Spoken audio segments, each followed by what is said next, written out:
Hey, can you hear me okay with these headphones? Yeah, just fine. Good. You sound like you're in outer space and on a submarine at the same time. Oh, what if you were like on a submarine that was in outer space? That I can't think about that. It's like thinking about either of the infinities. I'm actually using Bluetooth earphones, so maybe that's why it sounds weird. Is it not, is it bad? Is it bad? No, I can hear you fine. I know people complain when I use my Bluetooth earphones, so I don't use them, which means my neighbors get to hear everything we say, and I think they love it. Your neighbors, are they that close? I live in a duplex, so I'm raising my daughter to be like Annette Bening in American Beauty. Have you seen that Ben Stiller movie, Duplex? No, but I think I remember it now that you mention.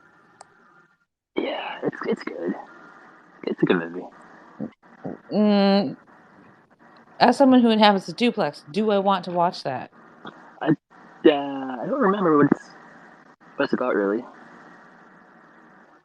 Okay, well, I like torture porn, so it can't be that bad.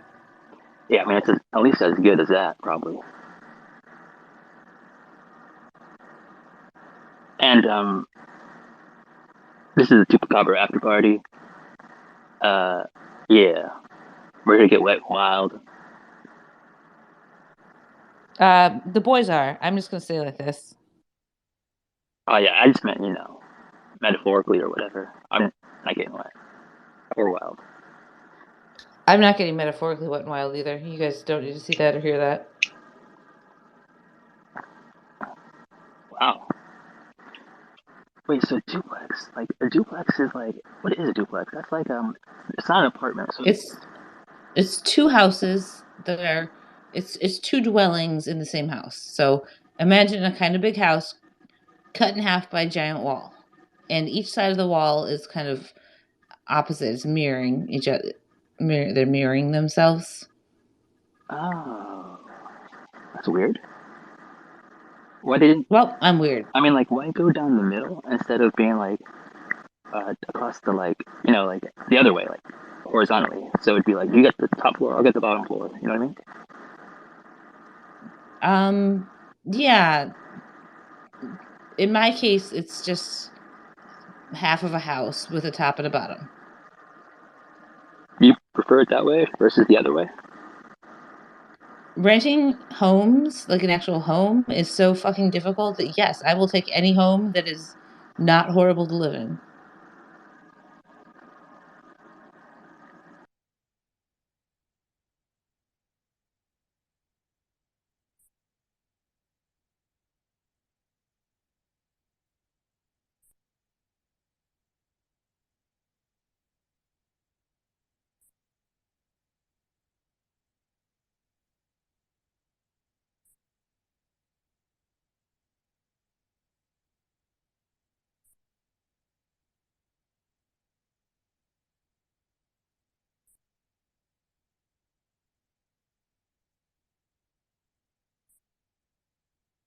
Hello, are you there?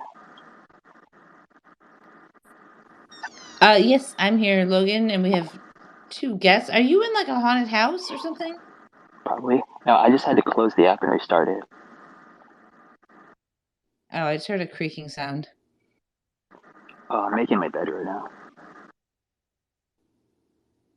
You're so weird.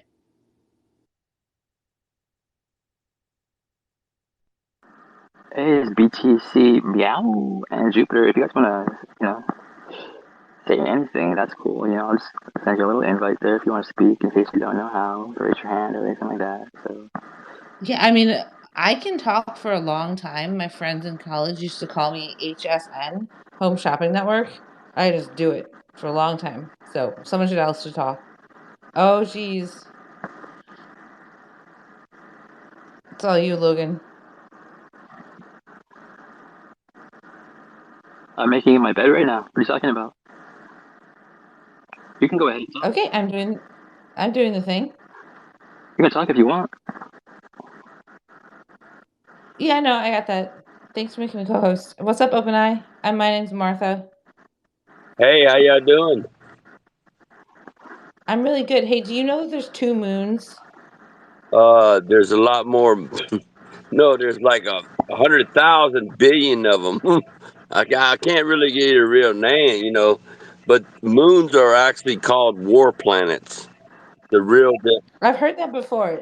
Just like Mima, I say Mimas, but I think that's because I speak Spanish. I think it's Mimas. I don't know. It's the smallest moon of Saturn. Looks like the Death Star. well, yeah, you have like 13 moons around Jupiter right now too. So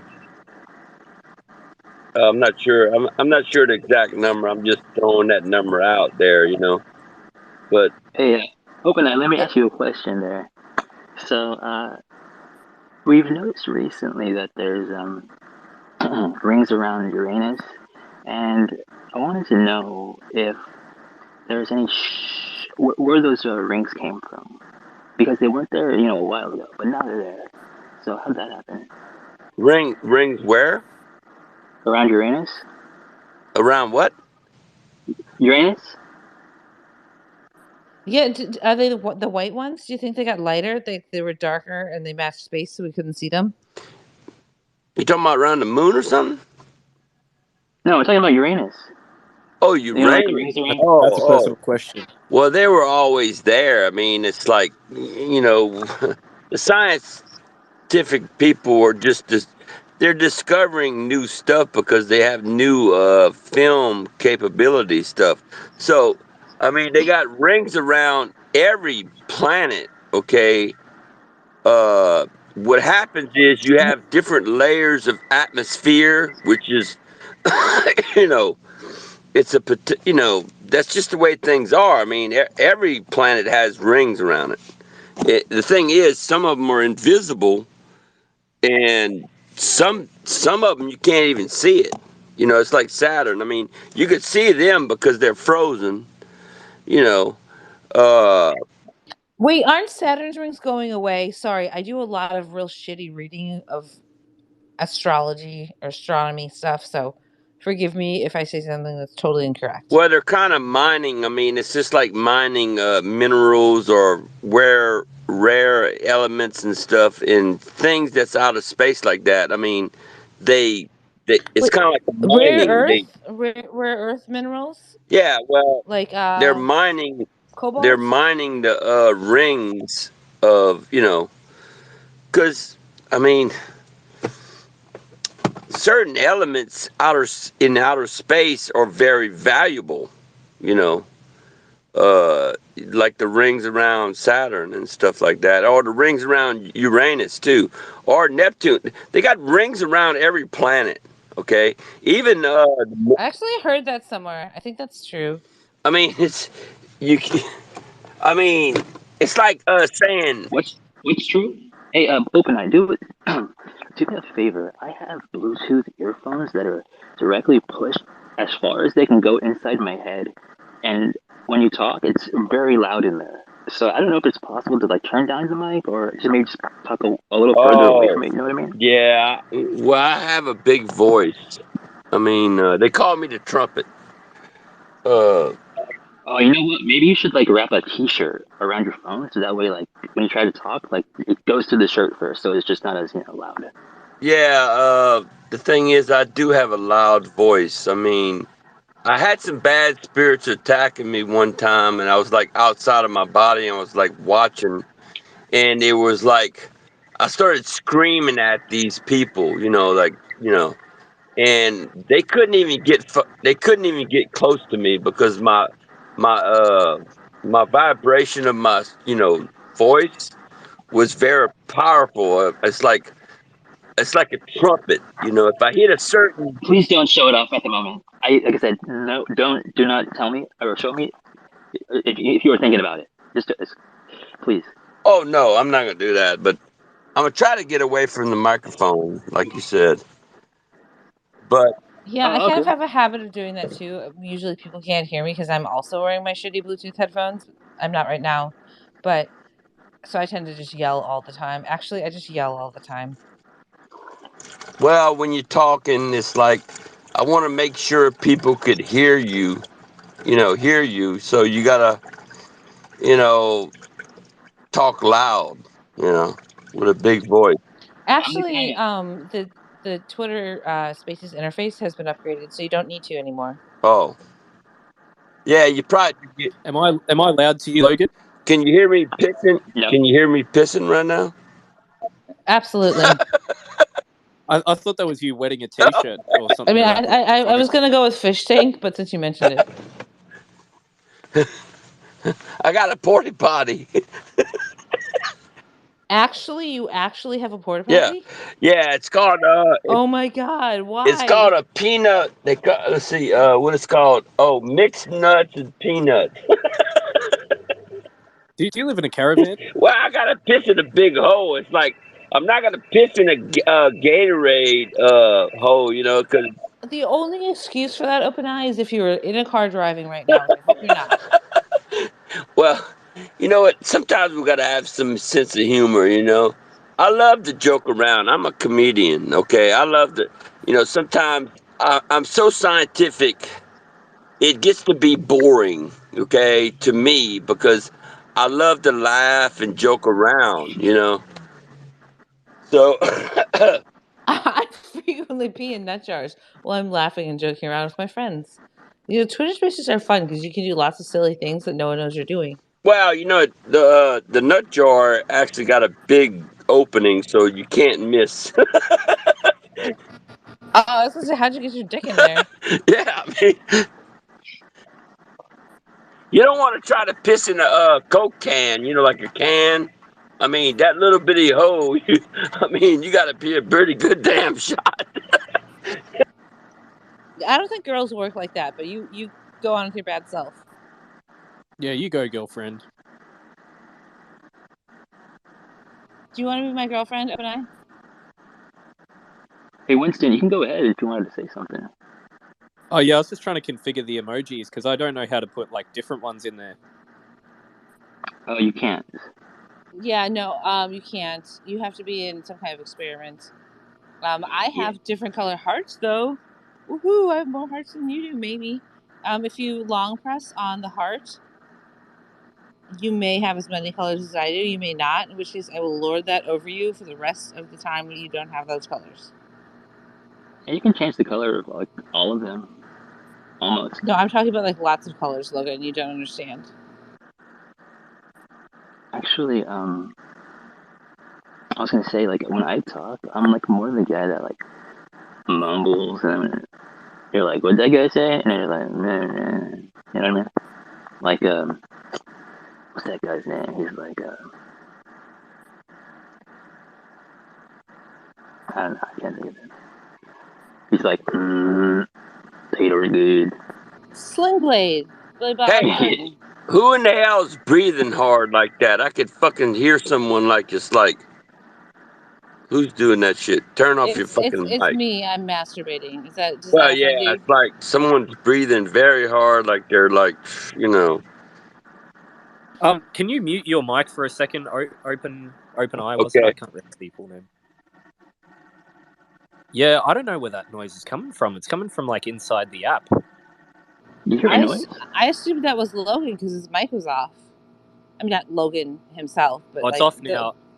Logan, you know what? I reckon you should ditch Bluetooth because I reckon it's just too disruptive. Yeah, I would actually nuke it from orbit. Yeah, that's a bit extreme. But you may be right. Well, you know what the issue is? There's a fan right above my head, like a ceiling fan. So I wonder if I turn that off, if it'll go away. No, I sit I under reckon fans all the time, and it does not fuck with my Bluetooth. It still works. because that's two issues you have with Bluetooth. Well, let me tell you about fans, okay? Fans could give out a frequency, okay? There were reports where these people would feel like nauseous and bad, like really sick. And what they found out was the fans and the ventilation was giving out. This fan was giving out a frequency, okay? And Actually, that was it was mold, making them or sick. I think, It was making these people yeah. sick. I'm not joking. This is really scientific research stuff I Can you stop heard yelling about. at me? So, Just I mean, having a fan blowing, if it, and the way that thing was making that sound, that was like really weird shit going on there. I mean, Well, it did so sound like like a sci-fi kind of noise. yeah, no, it was like someone having sex or something too. I mean, Wow. yeah, Okay, I so mean, it was where are like, you oh from, man, Open I what the can't Eye? say I fuck's was getting going that. on? You know, uh, but what I'm saying is, uh, I do a lot of research, okay? Like I found out about these pine needles. They have certain pine needles where you could use uh it opens up the third sight maybe, I don't know, but I haven't did experiments with it. Oh, But I there's know what you mean. It's the pineal gland. It looks like a pine cone. no, I'm talking about the pine tree pollen. The pollen from the pine tree. It's a I'm it's sorry, a I don't understand Canadians. Well, I'm not a Canadian. I'm from France. I'm French, whatever, Louisiana, down south Louisiana in the United Ah, States. But what I'm high saying is, five from Austin. well, not that far. I mean, it's a shit jump or whatever you want to call it. But the I haven't did research with this pollen, but they had two different types of pine trees that are compatible with the human body.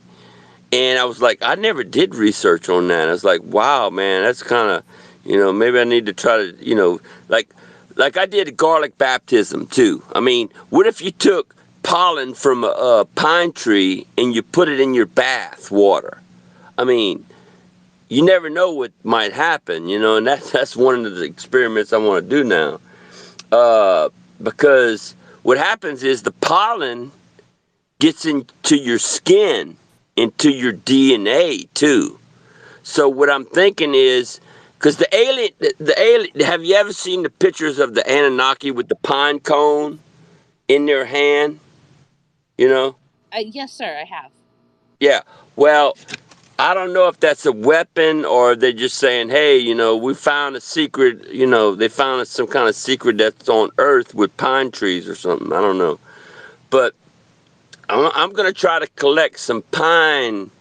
I'm going to try to find out when pine pollen is, doing their thing, and I'm going to collect it. Now, they have these little pods before the pine cones come out, and it puts out this pollen. I mean, I think it's in the springtime. So I'm going to try to collect a lot of that, and I'm going to try to take a bath in that and see what happens. I mean, that's a really cool experiment that I haven't done yet, you know. Can you Google it right now? I'll Google it right now. I have a question, if you don't mind, Winston. I saw something on your profile, Open Eye. Is it okay if I talk about your profile? Yeah, you could talk about anything. Doesn't Cool. matter. I find it kind of invasive when people start reading my profile out loud, even though obviously it's public. So I'd like to ask. I see a movie called Velvet. What's it called? Velvet Chainsaw? Buzzsaw.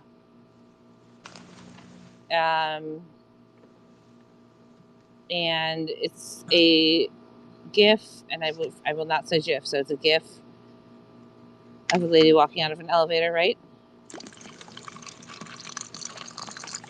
That's definitely a water bong.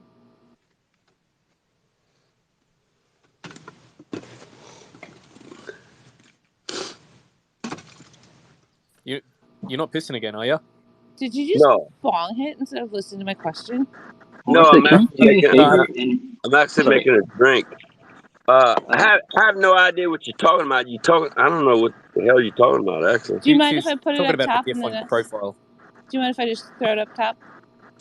What are you talking about?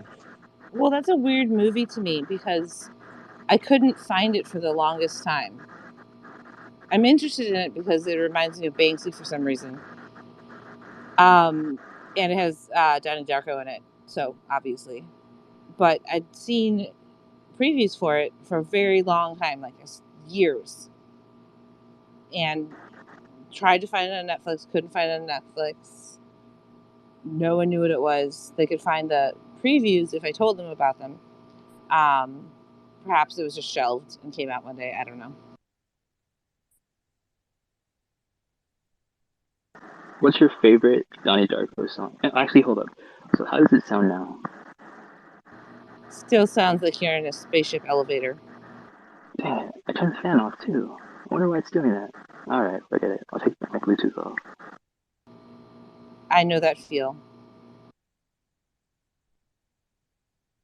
All right, I had a friend who had a Bluetooth like attachment to her phone in her car, and not only was the music always really horrible quality, but I'd always get really bad headaches when I'd be in her car. Well, mine does that sporadically, which is weird to me.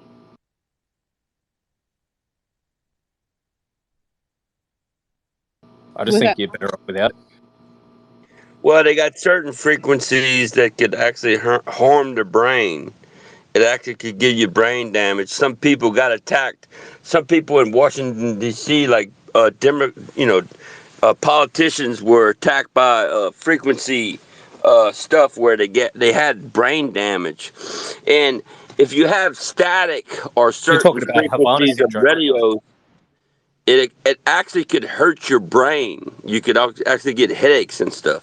So you got to be careful when you listen to radios and stuff, you know. Well, radios aren't that bad just because their frequency, but yeah, Bluetooth and all that. Like, you're talking about Havana syndrome, aren't you? No, he's talking about cicada. Yeah, 3301. yeah, he's talking about Okay. the right thing. But they're actually shooting weapons at people. That either the Cubans or the Russians are actually shooting, or Chinese are shooting at these people. The problem is they have to have a detector. You have to be able to have the frequency detector if that's going on, and that's the only way. And then you gotta have to have a locator and find out where that frequency's coming from. That's the only way they're gonna catch them. You know, whoever's doing What's a that stuff. frequency locator? Well, what it is you gotta find out what frequency they're using to hurt. You know, to try to harm you, Would it and be you like a gotta. very high frequency or a low frequency? Well, it could be any frequency. I'm not sure exactly, but uh, you could actually get attacked by these. It's like a gun. Okay, you could actually aim it, you know, at somebody or in a building and stuff. So it's a weapon. I mean, really, it is. And if you turn it up high enough, you could actually explode their brain and all. You know, they could really. You know, I mean, it could actually start burning your skin and all kinds of stuff. I mean, it's kind of like It's kind of like a microwave weapon too, as well. Uh, so yeah, it's. But you got to have a detector. That you know. That's the thing. And Okay. I'm Well, sure I don't have one of those. well, the scientists gonna, I'm sure they've already figured it out how to, you know, find out where it's coming from, and then you gotta have to have a locator and locate where it's coming from, and then you could find them. Well, I imagine you wouldn't if it was the people you're working for. Well, I'm a scientist, so I know how to do things, but you know, if I was working in that field, I would probably have to have a, a digital frequency readout thing, and then you're gonna have to find a locator and find out what direction it's coming from. You know what I'm saying? And that it's all science. I mean, the scientists probably figured it out by now, but you know, it's like a terrorist. The whoever it is, China, Russia, Cuba, you know, and Canada. they're, yeah, they're going around shooting these It's frequencies at literally people. everyone but the United States, in my opinion. I love Nancy Open Eye. I'm glad you do too. No, I could slap the shit out of Nancy Pelosi, really. If I met her face to face. Yeah, we don't condone that kind of thing here, Open Eye. Sorry to say, you're gonna need to sit on a timeout. Yeah, like Nancy probably isn't the best person in the world, but I I feel like didn't mean Nancy Pelosi. I just meant Nancy from the space that we were in together the other night. I'm gonna go cry.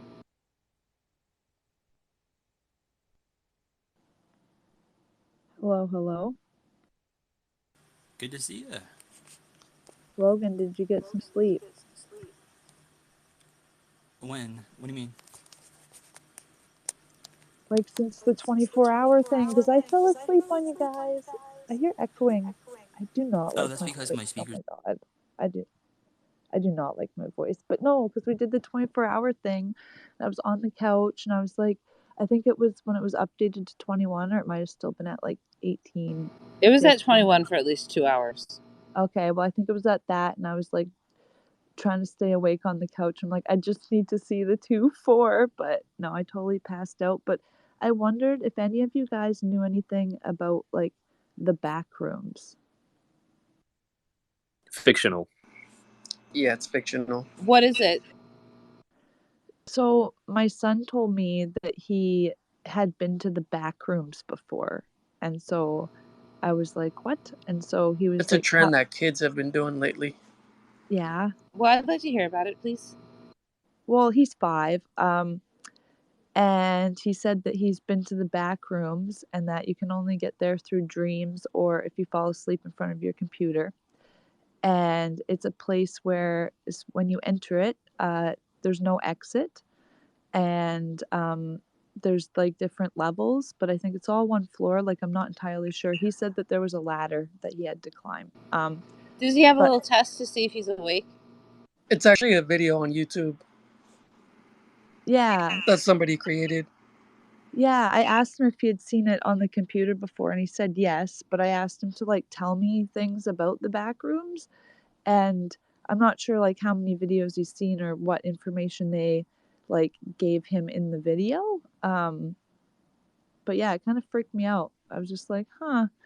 He said that he made it out of the back rooms, though, just by, like, doing nothing.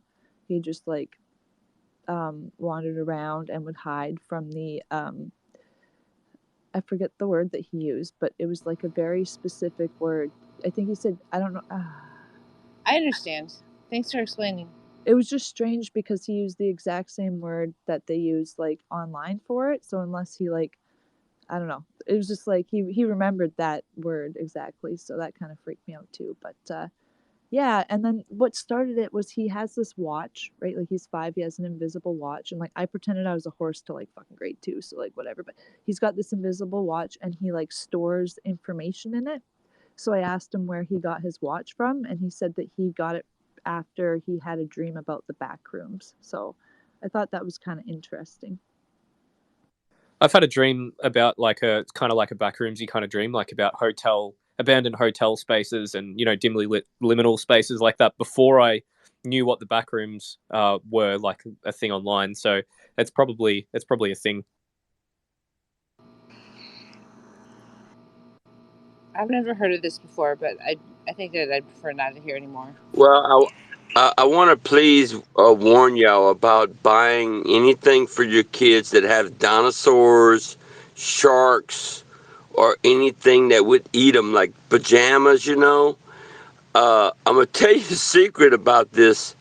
If you have any image of anything that could eat you around, like on a poster in your room or whatever, like, the movie Jaws or whatever, believe me, in the other dimension, you have a freaking shark or a dinosaur or, Or in my case, lots of zombies. Shit. That's something else my son said. Was I said like, so how do you get to the back rooms? And he was like, well, in a dream or falling asleep on the computer. I'm like, okay, well, like where is it? Like where is it? And he's like, well, it's not here. And I'm like, what do you mean? Like a different country, or is it like in space, or like what? And he's like, no, not really like space. Like you would have to, it would take like you just like, and he didn't really be able to like explain where it was. And I'm like, so it's not even in space, like a different planet? And he's like, no, it's just in a different place. a different dimension. And so He's talking about a different dimension. yeah. But I tried not to like put any words in his mouth. Like I wanted him to like tell the story. Did he right? mention if it looked pixelated or not? Nope. He just said that like everything was yellow and that there was lights and that the lights would like how like those big fluorescent lights make sound. They're like "Zzz." So he said it was like in the beginning it wasn't dark and there was lights and they made those sounds and then like it got darker and then it got hotter and he had to like go up a ladder. He said because he's like, well, no, I don't remember how many floors there were, but it was like a ladder. It like, sounds like he's been abducted by aliens to me. Yeah, he's explaining exactly what the video is. There's like hundreds of those videos of the back rooms, and to be honest, there's like a lot of kids that fall into it and think they actually been there because they do have dreams about it, and it feels real. Well, I thought But about that too. Like, I was worried that he saw something scary online and now he was like reliving it in his dreams. yeah, So I asked him, I was like, did you feel scared there? And he was like, no. Like, he had no like scary things. I thought, it's like, okay, this is a nightmare about a scary, Well, you know scary what? video, right? Aliens are using these games to manipulate these children to be in a virtual reality thing. And you understand what I'm saying? I mean, we're kind of doing that right now. Yeah, I mean, Yeah, like I Halo. just propose. When I was playing Halo with my son a long time ago, I mean, I didn't realize I was actually fighting demons and shooting them in a virtual reality thing. And I don't think it's that deep, man. Something I Not for did Halo find anyway.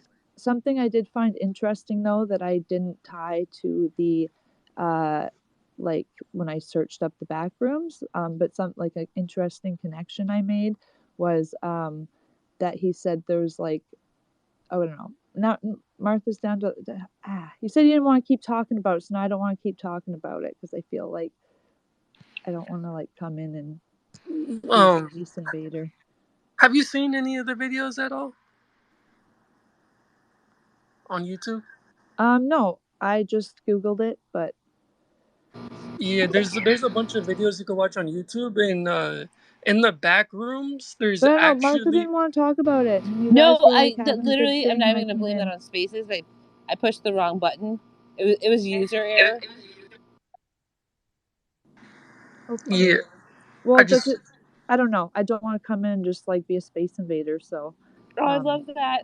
I adore that. yeah, I don't want to like. No, it's make okay. We weird can talk about vibes, it. but okay. Well, just like turn me right the fuck down if it gets too crazy. But yeah, so we said there was like these dog things that were like, and he like explained them to me. And he said that they were called pups. Like they were like that's what they were called, was pups. And so when I searched like pups, it came up with like it's like some type of virus in a computer. So I thought that was kind of like interesting. I'm not sure if they in the You mean a video. potentially unwanted program? Yeah. Yeah. So he said that they were called pups, and I don't recall anything in the video saying that they were pups. I think it said they were hounds in the, or not the video, sorry, like the information that I pulled up just like off um Google. So I thought that was interesting too, because he said that they would like get you, right? And you can't let them get you. You just have to like hide like a ninja. So yeah, I found it interesting that they were called pups, and then also that was tied to that that they could be like a program, right? well, we're living in a virtual reality, like a simulation right now. So anything that you're associating, anything like video games, religion, anything that you believe, I mean, alien. My son believes in Odin and Thor, and when we have storms, Vikings. yeah, when there's storms, we go outside and we yell at the clouds and we tell Thor to show us his power, and that's what we do. We have conversations with the storms. that's I have a daughter. awesome. I propose YouTube is probably I propose that it would be like you'd guide a 5-year-old using YouTube, just because I wouldn't like necessarily put a lot of trust in a lot of the content on there Yeah, these days to be like child friendly. It's honestly it's very dark. The Backrooms is like a very dark series that they made a long time ago, and there's supposed to be like monsters in there, and it's like a maze where it's like never ending, different rooms.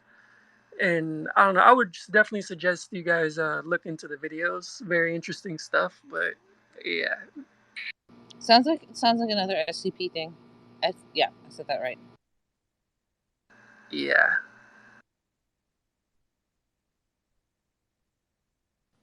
He also told me that he sees codes sometimes.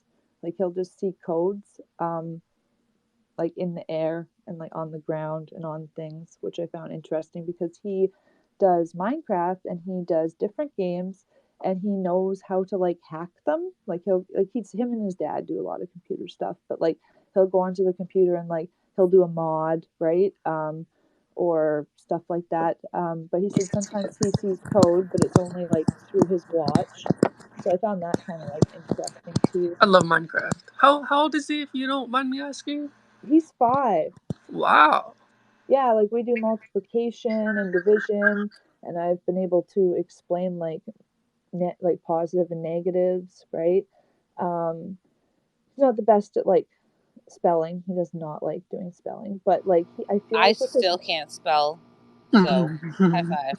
yeah, man, I do the whole wrong with that. big elephants can still use small elephants to spell because, but yeah, it's just like he's just really good at math, but it's something that we do a lot of, but it's also like just concepts, right? Like the concept of I know like tic-tac-toe and how to win in tic-tac-toe. Like I taught him how to like how to win or how to like not get caught in a trap, right? So yeah, I just feel like he's super smart, but I mean you always can talk up your kids, but I just found it interesting he knew so much about like the back rooms. And he's just I'd not imagine at 5 though, he probably wasn't watching a lot of random YouTube. I'm not judging. I'm just saying that probably wasn't what was happening. No, he does sound very smart and creative. I would teach him some chess if I were you. It's a fun, good game to play.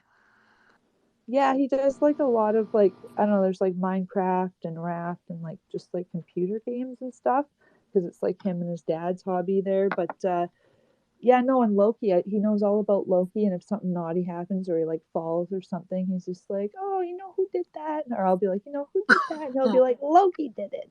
So yeah, it's pretty cool. But the backrooms thing kind of made me wonder, and then like how he sees code sometimes, but I don't know, with kids you don't know, it's like are you like half in imaginary land right now or so Right. Yeah, it's hard to tell some. He sounds super smart. Yeah, Well, if you teach kids young about the Open Eye Project, I mean, the bad thing is the adults are going to be saying, "Oh, you're crazy. You're." Did he say open opera? I think he said open eye project. yeah, you cut out there. I didn't hear what you said. What's the Open Eye Project?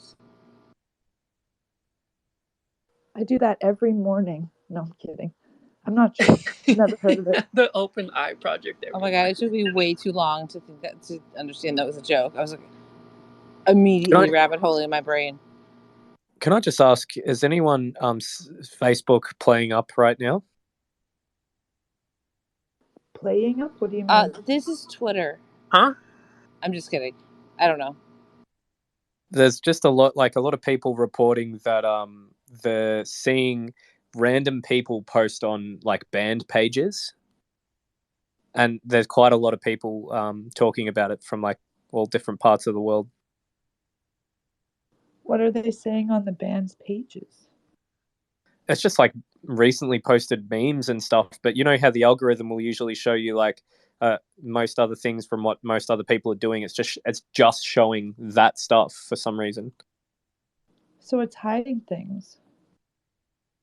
I don't know. I thought it was unusual, and I was sort of going to check if anyone else is having that happen. I haven't checked my own, so I think it's pretty safe to say that Facebook has been hacked. it's been hacked, has it? That's what it looks like, yeah. Oh, so that's happening. Have you seen anything about it? Are you like privy to this? I'm not privy to it. I'm just observing the behavior, and it just looks like they've been hacked. So I just posted one of the memes I thought was pretty funny on my, if you check out my Twitter here. I was going to say, you kind of sound a little bit like Pontificator with a slightly different accent. I don't know that it matters, but I'm Canadian. Heyo, what part of America's hat are you in? Right now I'm in Ontario, but I had seen your profile before, and you're from BC. I used to live in Vancouver. I call Canada Big Montana. The French Montana? No, just Big Montana. I also make up my own jokes. I guess Montana would be more or less like Alberta. BC is like a paradise. There's no better place. Like I haven't gone anywhere, and I already know there's no better place. Yeah, I used to live in White Rock and Burnaby. I don't even think, like, I would bet that 90% of Vancouver and surrounding area is owned by, like, out of country. Like, they're all foreigners that own, like, that entire city, pretty much. Yep, I'd say in the last 15 years. But anyways, yeah, Facebook is definitely getting hacked. Something's going on, so it's hilarious. Just check your feeds, and you'll see. Who do you think is doing the hacking? I have absolutely no idea.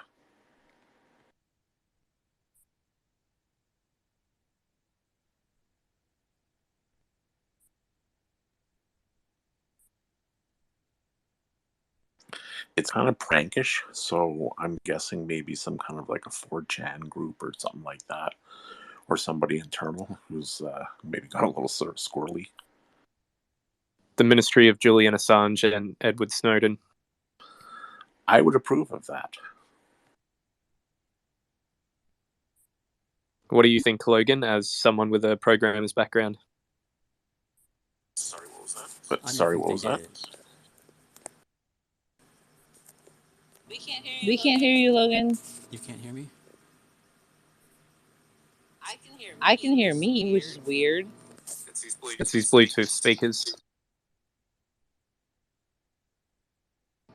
Okay, all of the people who are Logan, turn off their mics. Logan, turn off your Bluetooth, and let's get back to chatting.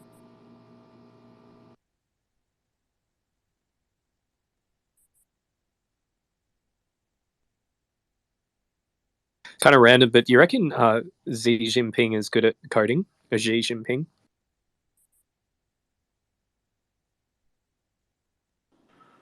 I don't think he is personally. I have no idea, but I mean, I'm sure he recognizes the value of it. Does he seem like a disciplined person to you? I don't really know much about him, but every media presentation he has, he seems very disciplined. So he certainly seems to be a person in charge. Sorry, everybody for completely veered off topic, but I'll just entertain this quickly. I'll tell you, the territorial claims to Taiwan, I think, have a lot more to do with the electronics chip industry there than the necessity that they have to extend the idea of territory to that region. Do you think that's a matter of wanting to have control, like wanting to implement different controls through things like the chip industry, like through actual chips, or is it more just like having control of the supply? I just want to add real quick, I went to Facebook and I tried to find live videos, like on Watch, and I could not find one live video on Watch. So they were all from like a while ago. So again, like what's Watch? Lots of like memey stuff, like people are sending stuff to, in my case, it's always celebrities. So like people are sending things like Neil deGrasse Tyson or Robert Downey Jr. and stuff like that. And they're like memes or, hey, look at my page kind of stuff. Videos on Watch are where like you go into the app, you go into like, I don't know, there's a thing there and it's like on Watch and it's just like videos that you could seeing. Yeah, and so I went to that to see if there was anything live, because if they're like yeah, just to see, and I couldn't find anything that was like actually currently live. Yeah, I never haven't seen use anything in Facebook. my Weird. life. Logan, can you please invite BTC Meow to be a speaker? I just want another cool cat in here. The co-host can do everything that I can do. I'm not a co-host. I don't need to be. I'm going to bed almost immediately. I have such an echo. God damn it. Quickly, Winston, to answer your question, is I believe the technical expertise, the engineering, and the world's best facilities that exist in Taiwan that would be what Jinping would be after. Because in order for them to become a first world power in the next 20 years, they need all those computer chips, and that is the best place in the world to get them, and that has the expertise. So I'll tell you something I think we could see play out as a scenario, and I'll just leave it here and I'll be quiet because we are way off topic. I'm a UFO guy, but I think in the eventuality that Taiwan is ever attacked, I suspect that the United States will probably take out most of those electronics manufacturing chip facilities because they will not want them to be turned over. And who do you think will become the bigger powerhouse of like chip production? By the way, I don't mind, like me personally, I don't mind if we veer off topic because, you know, talking about this kind of stuff, it can often circle back to UAP type stuff. So I don't mind personally, but yeah, if that's not allowed.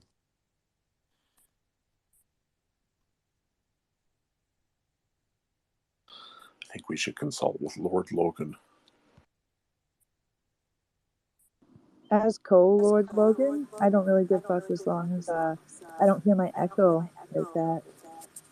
His Royal Majesty decrees, you may talk about whatever you'd like, whenever you'd like, however you'd like.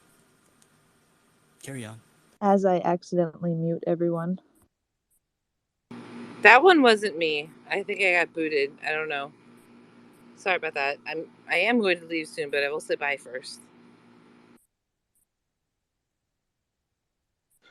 So to answer the question about the UAP stuff and maybe bring it back, I would suspect that technology that could be derived from this would be of, as has been speculated, likely the highest national security interest, because any country that could gain this kind of technology or understanding advantage, or even put their own physics or other research systems ahead, would benefit greatly. So I think that no matter what, this is the reason why we're going to continue to see degrees of secrecy with this topic. So is that why everyone keeps asking about lucid dreaming?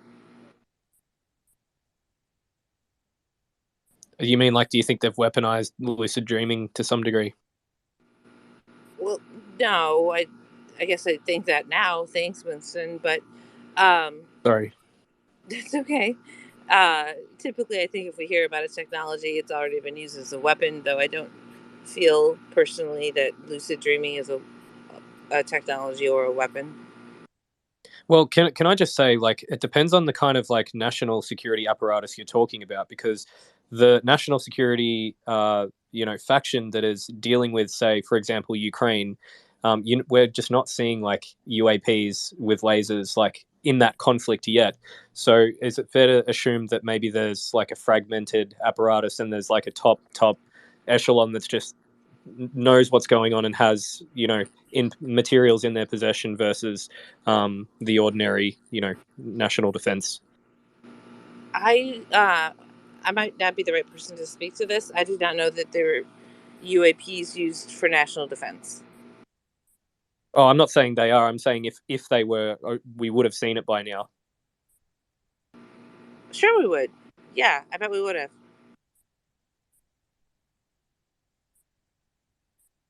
John, as a fellow cat, are you able to answer that question? sorry, just to make sure, can you repeat the question? I'm sorry. Are you guys NFTs? The cat thing? No, unrelated. We just happen to present in the same space via synchronicity because cats are just awesome like that. I love quantum physics. That's so cool. Yeah. I think like if the picture like on your profile isn't you, it's gonna be your pet, whether it's a cat or a dog, maybe even a bird. Why not both, Logan? I don't know. Ask them. The bird would probably get eaten, assuming the cat's aggressive. This is not a picture of my cat. It is someone else's cat, but nonetheless, I love cats, and I like being anonymous on the internet too. I like Callie too. Is it an unofficial rule that if you're gonna be anonymous, you have to be a cat? Could you provide a source for that?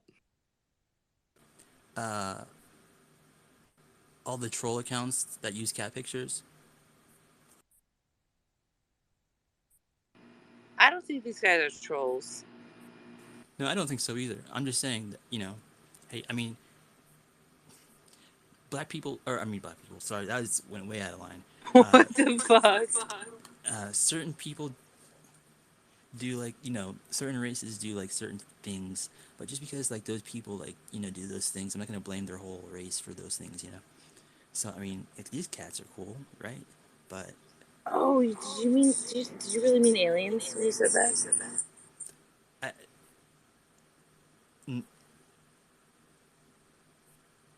I would say he probably didn't mean aliens. yeah, but you get what I mean, right? I'd just like to add something because now I'm adventuring. Gmail accounts were hacked 5 hours ago. Oh Uh, shit. there was Instagram account was hacked. It says hacked Coinbase user blasts help desk impenetrable screens. Some colleges were hacked. It says WordPress Share the sites article. hacked. No, I'm just on literally DuckDuckGo, and I searched hacked.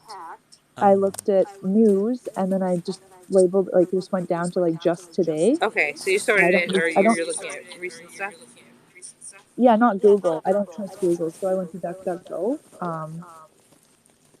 Oh, I don't trust DuckDuckGo either. I think they're part of the problem as much as of lack of privacy as well as Google now. After all that censorship stuff they did.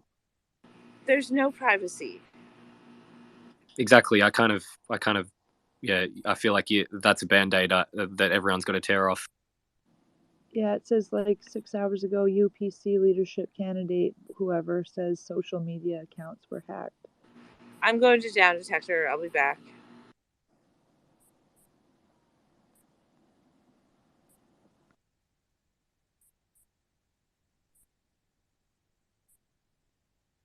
John, random question: are you in love with the person whose cat that belongs to?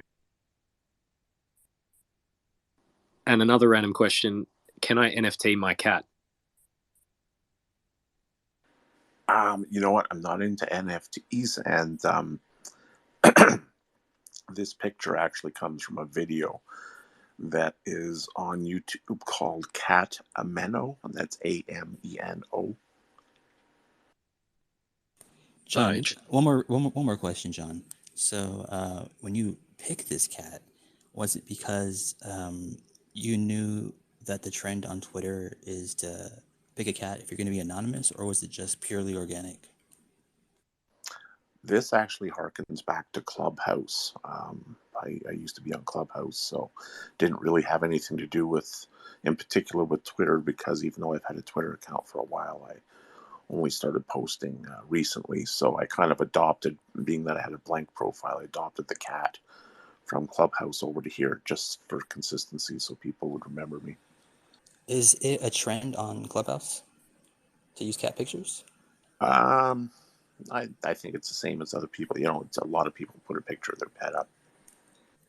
Yeah, I've never done that, so I don't understand it. But I guess, yeah, people do it. Um, I Clubhouse is a used great app. I used to have a picture of myself, but I changed it to a cat just because not out of an anonymity, but more out of I love my cat. I love your cat too.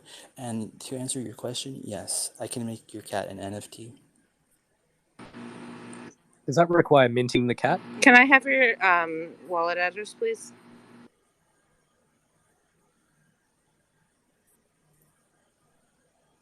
Winston, What you know can't you your NFT? yourself And why not? because you're not online. But you could lie and say that you are. I'm online right now. You know what? One day when we can put our consciousness online, we could totally NFT it. Actually, you know what? That's amazing. It's gonna Would be you one get a day. brain chip, Logan? No. Why would I? What if it had benefits? What if it became like a matter of an offer that you couldn't refuse? Like what? Like a brain chip that was just like it sent daily impulses that were like, I don't know, cocaine or something. That's a movie called Upgrade, and it's really gory, and I love it. Oh, so you could like do cocaine without having to do cocaine. I get it. Yeah, just like would simulate an effect of a desirable effect anytime you want it, and it never runs out. But the thing about that is, you don't need a chip. They got perfectly good like shit that you can wear on your head that'll do the same thing without having to be invasive. You know. I like that answer.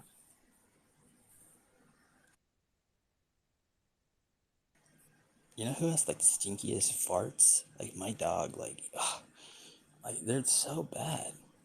Bro, pig farts. My mini pig, like, man. I Can I can't even just imagine. do you know what I hope, just to bring it back to UAPs, what I hope there is out there is an actual race of like intelligent cats that look exactly like cats on Earth, but they can like drive spaceships and stuff. That's what I'm kind of really hoping for out of Disclosure. Do they have the cat attitude, or are they like better? Because if it's like cat attitude with that intelligence, I don't think they're going to be very friendly. I'm just saying. And do we really want anonymous spaceships flying around? Well, they still have their primitive cat, but they've like transcended that. They've kept it with them as part of who they are, but they're, you know, extremely intelligent. Well, maybe they have the same intelligence as cats on Earth, like the same kind of apathy, and we just don't know that our cats on Earth are actually that hyper smart. Yeah, we think they're sociopaths. I'm completely in favor of a race of lolcats.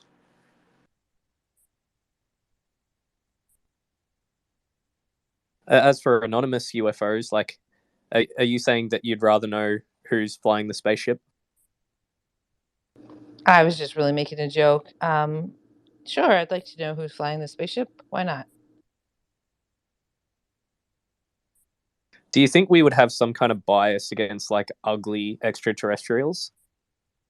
We definitely do.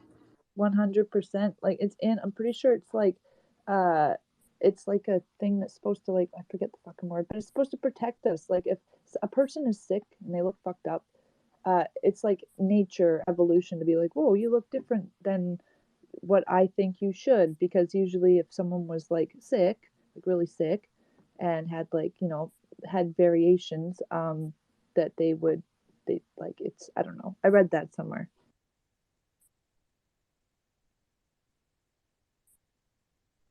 Khan has joined on a burner account. We all know who you are, Khan. There's no use hiding behind that.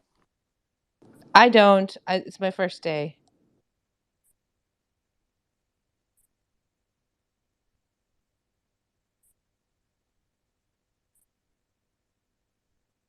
Oh god, he left. I feel bad now. He might not have left. He could still be listening. Khan, if you're still listening, I'm sorry. I was just looking up this Gmail thing, and it looks like you have to be basically in possession of the hacking software in order to be able to do it. And it looks like, I guess it's state sponsored, but anyways, so there's no like major password breach or anything like that that's been published. If it's state sponsored, then why do they have to hack? Why can't they just do what they want without us knowing? I guess it causes disruption. Yeah, I just read an article on Forbes that referenced that this is likely through Iran and or China. And this seems to be somewhat known. So I bet it's a deflection. What should we not be looking at? Yeah, what else is happening right now? What else is about to go down? Is the U.S. currently like bombing anybody? Like publicly? How would we know that? Well, no, I'm just saying I saw a thing an hour ago saying that they like, I think it was in Iran. They dropped a bomb in Iran. So I don't know if they are currently at war or what's going on. It's probably a solar flare. There's all kinds of stuff happening all the time. I feel like solar flares are so common. Like, yes, I believe like they can disrupt a whole bunch of things, but yeah, they're just sort of happening all the time. It does seem like they're more common these days. I'd agree with you on that one.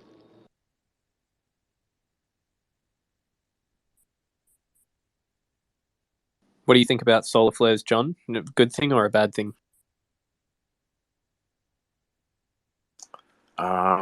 I believe that we should be hardening the electrical grid against them, because I think NASA, oh gosh, I don't know, 10, 15 years ago, whenever it was, they came up with a 1 in 10 something chance, maybe, that in the next 20 or 30 years we could get one that takes out the entire electrical grid on the planet. I was actually, ironically, in Quebec when we had the power out for a few hours in 1989. And part of the reason that Quebec got hit hard is because of the rock structure of sort of the Canadian Shield there, acted in concert with the big, huge power lines coming out of the hydro dams in northern Quebec.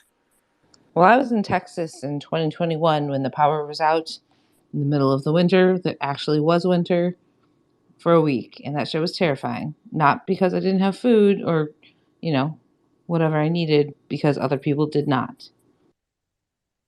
How many people died in that Texas outage? And also, can you prevent like EMP by burying stuff underground, or is it like no matter how far underground you put it, it can still be affected? I really appreciate that you think that I know that kind of stuff, but I'm not a scientist. And the numbers of people who died tend to change day to day, so I stopped paying attention. I don't know the answer to that question. That's good. I don't know. But I do know anything above ground has to be shielded.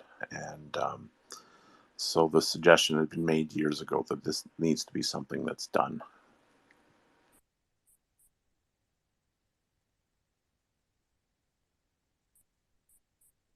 Mint your NFTs and shield from EMPs. They make the aurora borealis up here very nice, though. Oh, that's lovely. That is so true. Yes. No, John. John, you said you were in Vancouver. So what motivated you to move to fucking Ontario? Like, Jesus Christ. I know.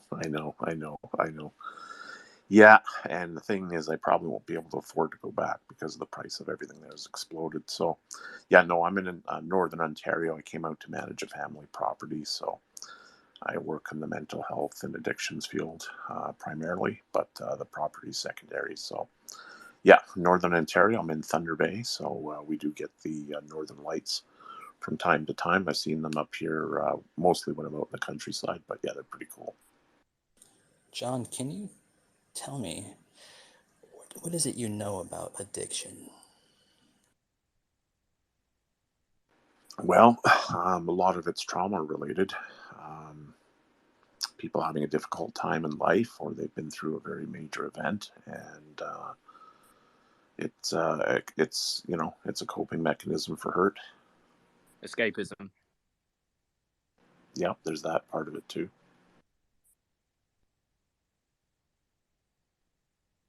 I would love to hear more. I'd like Are to you say, a certified, counselor for drug addiction or anything like that? yeah, I got a question too. So I know they're decriminalizing a lot of stuff, and they obviously weed's fucking legal, but they're decriminalizing other things.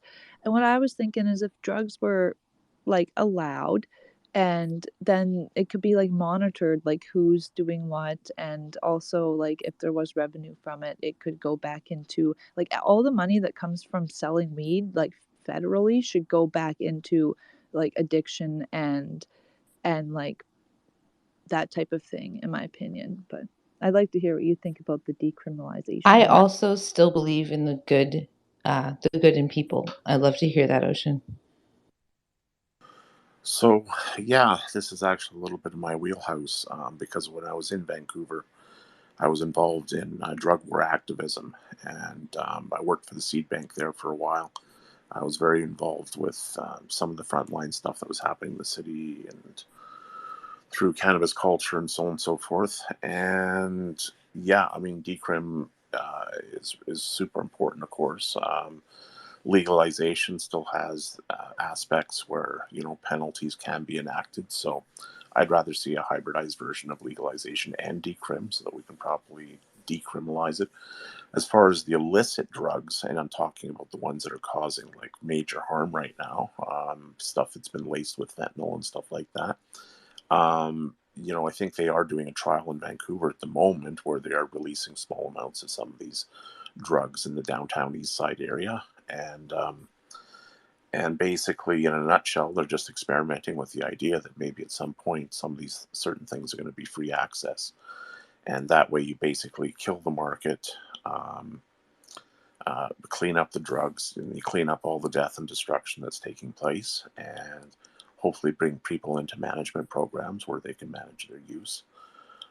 Because, surprisingly enough, there are people out there for which these kinds of things do have, and this is a rarity, I'm just going to say it, but it is a rarity, some benefit.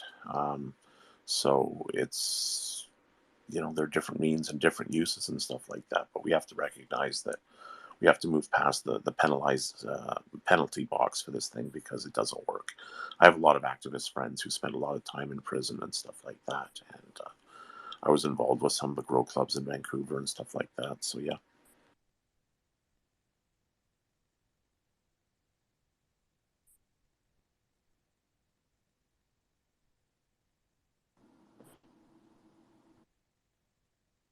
I don't think Canada's a good enough job of like mental health, in my opinion. Well, at least you're in Canada. Jeez. That's true. I don't think anybody anywhere in the world is focused on mental health as much as they should be, I guess. But I 100% agree. Yeah, it could definitely be better here. I know they've made leaps and strides, like especially in the last decade, and probably under this newer government they'll do even better. But I feel like they're doing all right here. But yeah, always they can do much better.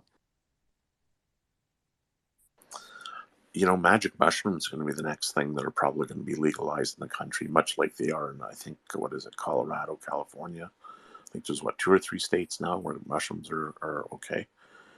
And then right now there's a company, I think they're in Calgary, that is been requisitioned by Health Canada to produce a variety of different psychedelic drugs because they're starting up all kinds of different trials now. Like I've actually myself, I've done ayahuasca 42 times.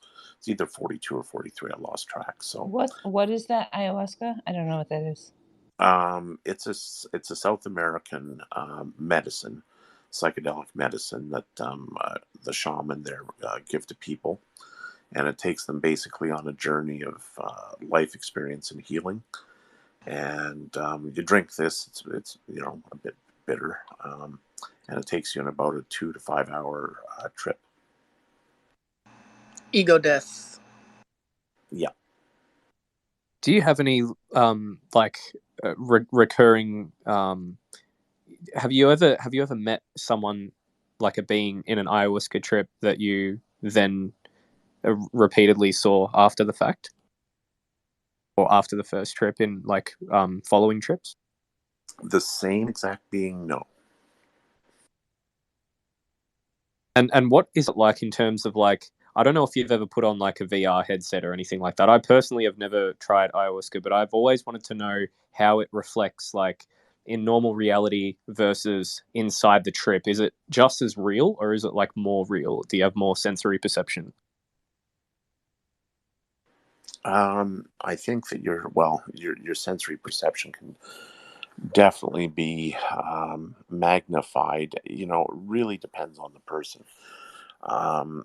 Because for me, I'd already had my breakthrough before doing ayahuasca. I'm also a very seasoned LSD user for a number of years. And so ayahuasca was something that wasn't a big tip off for me. But for some people, they'll have a full on out of body experience or see dead relatives or zip off here and there. And yeah. Were you microdosing or was it a heroic dose?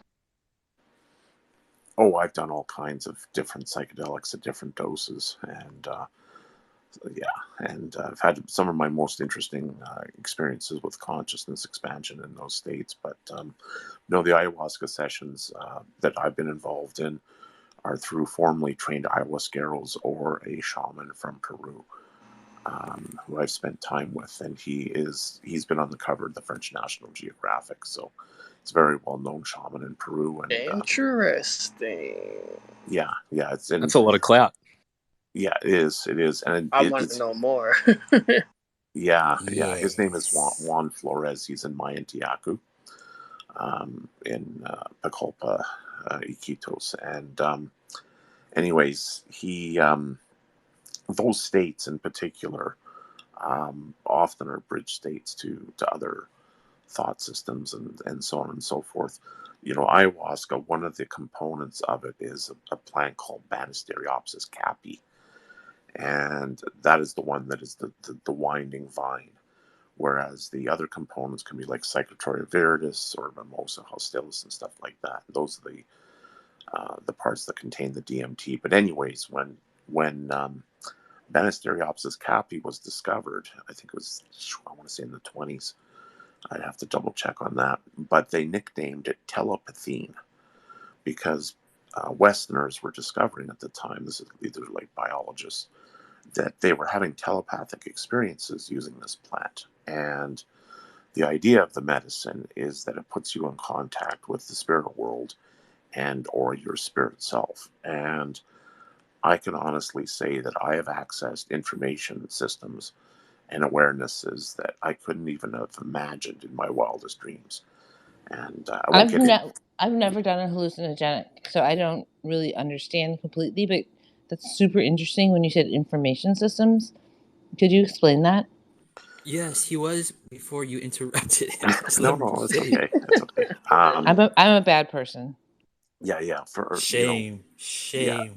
it's with these things. Sometimes if you direct your attention to certain issues, problems, questions, and stuff like that, you will be given a wealth of information, and it can take place in a variety of formats, including sometimes like a physical type healing.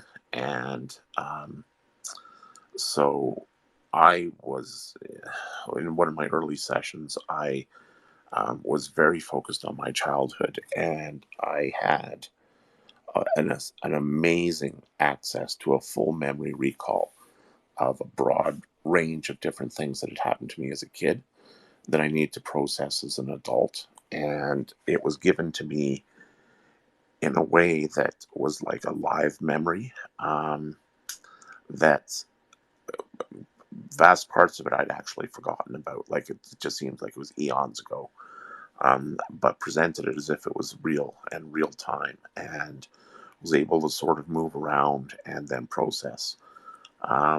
And then the case of a physical thing, um, I was doing some contract work a few years ago and was injured by a client on the street and ended up with a shoulder injury that I'd had for about 6 months. It was serious enough that I couldn't even like pick up a seatbelt on one side. I had to use my other arm to reach across and grab it. So I went into the ceremony and specifically lined up talking to, if you will, the spirit, which I believe is a thing. It certainly isn't the framework that the shaman work with. They believe in the spirit world and stuff like this. And essentially, the forest is their library, it's their medicine, it's their tree of knowledge, it's all of that. It's very kind of avatar to them, and it's completely understandable once you get into the framework. I mean, it's obvious they're very advanced with their understanding of these plants and these systems. Anyways, I always go in and I talk to spirit and I sort of tell it what's going on and work with it and stuff like that. In this particular instance, I targeted the arm, and because I'd had this for about 6 months, and it was healed up within less than a week. and it had been sort of deemed like it was not going to heal. So, yeah, just an example. That's breathtaking.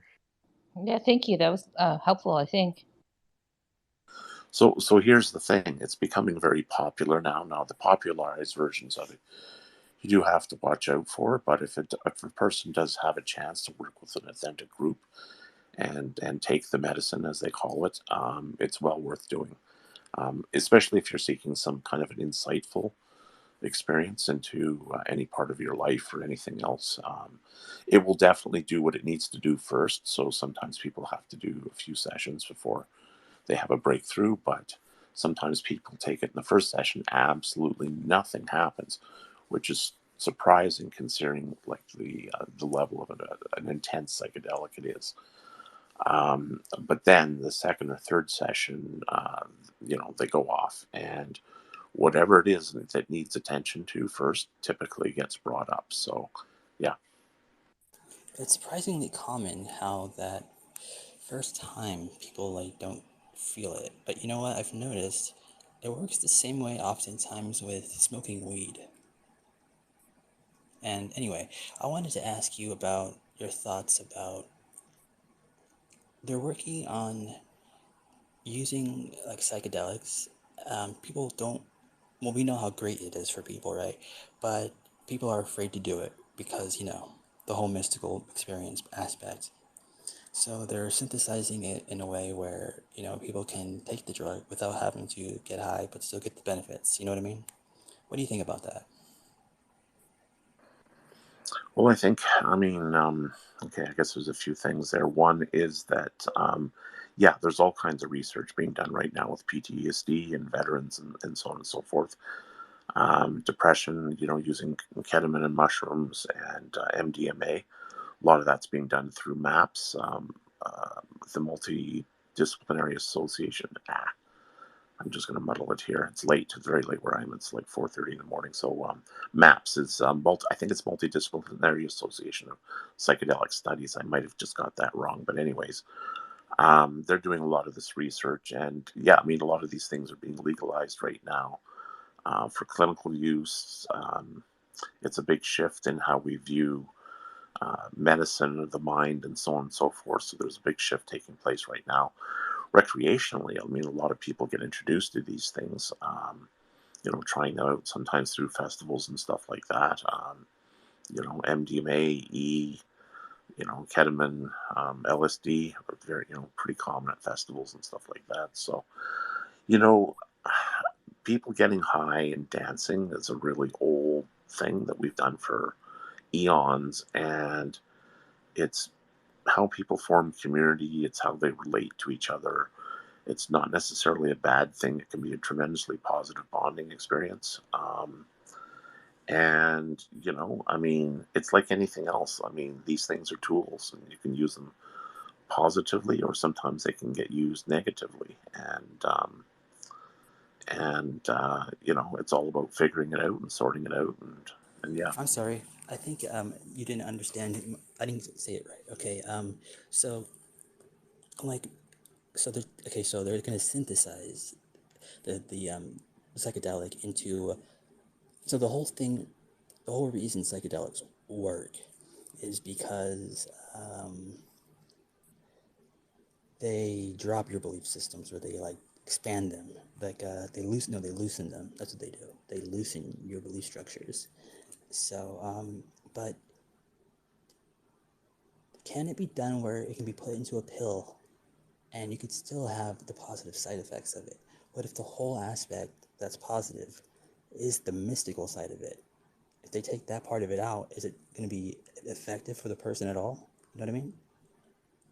Okay, I think I see what you're saying. Okay, yeah. I guess it's like anything else, it's degrees, right?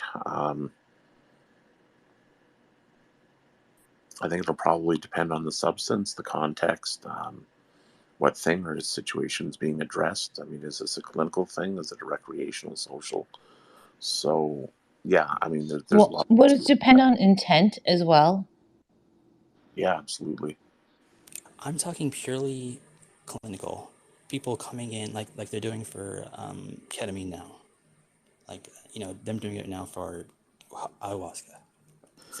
So here's actually an interesting thing, because here in Ontario, they are doing experimental ketamine clinics.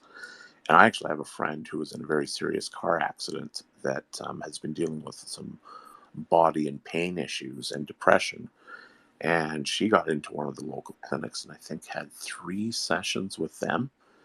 And it did absolutely nothing for her. And the reason she felt was that the ketamine sessions didn't come with any kind of counseling or therapy, because she was already an experienced recreational user, and didn't find that when it was used clinically, it made any difference to her whatsoever.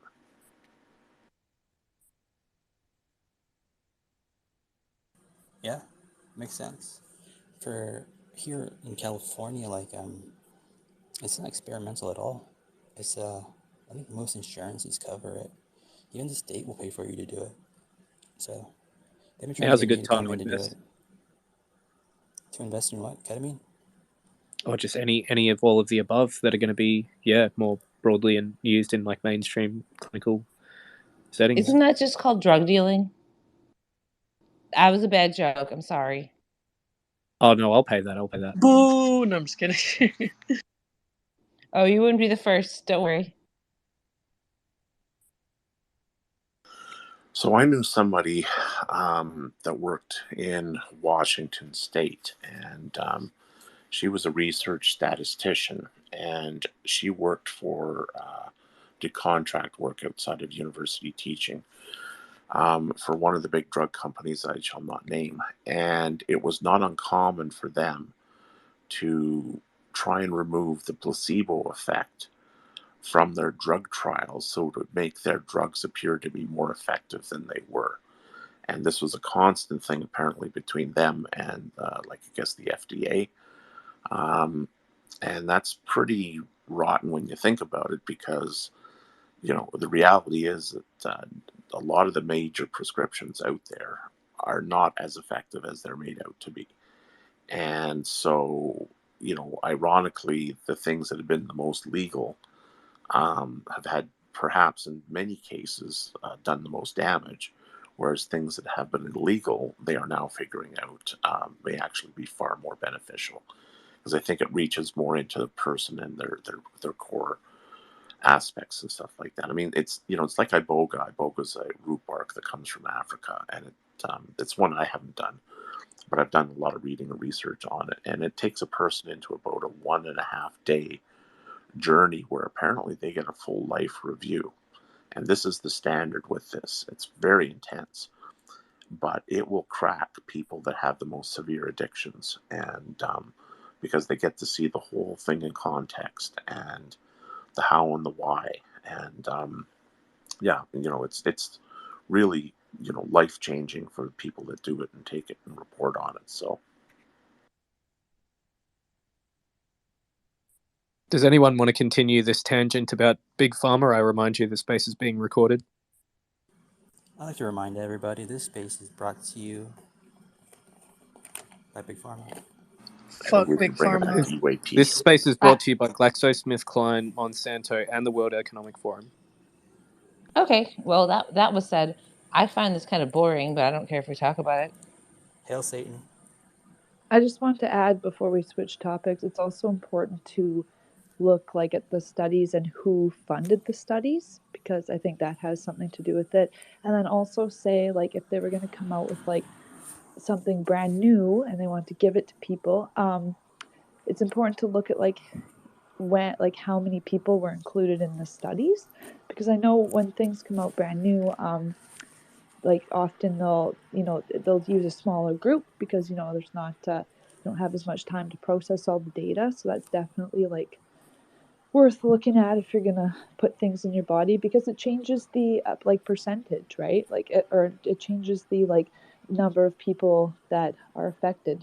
So it's one person had this happen, but it's if it's out of less than 100, then that's still a higher percentage. You know what I mean? And I noticed they tend to word things in a way that makes the most sense, and it doesn't always show information the way it should be, I guess.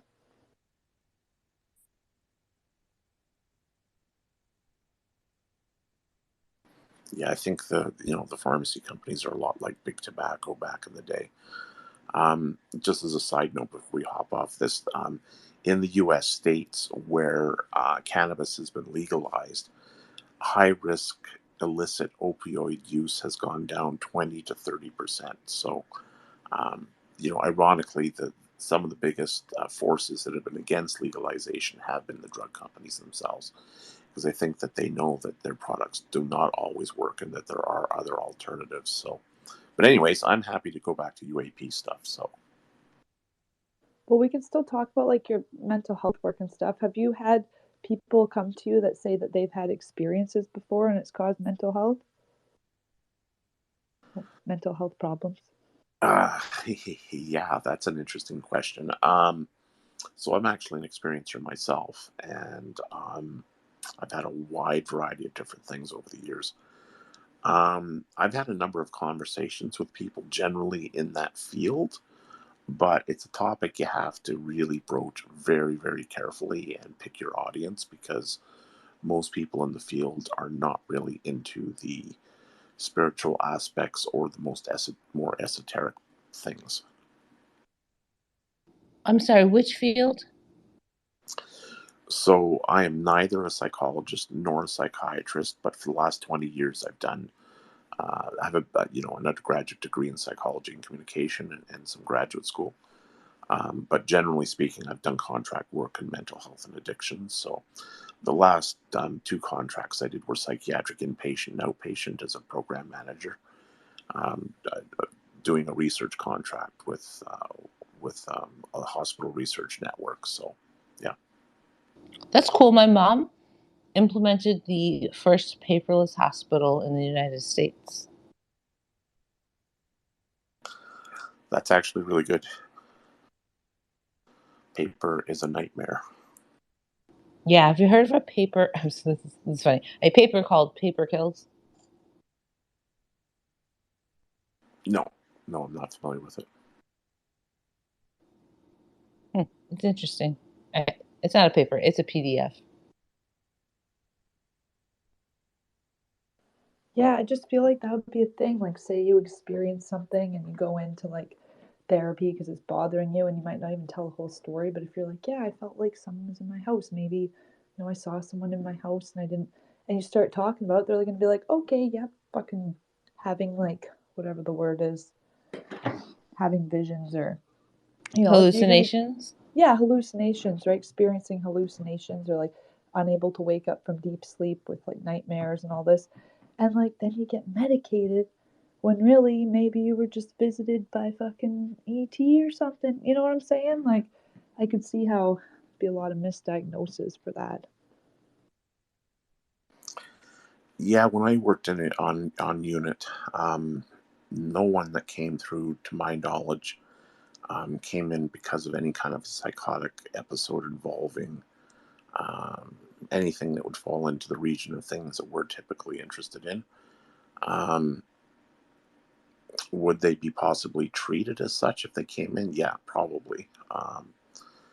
But I never encountered anyone that was on any kind of medication because they believed in like flying saucers or little green men or anything like that. What does on unit mean?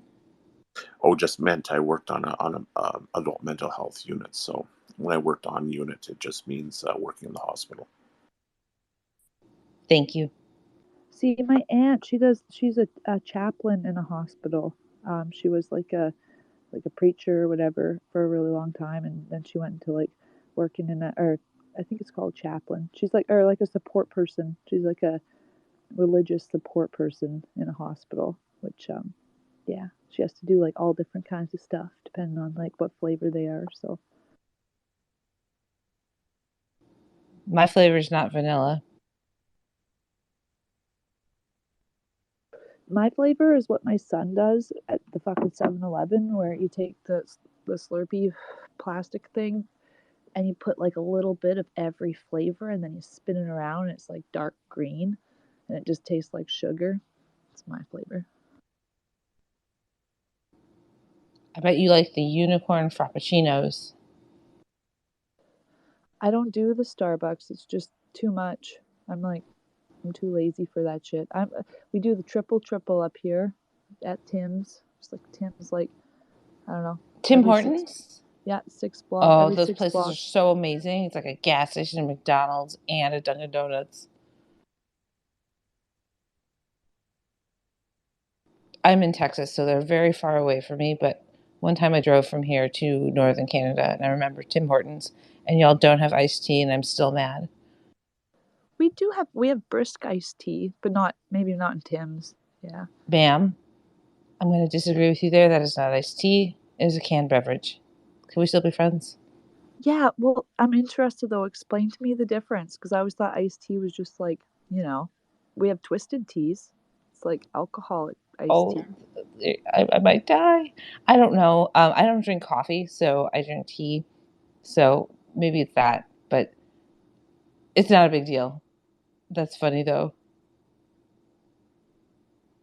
Yeah, and apparently we're allowed to have Kinder eggs because Canadian children, like, I don't know, don't put them in their mouths or something. I don't get it. I don't know what's a Kinder egg.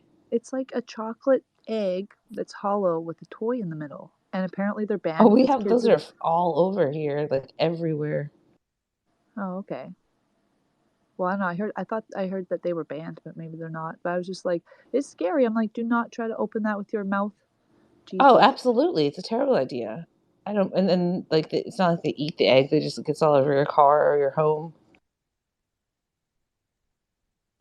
Yeah, I think they're like, as far as importation into the United States, Kinder eggs are like the equivalent of like a major firearm, like a military grade thing or something like that. It's pretty crazy. Okay, maybe what we have is not Kinder eggs, but we have hollow eggs full of tiny toys all over.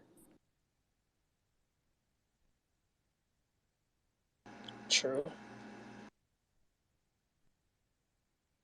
Like I've actually had Americans ask me to send them Kinder eggs. I'm not kidding. No way. Tell them to go on like Craigslist, Texas. I'm sure they have plenty. Does anybody here have a theory or an inkling that maybe like human DNA might be mixed with non-human DNA? Could you define that a little bit? Sorry. CRISPR DNA? Is like a clone DNA the same thing? No, I mean like way back when were we genetically touched by something not natural to us, like maybe on Earth or just at least within our own Increase of species. evolution. Yeah, because like. Oh, I don't know if that's the case or not back in the day or now, but I know that could happen at any time now. Yeah. I kind of struggle with the idea that DNA actually evolved on Earth. Right. I mean, considering the complexity involved, all the the math, these little bioengineered things that we create. Like, I mean, these are little machines. When you break them down at the molecular level and you look what they're doing, they're like little nanobots. Like, I can't see there's any possible way. I think that DNA came from somewhere else and got here and had the right conditions and kind of took off. So yeah. So do you think it did develop here or it did not? I agree. I think it came from someplace else. I love that. I think it came from sort Mars. of a panspermia, right? But at a very basic micro level. But maybe eventually it creates creatures that can kind of like ET phone home kind of business. I hope home is listening. Yeah, I just said it because like I've been doing genealogy and then I was kind of looking at blood types because I forgot what blood type I am. And then I was reading about the RN thing. So there are, I think it's R, or maybe RH. So it's like RH negative or RH positive and what that, like that's what makes your positive or negative blood. And I was like, well, where the heck did that come from? And apparently blood that is RH positive has like the skin of it actually looks like a lot of different like I don't remember if it was like viruses or bacteria or what. I guess it would have been viruses because bacteria don't really take over your cell. So yeah, I guess RH positive blood it kind of mimics or looks like a lot of different viruses.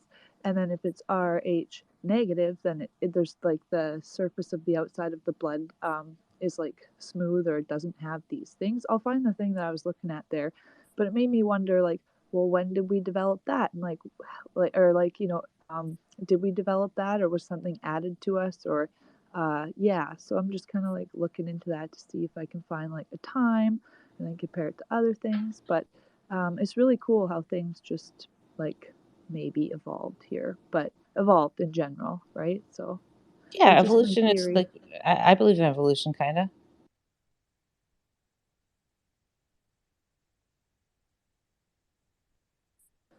Do any of you guys know what your blood type is? Yes, I wanted to ask John real quick. What do you have you read the book called The Way of the Shaman?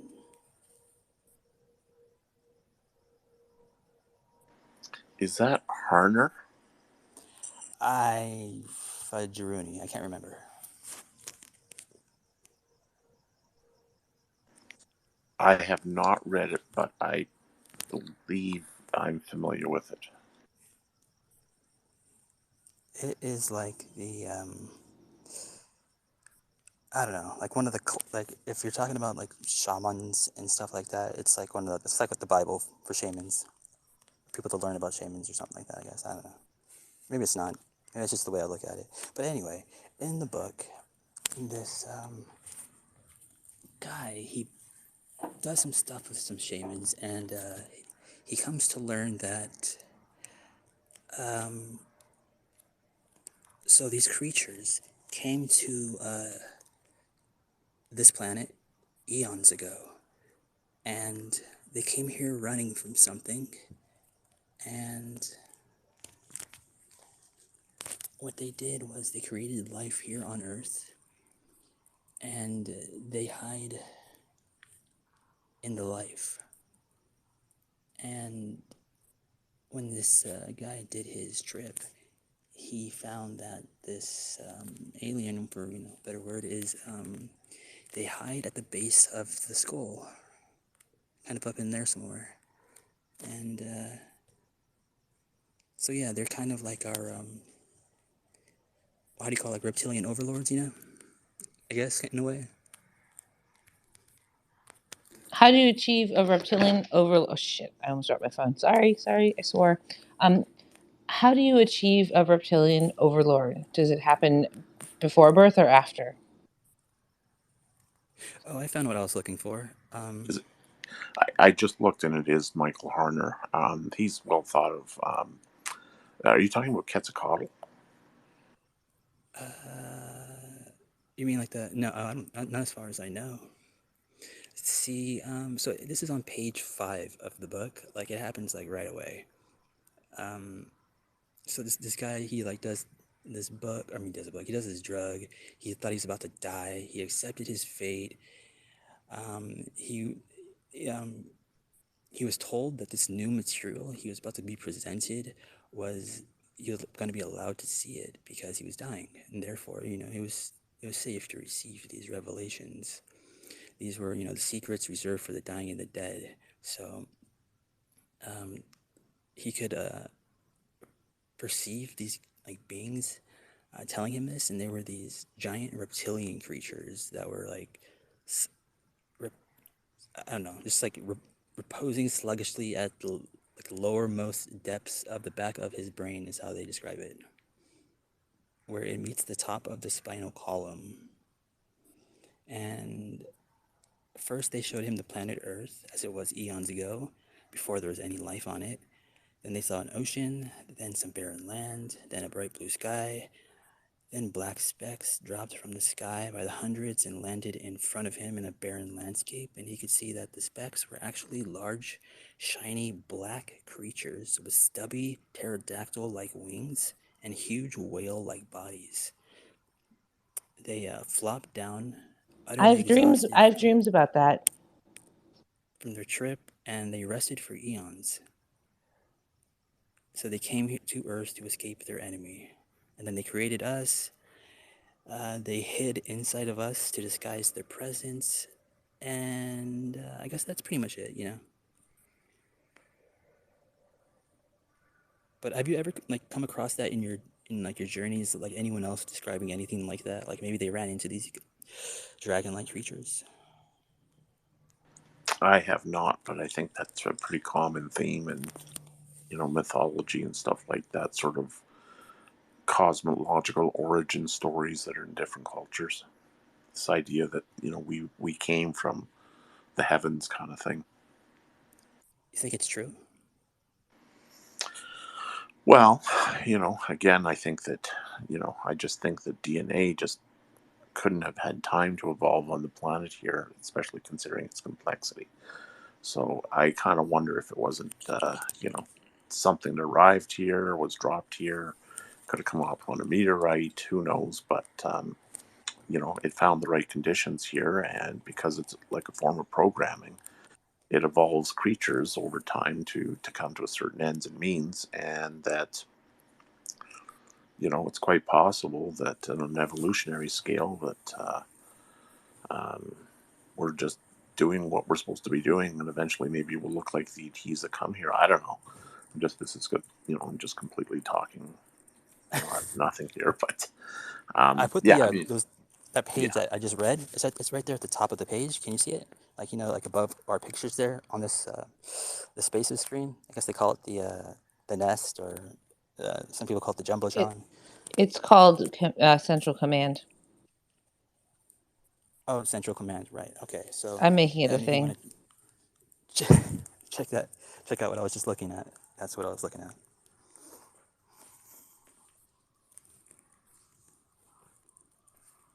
So Martha, you So want to this, tell us about your experience? I can't really read that, but sorry, what you're relaying in this case, this is coming from some kind of an oral tradition someplace. It's an explanation for the creation of life here, something like that. Is that what you're? No, no, no. This was just this guy's trip. Oh, okay, okay. Yeah, I mean, I would say that those kinds of things are very common. These ideas. I haven't personally encountered that. My opinions about DNA and questioning whether or not it could have had time to evolve on the planet here.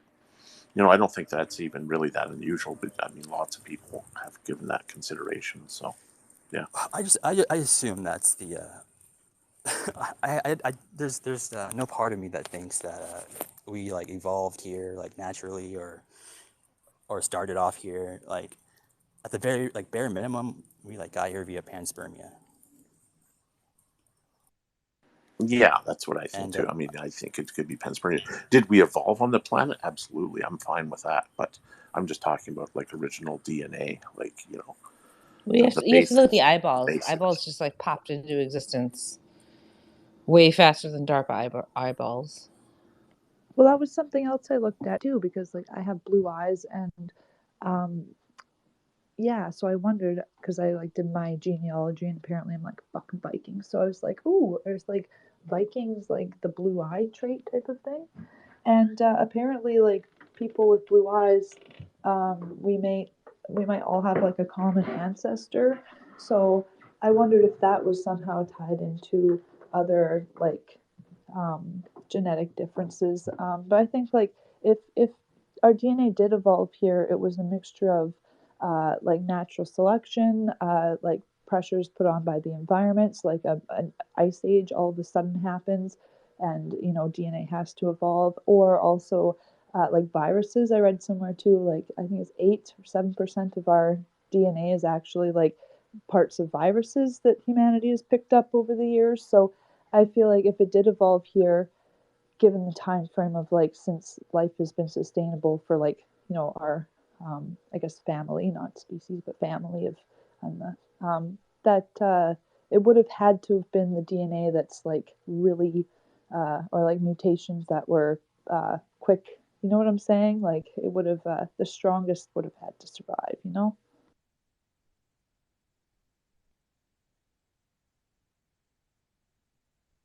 But I kind of think Yeah, I maybe mean, aliens. makes sense to me. I kind of think that maybe well, I guess there would be aliens coming from another planet, but I have a feeling that they're also us.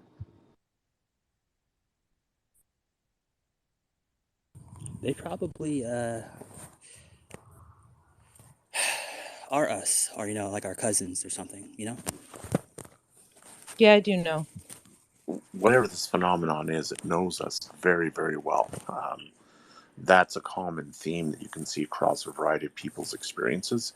If it was really something other, as in like super alien or something like that, you would think that a lot of these bridges and consciousness and other things wouldn't exist. So, I mean, I don't think that can be ruled out as a possibility. All I'm saying is that, maybe we're encountering something that's like an overmind or something like that, like, the sort of the Jacques Vallée of a control system or keel or something like that. It could be Jacques also, Vallée is awesome. yes, or some kind of like an ancient intelligence that maybe preceded us on the planet that's, gone hyperspatial somehow. Do you know who J. Allen Hynek is? Yes. I know his son a little bit. He's a pretty funny guy. Paul? Yeah. Yeah. Yeah, I've chatted with him a few times. He's like a lot funnier than I think, well, at least than I realized. I would have never thought. You come across, those guys kind of come across more serious,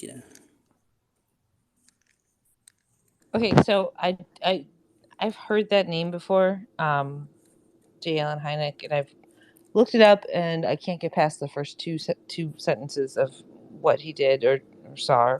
Would you explain? Sure. He was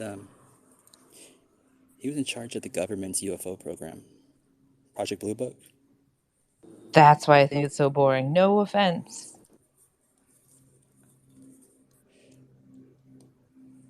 Yeah, he started off as a skeptic, and then at the end, he was a believer in it. So what does his son Paul do? He's sort of taken on doing the same kind of stuff and activism and research and so on and so forth. I mean, he hasn't worked for the government per se, but he's basically followed through on his dad's work and research. So I encountered him on Clubhouse. He used to come onto Clubhouse. That sounds like a really cool dude to know. Like, wait, hold on. We're on Clubhouse. This is Twitter. Yeah, he was in a few different rooms on there. Because I've been looking for some UFO type rooms in there, and I can't find any. I mean, I find there a few, aren't, but they're... Yeah, you know what? There aren't right now. It had about a real big, about a 1 year run, and then the UFO groups, the rooms on there, all died out about 6 months ago. Just because? Yeah, the platform kind of took a bit of a dip. The crowd changed. It just who owns Clubhouse? Some people in California. That's what I understand. Oh, those California guys.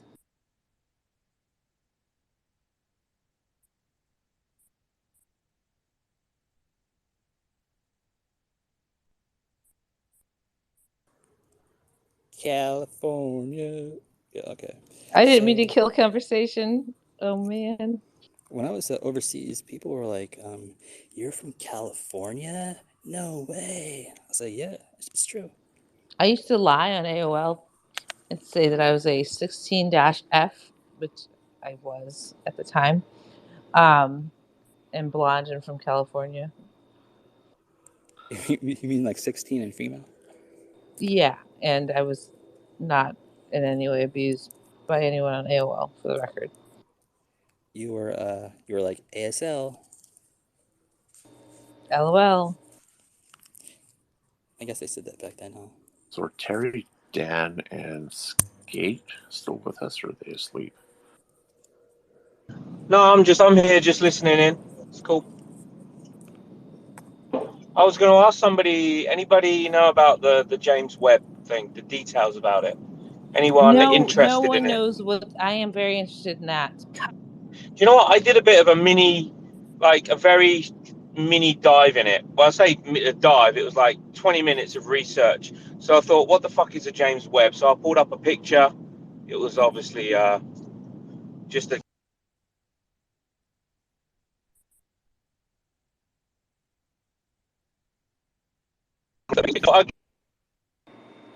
But the three companies who built this thing normally build weapons and bombers and rockets. They're weapons makers. I'm thinking that's very dodgy. And then, okay, who controls this thing? Where's the control center? So the control center is a John Hopkins Institute. They're sort of like the hub, the control. Again, another nefarious institution. So I only did it because on the TV, the BBC main news yesterday, they said, picture, and it's like this cartoon. So all I'm seeing lately, especially on my feed, probably because I'm looking into it, and I'm seeing it mainstream news as well, is James Webb pictures, which it's just crazy, isn't it? I don't get it. I think it's all bullshit personally, but it's interesting that it's made by weapons manufacturers. Like, these are big time weapons people. Just join the dots, right? And you Well, just you I think, don't think fuck, the I don't James know. Webb telescope is a weapon myself. I have done very little research. I also don't believe in the CGI pictures that we're getting, because they're exactly the same as the ones we used to get. Everyone's like, look at these dots that are shiny, and normally I'd be like, shiny, I love it. But in this case, I know they're not real.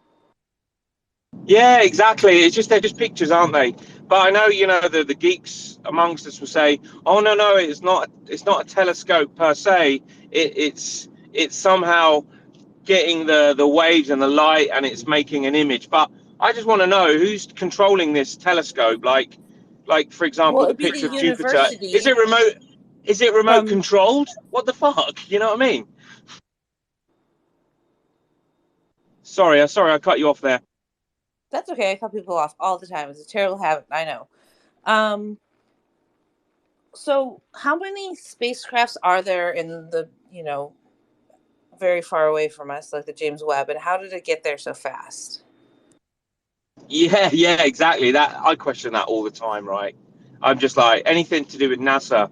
You look at NASA's history and who's behind it, and their military. Do you mean I just DARPA? don't believe it. Pardon? No, NASA. He's put together in 1956. The guy who headed it was a guy called von Braun, ex-Nazi. Why they didn't trial him for making fucking Not bombs that all bomb my Nazis were granny? bad. Boot me from the space if you want, Logan, but not all of them No, were that's bad. true. I understand, but it's a bit hypocritical, right? Where you get these scientists who created bombs, the V2 rockets that bombed my nan in London, you know, and killed probably a few of her friends. He created this missile, or whatever. It was the first rockets, wasn't it? That towards the end of the war, that was called the V2, the V2 rocket. They were called doodlebugs in the day, and they just started to appear at the end of the Second World War, just before Germany fell. And this guy von Braun, he was the one who put these together. Anyway, Thank you NASA for got hold of sharing him. that. Dan has his hands up, and I think the cops might be coming to get you. Haha. Anyway, von Braun, he was the main man.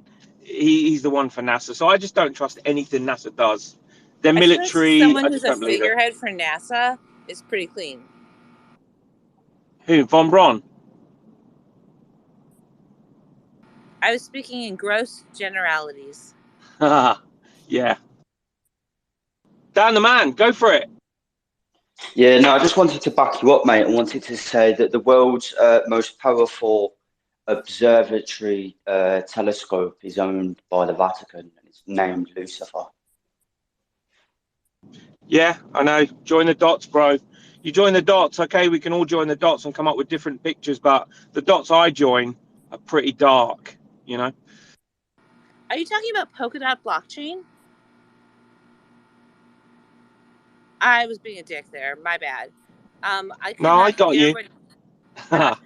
what did Dan say? I didn't hear it. The world's most powerful telescope is owned by the Vatican Church, and its name is Lucifer. Lucifer is the god of light, so I don't have a problem with that. Oh, that's okay then. We'll let them off. I believe that the reason why often the negative entity associated with mythologies and religion comes from like the sun or an entity that makes a lot of like things happen comes from the sun is because that person represents like, or that being represents rather like a force that comes from the outside rather than um, something like rather than something else. Like my personal belief is like all of the negative things like Loki or Lucifer, they come from like evolution, like forcing evolutionary changes that were caused like that cause negative vibes or feels. You know what I mean? So like Loki's parents were giants, right? So giants are non-human, and he represents like forces, and his children represent like forces that are uncomfortable, opposed to like more life and lots of plants and all the other good things that the um, better guys bring, you know.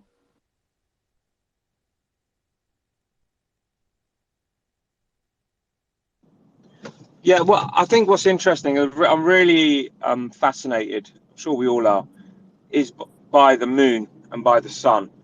And I really don't think they are what they tell us, which sounds a bit crazy.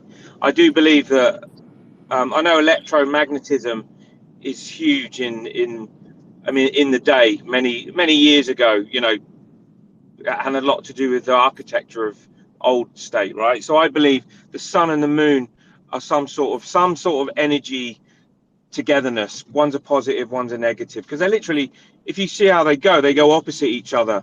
They're exactly the same size. I'm not saying flat Earth or anything like that. I don't want to go down that road, but I do think the sun and the moon are for sure connected in the realm of magnetism and electric.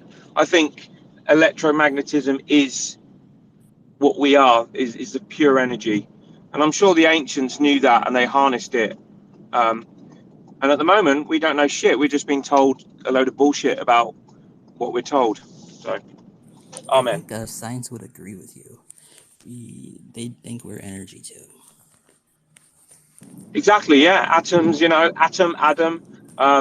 Yeah, there is a lot of stuff going out there, but I do think conspiracy that whoever controlling us at the moment, whoever governing us, know that shit, and they're hiding it from us. Actually, our names are Logan, Sucking. Martha, and Ocean. I'm just joking.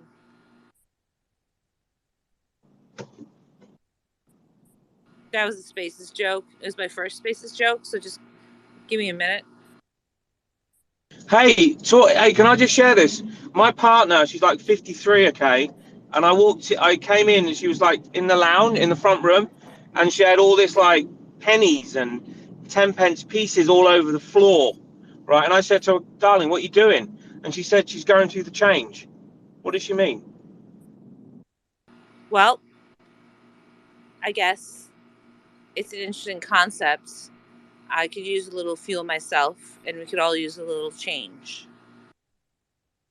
But I didn't know whether she was No, going through the change. that's British sarcasm, where she's going through change. 1p, 2p's, Well, 5p's, I would put it in 10p's. Smash Mouth. And she actually is going through the change, funny enough. Bless her. Is she shortchanged?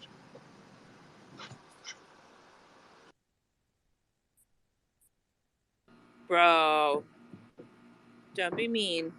Interesting fact: our $100 bills, they kind of smell like maple syrup. I'm not gonna lie. If you get them brand new, just the hundreds that are brown, they smell like maple syrup. I love facts like that. That's amazing. John, can you back me Yeah, up? Is that a thing? the new notes in England are using gelatin. I think it's pork gelatin in the new notes. I No, did it's hear something. that, man. Yeah. It's a membrane. I haven't been sniffing the Canadian $100 bills. You guys have like hockey players and cartoons on your money. My driver's license, it's a commercial driver's license too, so it's for work. It has a dinosaur on it. That's so awesome. Yeah, man. Yep, but one thing I didn't get, I was listening to the song and he's like, oh, I'd be counting blue faces or something. And I was like, why would you count $5 bills? Like, what's so baller about counting blue faces? And I'm like, oh, there's probably not like maple syrup money, so. Hey, here's a random observation. Terry's like on Terry My World. So I had the day off work yesterday. My daughter came to see me. Blah blah blah blah. Anyway, we went out for the day, and where I live in a place called Kent. They call it the Garden of England. It's very countryside. It looks like it's like very like New England, right? Like Maine and New Hampshire. So there's this town really close to where I live, and this town is very close to London. It's like 40 minutes on the train. So a lot of elites live in this lovely little town. So this is like, it's got a church. It's the most beautiful, quaint, typical English sort of villagey town, right? So I'm walking around. I needed some cash. Couldn't find a cash point. Couldn't find an ATM anywhere. The place was like, I felt like I was in this virtual reality world because it was so perfect, like Stepford Wives. So, and right, one of the stores in this little town was an Amazon. They're called Amazon Fresh. So these are these new stores where you go in there. You don't have to see a checkout. You just sign in with your Amazon card or whatever as you walk in. And when you buy things, there's food there, groceries. So when you pick up your food, put it in your bag, it just automatically debits it from your account. So, but this town was like, fuck me, man. This is like only for the elites, you know what I mean? Because it was all like Range Rovers and stuff like that.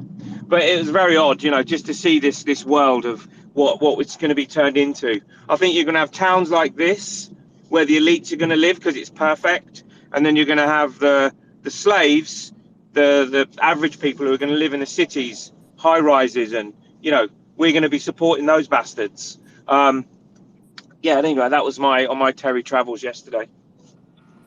Are you a Brexit person or a not Brexit person? You know what? Brexit. I think I didn't want to remain in Brexit because I don't trust the European Union because they're a union and the leaders are not voted in. They're just they're placed. The Brexit thing was a big disaster. I think we didn't mean to come out of it, but I'm not sure why we even voted to come out in the first place. That was a really weird thing. And Brexit did divide the country. It did divide families a lot. A lot of my friends, it didn't divide me and my friends, but I could have easily got into a debate about it with them. And if they found out I wanted to leave Europe, most definitely would have broke friends. So I remained neutral on it. But really, I wanted to come out of Europe.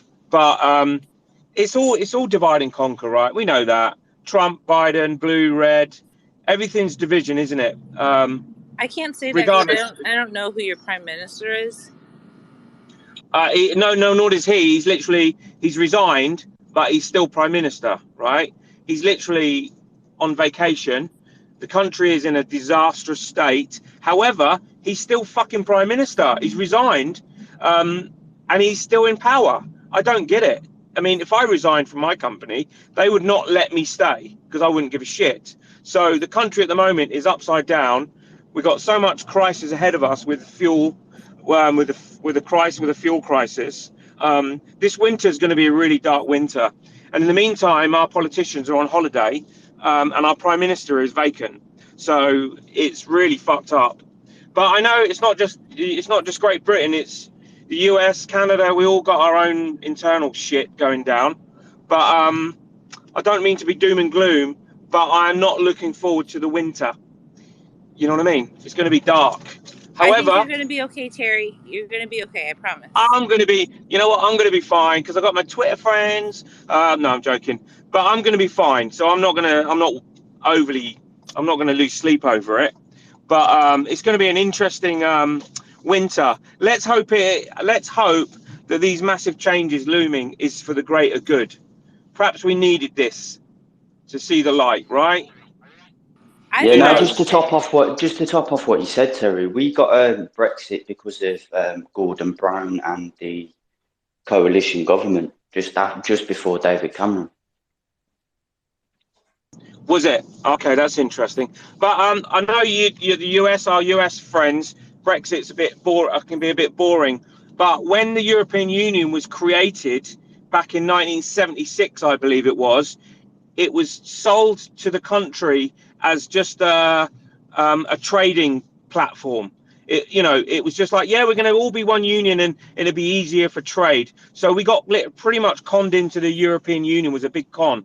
And the person who orchestrated it was a prime minister called Edward Heath, right? If you look at Edward Heath and you read about this man, he was a gay guy. So what, he's gay, but I would put my left testicle, he was a huge paedophile, and he was very tight with Jimmy Savile. And this guy who put Brexit to Great Britain was one of the most darkest characters on the planet. And he died at 80. But then everything came out to say, he would have a boat in Jersey off the coast of Great Britain, and there was word that he used to fucking kill children and rape children. I believe it for sure. Very dark character. You And he guys was the one who put. Jersey and Britain. No, Weren't there a we have a place politician called. called? You know what? I think we need to change topics. This is getting pretty dark and depressing. So if you don't mind, let's go ahead and talk about some UFO stuff. So I was thinking about this.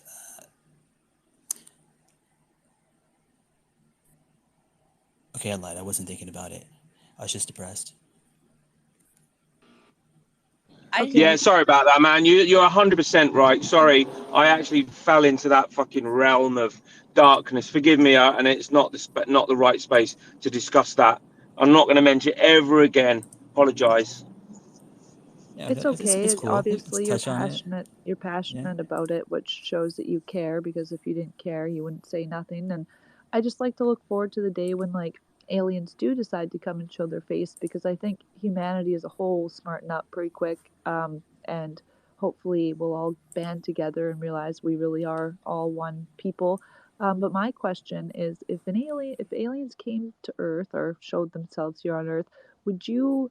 And they said they were friendly, and they were legitimately friendly, not that you knew that, but if they said they were friendly, would you trust them? Because I feel like I actually might, so I'd probably die first, but do you think it would take time, or what do you think you'd do if they said they were nice, Do you not think they would have come already and said their piece? Why No, would they even because wait? we'd kill What? them. Because we'd kill them and do things to them that are Yeah, mean. but they would kill us with their technology and stuff, would they not? I Not think if they they would have wanted said to get something by now. friendly. Not if they were trying to get something from us. No.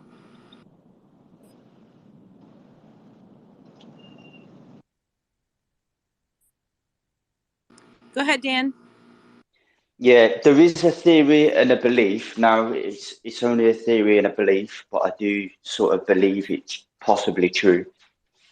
Now, there is a theory and a belief that extraterrestrial existence would only ever make first contact with humans to people that have taken psychedelics. Now, I'm not saying because psychedelics is the only way you can contact them, purely because the person that's taken the psychedelics have expanded their consciousness so far beyond what they're normally capable of. The brain would be able to handle first contact with aliens and extraterrestrial beings. There's a belief that the brain itself, which is partly why we deny its existence, or why we deny ghosts or demons or angels, because our brains can't comprehend that level of profoundness. That was so well stated, Dan. Thank you so much. And I would say, how dare you think I couldn't handle it? That is an assumption. No, but it's almost like the shock of your life, but times 10. Can your body handle it? Can your body handle the shock? I feel like Logan's kind of boring, so maybe he couldn't handle it. Yeah, that's true. I think Logan said a cool thing, and I definitely resonate with him. I think he said something about the human zoo philosophy. Maybe You know, aliens are who they are, and we are literally like an ant's nest to them. We are literally so low in the spectrum of whatever the spectrum is. We are just like a zoo, a nest, and they're just like, I mean, look at an ant's nest, right? How low in our lives are ants' nests? We just literally look at them and don't even Actually, try one and, time in you know, Norway, I was walking through the woods at 2 a.m. because it was broad daylight, and there were these awesome like mini hills. They were like half as tall as I am, and I was just climbing them and like looking through the trees, and I looked down and I was covered in ants. They were giant ant hills. Like the ant ants are assassins. amazing creatures, man. Ants are beautiful, man. But we don't really care for them, do we? We don't try and communicate with them. So maybe these aliens look at us so low. Why should they bother? You know what I mean? We're just ants to them. Well, We're not even intelligent. I think it's more like a feral dog pack. So you got like 4 or 5 dogs and they're all feral, and so you're like trying to tame them. So you get them fenced off in your yard, and at first you just kind of like don't really interact with them a whole lot. And you come out and you're like, maybe try to give them food, or I don't know, maybe like try to like show yourself in ways where it's not so scary. But then I don't know, maybe there's people that come and also scare them at the same time. So it's like, what the fuck, guys, stay away. I'm trying to like, tame these creatures. Like maybe there's more than one. Um, and I don't know, I hate the idea that all aliens are bad. Like there has to be, in order to get that advanced, you need unity. I feel like you can't get that far fighting all the time. You know what I'm saying? Like, I feel like the times that humanity's really learned a lot, well, it's after war, yeah, but at the same time, like, there has to be an after war part. And, like, I just feel like you can't get that advanced without some type of, like, unity. You know what I'm saying? And also without some type of pressure on that unity. So, yes, I feel like in order to get smarter, you have to be trying to outsmart something, right? So, I think there's both. I just really hope like the good ones are around when the bad ones are around, And like, how would you know the difference, honestly? I think you wouldn't know the difference, which is fascinating to me. I have some stories on that. However, Well, I'm going to leave you with a cliffhanger because it's super duper late here in Texas, and I'm going to go to bed. Love you guys. Thanks for joining the chat. It's been really fun. Thanks, Love Logan. you. Thank you. Good Love you sleep. too. Bye. Bon voyage. yeah, no, I just wanted to say before I pop off, it's our perception. Obviously, what you've just said, your perception of what you've just said could be angels and demons. Like the good angels, the good aliens could be what we would believe as angels, and the bad aliens could be demons. So this is the argument that I've got for it on a whole. We're always taught to separate the two things as two different entities itself, but they both played their part to being one collaborative thing.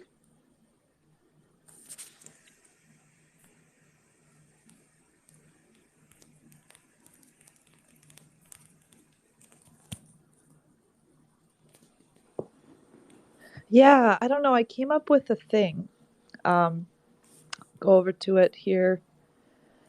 I'm still writing it down, but I'm not sure about the wording yet. But does anyone here know what the overview effect is? No, why don't you educate us? Okay, so the overview effect is like when astronauts go into space and they see Earth for the first time, like in its entirety in one shot for real.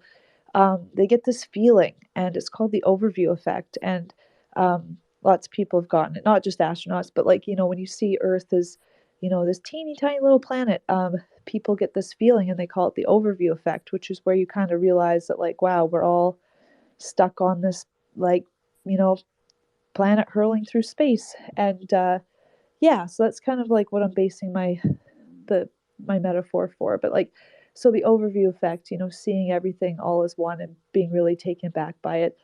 I have a theory that like if you take any particular religion and you zoom out and you zoom out and you zoom out all the way to like how that religion was created and what like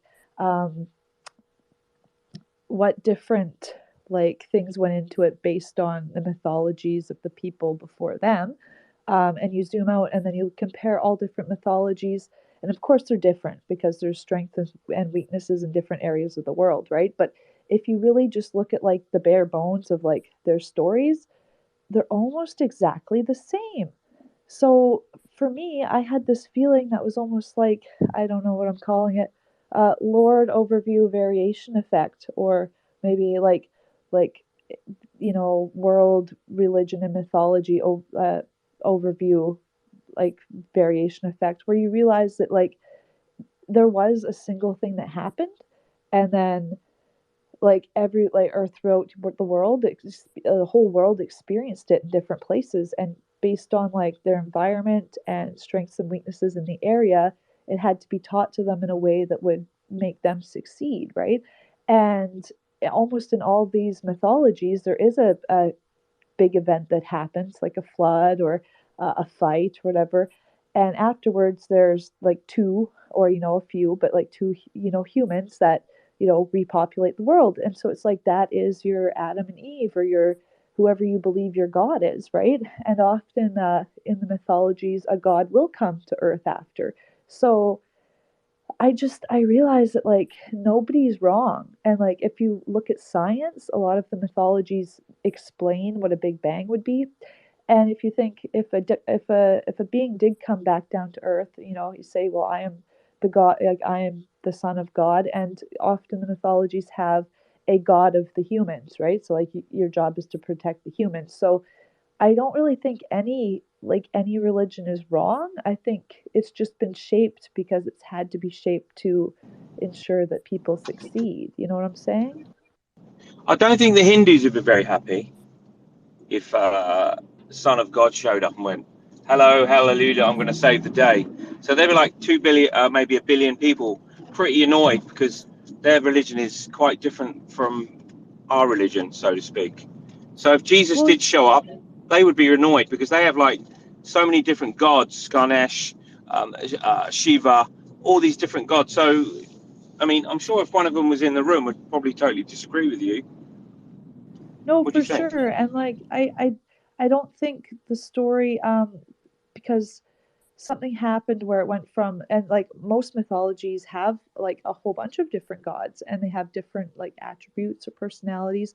Um but I think something happened in some religions where they just focused on the god of man, and I'm not sure why that happened, but I definitely think that, like, yeah, I know in Hinduism there's like one god that represents like was it like 11 or 12? I've only like really just read over it. I haven't really dived into it, but I'm pretty sure there's one god or person or whatever that actually represents like a whole bunch of different people like within that one person. So um yeah, I'm not sure why it went from like all of these different ones to just one god, but I do know in Norse mythology the god that comes back to earth is Balder, and he's the first god that was ever killed, and he was killed by another god.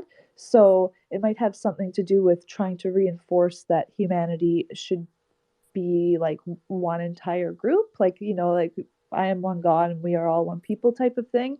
But yeah, I'm not entirely sure why that is, but I just there's so many similarities between mythologies and stories and teachings that like it doesn't make sense that it wouldn't be all connected. You know what I'm saying? And then for people that argue that, oh well, there's only one god, it's like, well, yes, well, the one god he had or created, or there was other gods, but all of those gods, like everybody's got to come from somewhere, right? Like we have one origin in my mind. And then with the alien talk, it's like I believe aliens are real, and if you believe in God, then like those aliens would have had to be created from something, and they got their intelligence from something. They didn't just pop out of nowhere. So I mean, like So, God would have created the aliens too. so are you saying like, okay, if aliens are real, I'm neutral on that one. So well, there will be, if the universe is infinite and aliens can travel the universe, surely there would be not just us and aliens. There'd be a huge amount of different aliens, would there not? You can't just have there's them and there's us in an infinite space of different planets, you'd have to have, if you think of the word infinite, you'd have to have an infinite amount of aliens. It would just not stop with different aliens. So if there is aliens, there must be all different kinds, because you can't just have one and then us, if that makes sense. Well, yeah, of course it does. Just look at the reports of there are visitors, right? There's so many different types. So there is different types of aliens, you think, right? Is that what you're saying? Different I types. mean, assuming the people that report these things are being honest and it's not just in their head, then yeah, it appears, there's a bunch of different types. The only thing I'm just questioning, everyone now has got a mobile phone, like everybody. In the 60s, they didn't, or, you go back 100 years, obviously didn't have that tech. But everyone's got a phone now, and there's a severe lack of alien footage. But there's more alien footage from the 50s and 60s, these like strange videos of there is now. There's no like 4K video, because everyone's got a phone. Everyone could just pull out a phone and take a picture of some sort of. But you do occasionally get on Twitter this really weird thing that goes up in the sky, but it's not very detailed, is it? There's no like it's probably, there's no real like hardcore footage of aliens, all right? Only Let old me, pictures, old videos. yeah, I That's what can I'm help you. questioning. You're totally right. It's an argument, a lot of mostly the older generation like to talk about, but I don't know why that is. I've just noticed that.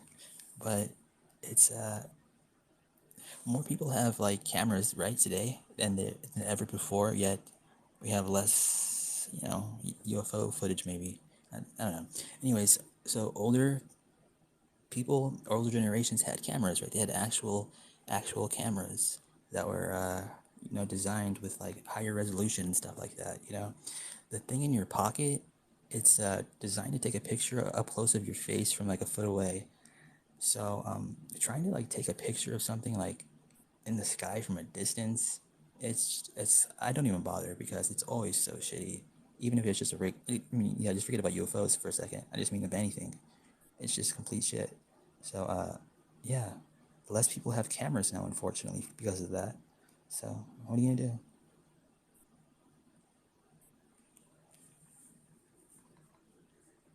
Although you can get like cool mods for like your phone. I bought this cool this thing on Amazon. Like you can like clip on like little extensions over like your camera thing, so that way you can like a telescope lens or whatever, macro lens, different types of lenses. Got it for like I don't know, like a package Can I comes for say like one 30 thing? bucks. Fucking love you. Yeah, go for it. I'm gonna follow you right now. So there it is. Easy peasy, Uh, and fuck everybody else. Everything he said was exactly right. So anyway, I think too, like, if there was more sightings and more actual physical evidence of aliens in the past, maybe their attempts to connect or interact with humanity have stopped so much because we're fucking crazy and we steal them and we like, pull them apart and do tests on them and stuff. Maybe they had like an initial like trying to make contact and then realized we were whack and then backed off or just hid themselves. Maybe like, okay, so how there's that island, I think it's like in India somewhere, there's this island Sentinel where like, Island. yeah, and so there's like people and you're not supposed to interact with them because they'll eat you, and they're like untouched civilization. So it's like people went there, they were eaten, and now nobody goes there. So can you imagine they're like sitting around a fire and they're like, how come there can't be that many people in the world? Like, we've only seen like 4 or 5 people. Like, where did they go? And you know, now we have towers so we can see further, and we so still can can't I trace can the I ask that people, your right? generation is like earlier than mine? So what you're talking about is something earlier than mine, right? Because I've never seen that before, but I do agree that that is happening. Does that make sense? I've never seen that degree. You must be millennials or Generation Sevens, right? You must be something different, right? Within a generation. Does that make sense? Because everything you said was absolutely 1000% correct. Does that make I say sense or not? 2000.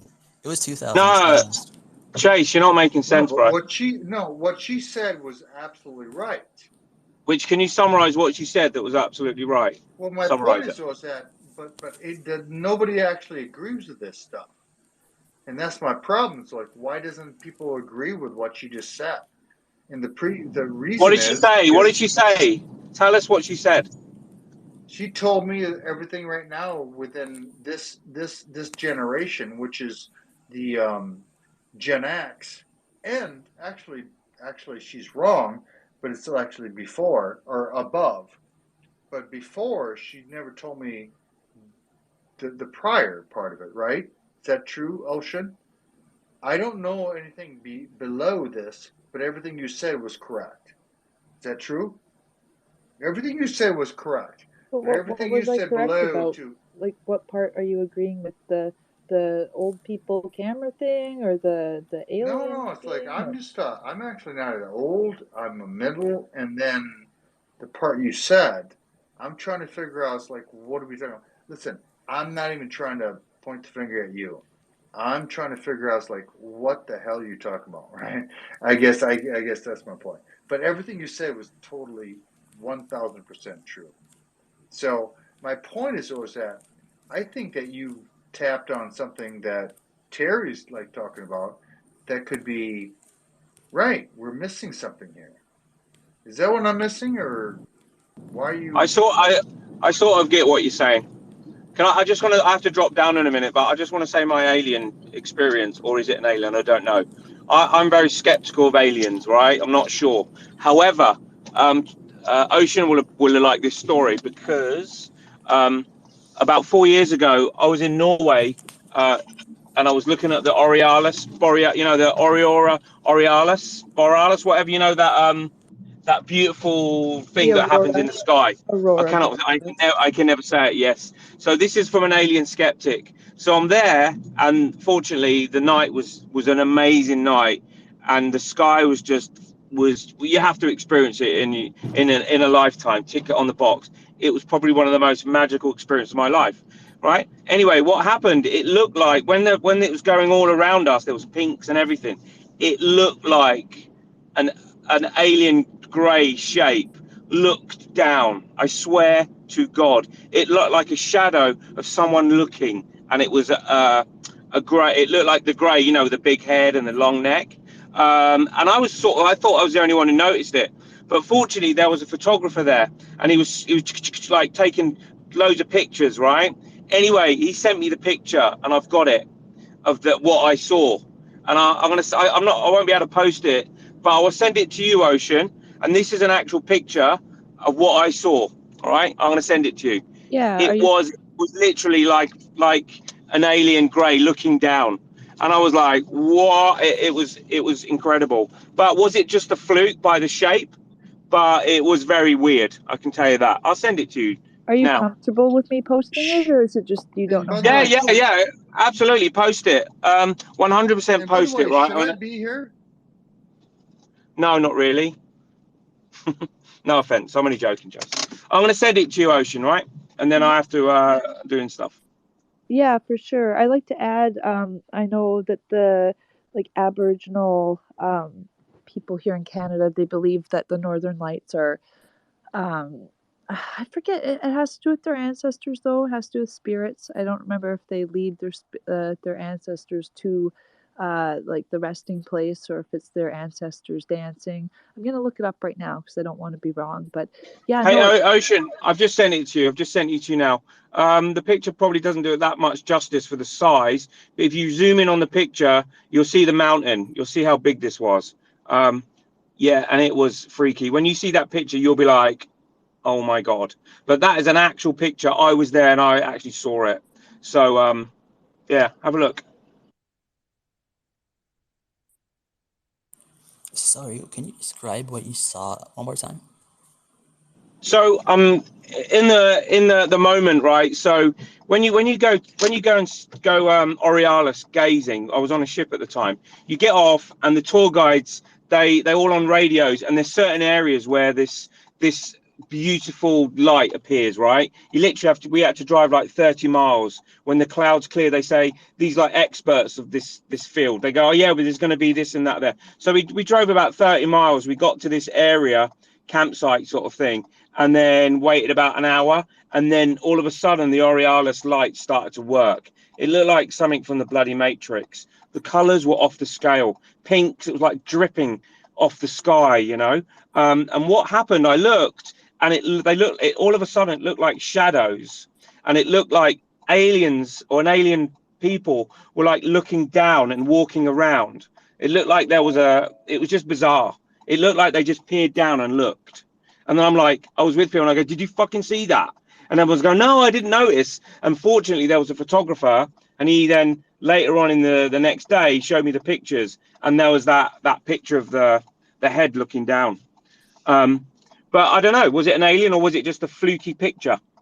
Have you got the picture yet, Ocean? Yeah, I just posted it there, and it's cool because they're caused by the magnetic field, right? Like it's the light interacting with the magnetic field. So makes you wonder if maybe it's like there's a big old pot somewhere there someone's No, looking down at us. Yeah, what do no y'all think? fucking way. That is fucking crazy. You see the picture? Have you seen it? He's saying that, Logan. Yeah, is that for It's real? Did you make That's that? 100%, man. On my, I hate to say this, but on my children's lives, 100%. That's Uh, what I saw. the That Unfortunately, is fucking fortunately, bizarre. unfortunately, a photographer took it. And when I looked at the picture, I went, "Are you kidding me?" He said, "Yeah." I said, "What do you think?" And no one really. Okay, it was on a ship. I was on a cruise ship, so the picture wasn't like it was like a cruise ship photographer was on board. So that picture's not mainstream at all. It's like genuinely, that's genuine. Not many people seen that. But that's my grey experience. But it did look like they were looking down, man. They were like, it looked like they were stood at a table, and they're like, "Hey, look," and look down, because you could see them, like it looked like people were walking around, and then the head um looked. Yeah, I was gonna Why? ask. One thing I was gonna ask: did the head rotate? And when I look at your picture, I see it is brighter on like the nose and mouth area, which would make sense. Like when like you put your face near a light, and it's like it kind of or like yeah. So it looks like just the lighting is similar to how you would shade in a face based on like where the light is. So like, did the head rotate at all? No, it just looked like, imagine you're under a piece of glass, or imagine you're underwater. That's a good way, and you can look up and you can see things happening, see people moving, and it just looked like that when that head sort of looked over, and then it stopped, and then the whole sky just exploded pinks, and it just dripped down. It was incredible. Hello, can you still hear me? Yeah. Do you have a phone ringing? Yeah, I did. It was sorry, someone called. I've just cut them off. That's why I've got to go. I've got to No, that drop down in a minute, but I still listen. No, that's all good. I wanted to make sure that that was your phone ringing. But yeah, no, that's a wild photo. I love that so much. Yeah, I thanks have for lots of. listening. I'm gonna look through my Northern Lights pictures right now. Actually, Have you been? Have you been to the Northern Lights? Have you seen it before? I have never seen it, but I want to ask you real quick before you leave. Yeah. Like, has that guy said that he has ever like the photographer guy? Has he seen? Is he like that's common to see that thing, or No, it's it's rare, or because what? when you work on cruise ships, right? It's very like it's like a cattle market, as in the business, the work. Everyone's working so hard, right? So every week the ship would go to that place, would knock out the pictures, and the photographers are so into their work. They're not like taking pictures for themselves. They're taking pictures for the passengers, and then the passengers can then buy the pictures afterwards. So, and then they will throw all the stuff away, and then the next cruise will start. You know. So, yeah, the photographer didn't really care. No one gave a shit about it. A few people were a little bit drunk on the night. So it wasn't really. No one really took it seriously. You know. But do you think it's the date that you took this? say again. Can you send me like the date or like yeah, the date that you I'll took have to this find out when picture? I was in North. It was pre-COVID. Definitely pre-COVID. Maybe could have been a year before COVID. I did like 2 months of that season, going all around Norway and seeing the Northern Lights. It was like the season. What date was it? I can't remember. It was winter and it was bloody cold. Yeah, you don't have to remember right now, but you No, have I'll my have a thing look. in there. So I've just got to drop down now. I need to do something for work, but I'm going to stay in the room and I'll pop back whenever. Have you posted that picture then, Ocean? I Oh, did. It's amazing. above us Thank you. in the big screen. Of course. Thank you for sharing. That's wicked, and I love that. And don't be afraid to believe in. Like, look, they wanted to say something to you, or Maybe. they And I thought it accidentally was a showed really you the good time truth, of my right? life, actually. It was a really beautiful experience. I was like probably the happiest I've ever been. Um, so yeah, who knows?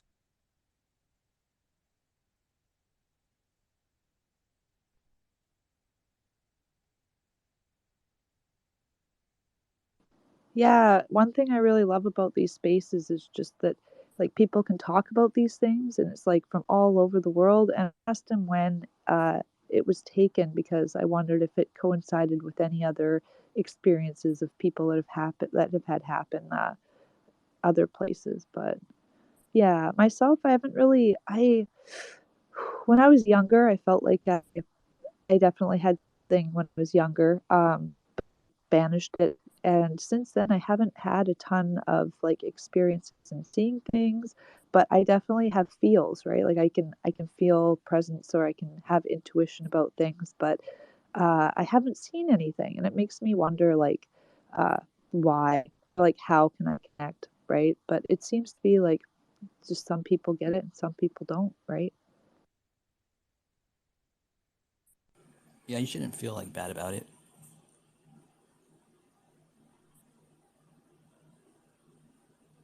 What part of, like, have you looked in like your area to see if there's like, like a hot spot or anything like that?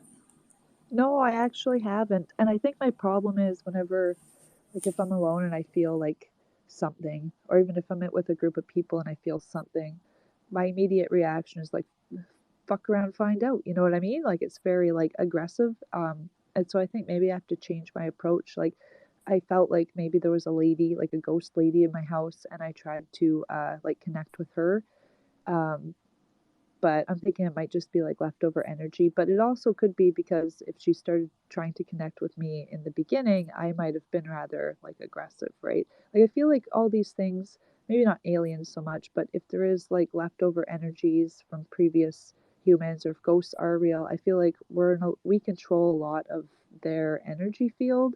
And so if we are strong about it, like I don't know, we can not feed it. And I think you can feed them with negativity too. It's like the more like you see them, and if you react in any way that puts out, energy towards them or even in their area, that it can feed them. You know what I'm saying? Yeah, you're talking about a little bit of that loose. I'm the same way, by the way. If I encountered something, I'd be like, "Fucking, you want to, you want to get into it or what?"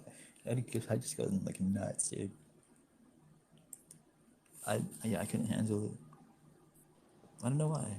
And I think a part of it too is like my mom was like so obsessed, like she's like the Greys and the everything else, and she believed that she got abducted and like all of this stuff, and like I think she was just batshit crazy. Like I'm not saying I don't believe in aliens, but she was the one that just like she believed in like I don't know if she was being real or not.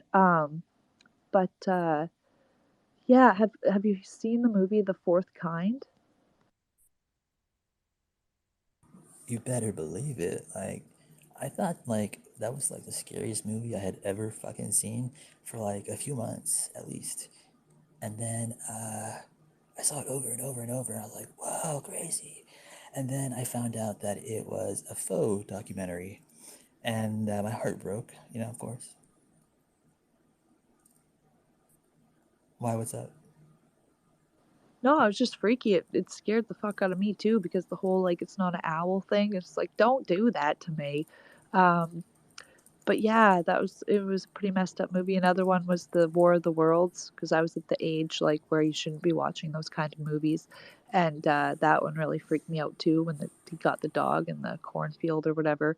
Um, but yeah, I think it's definitely like they put out these things with purpose, right? Like everything from Hollywood comes with like a purpose, and it just kind of reinforces the fact that maybe they're not aggressive. Like I always thought the Egyptian people like had slaves to build the pyramids, and somebody told me no, actually they don't. And there's proof of that because like like the people that helped build them have their own like cemetery, and it's like very praised.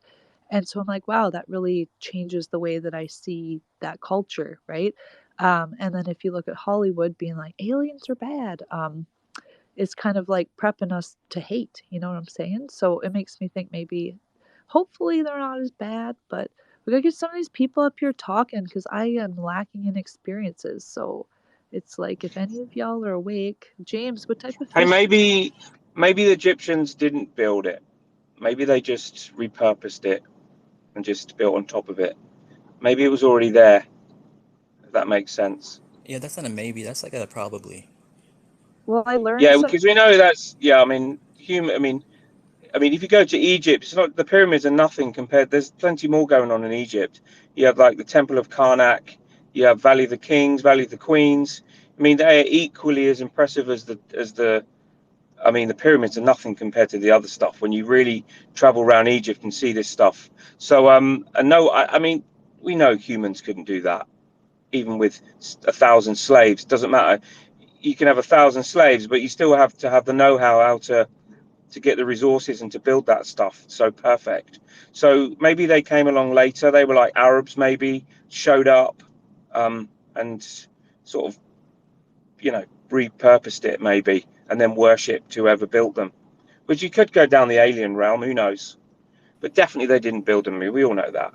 Yeah, we Our gotta walk a instinct fine tells us line. that, right? Let me just say this real quick. Yeah, we gotta walk a fine line when we talk about accusing Egyptians of not being responsible for building it because they find that very offensive. And although I think they're I think it's possible that they could have done it.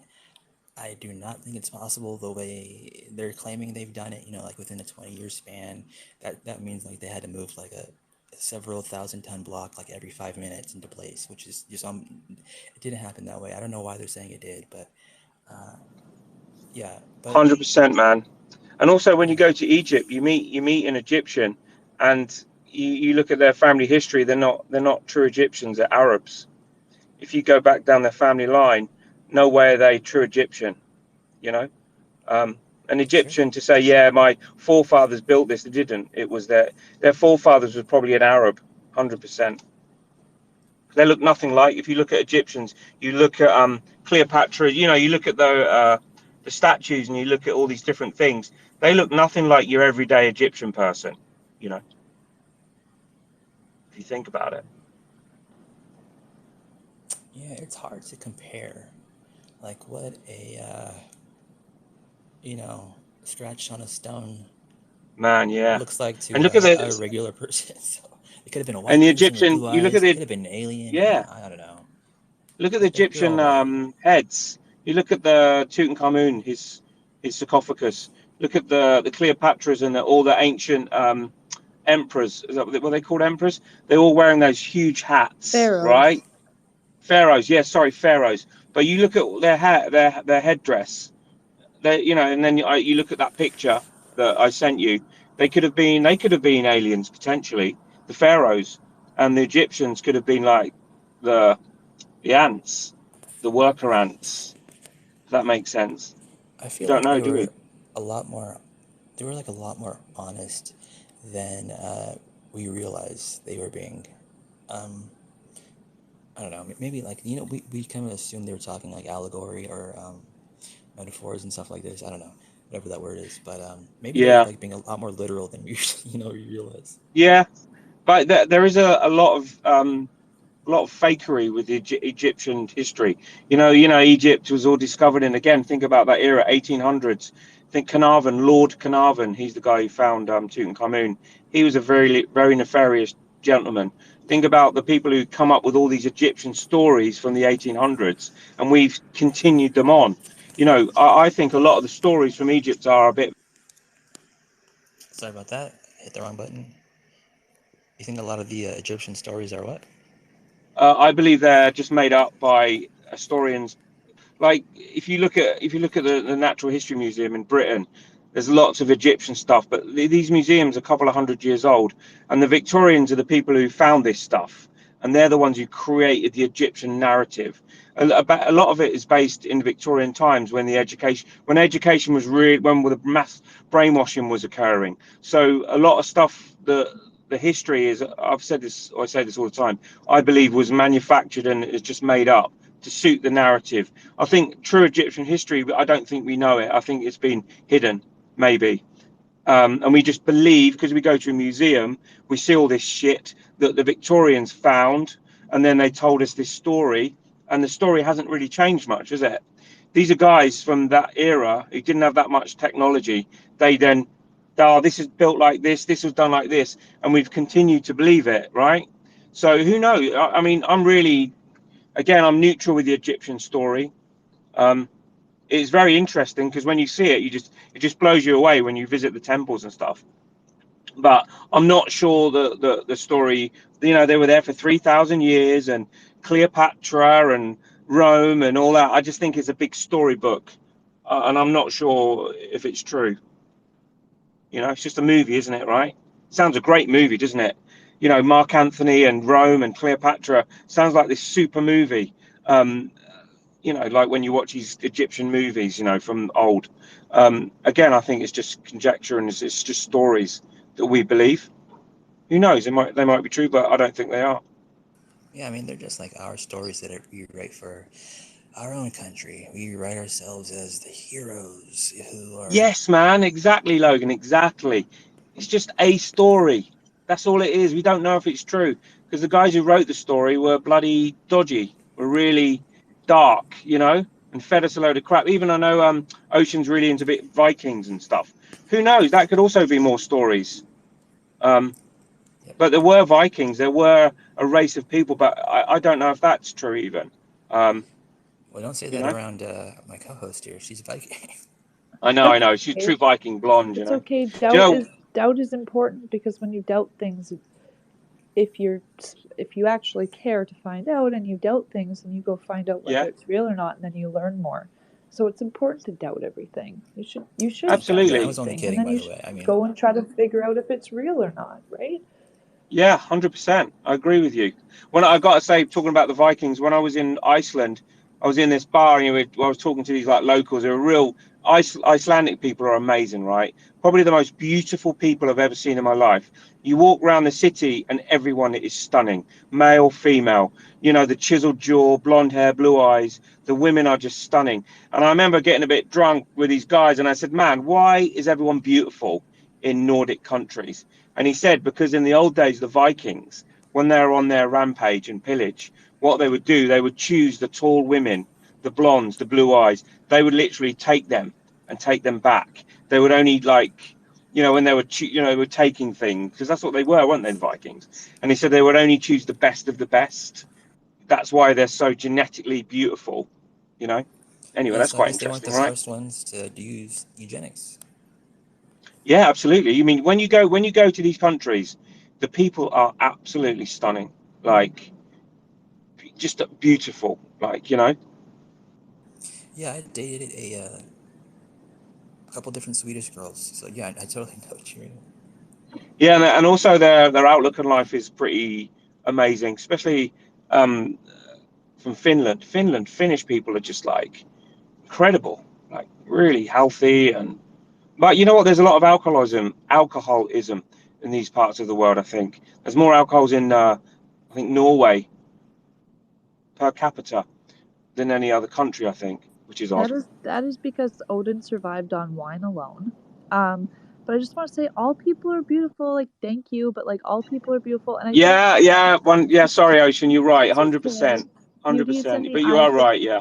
beauty is in the eye of the beholder. But I think too, I noticed that like people that are Aboriginal, they tend to like live longer and they tend to look more beautiful. Like, not saying mixed races aren't, because there's some really fucking beautiful mixed race people. Everyone's beautiful, but like I just find like I'm also like First Nations, like Canadian First Nations, and like some of the women are just absolutely gorgeous, and it's almost like people that have been in the area for a long time, and like their genes are adjusted and they're eating the food that's more natural for their bodies.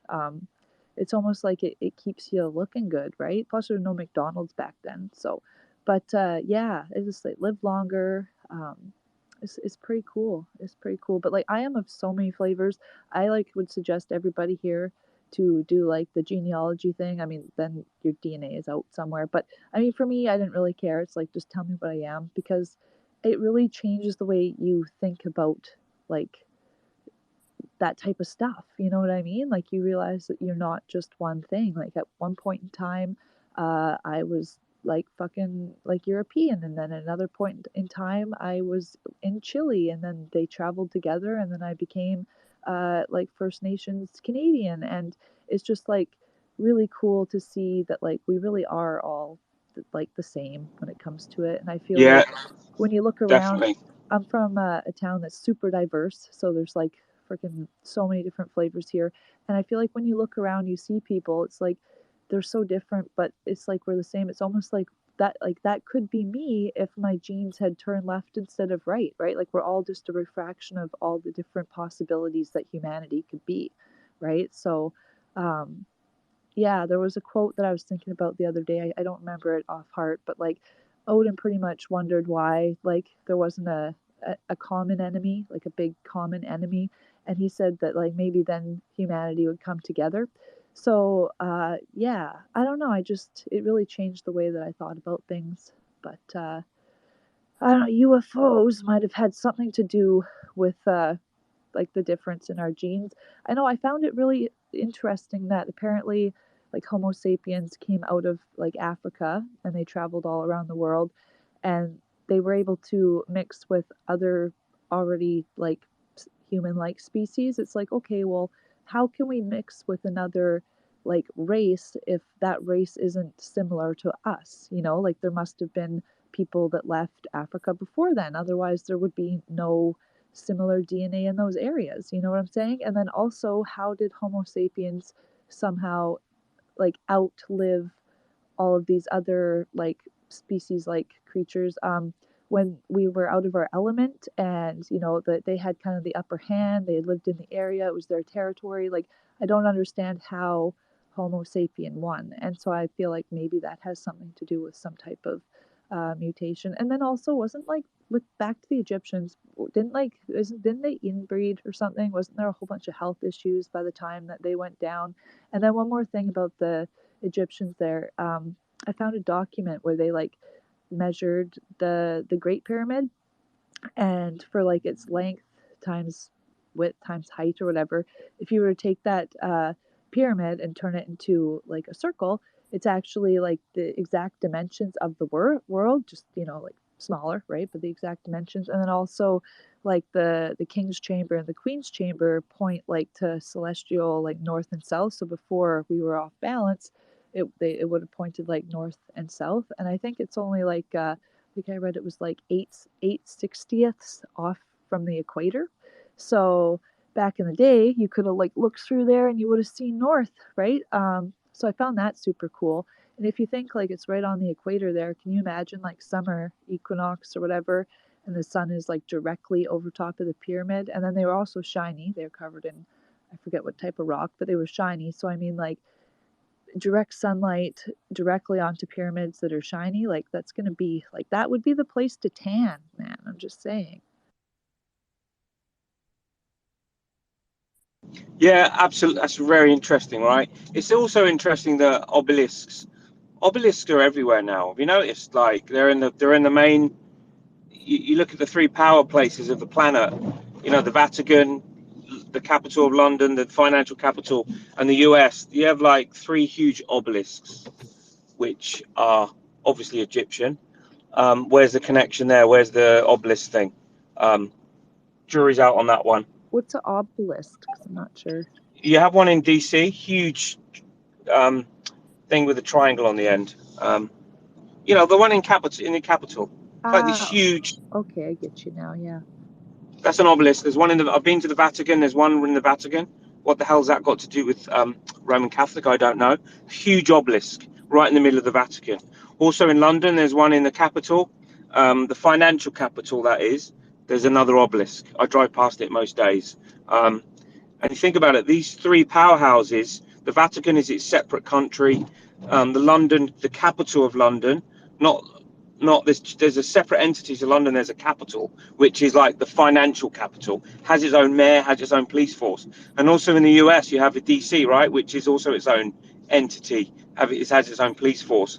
And these three powerhouses have massive obelisks in the middle.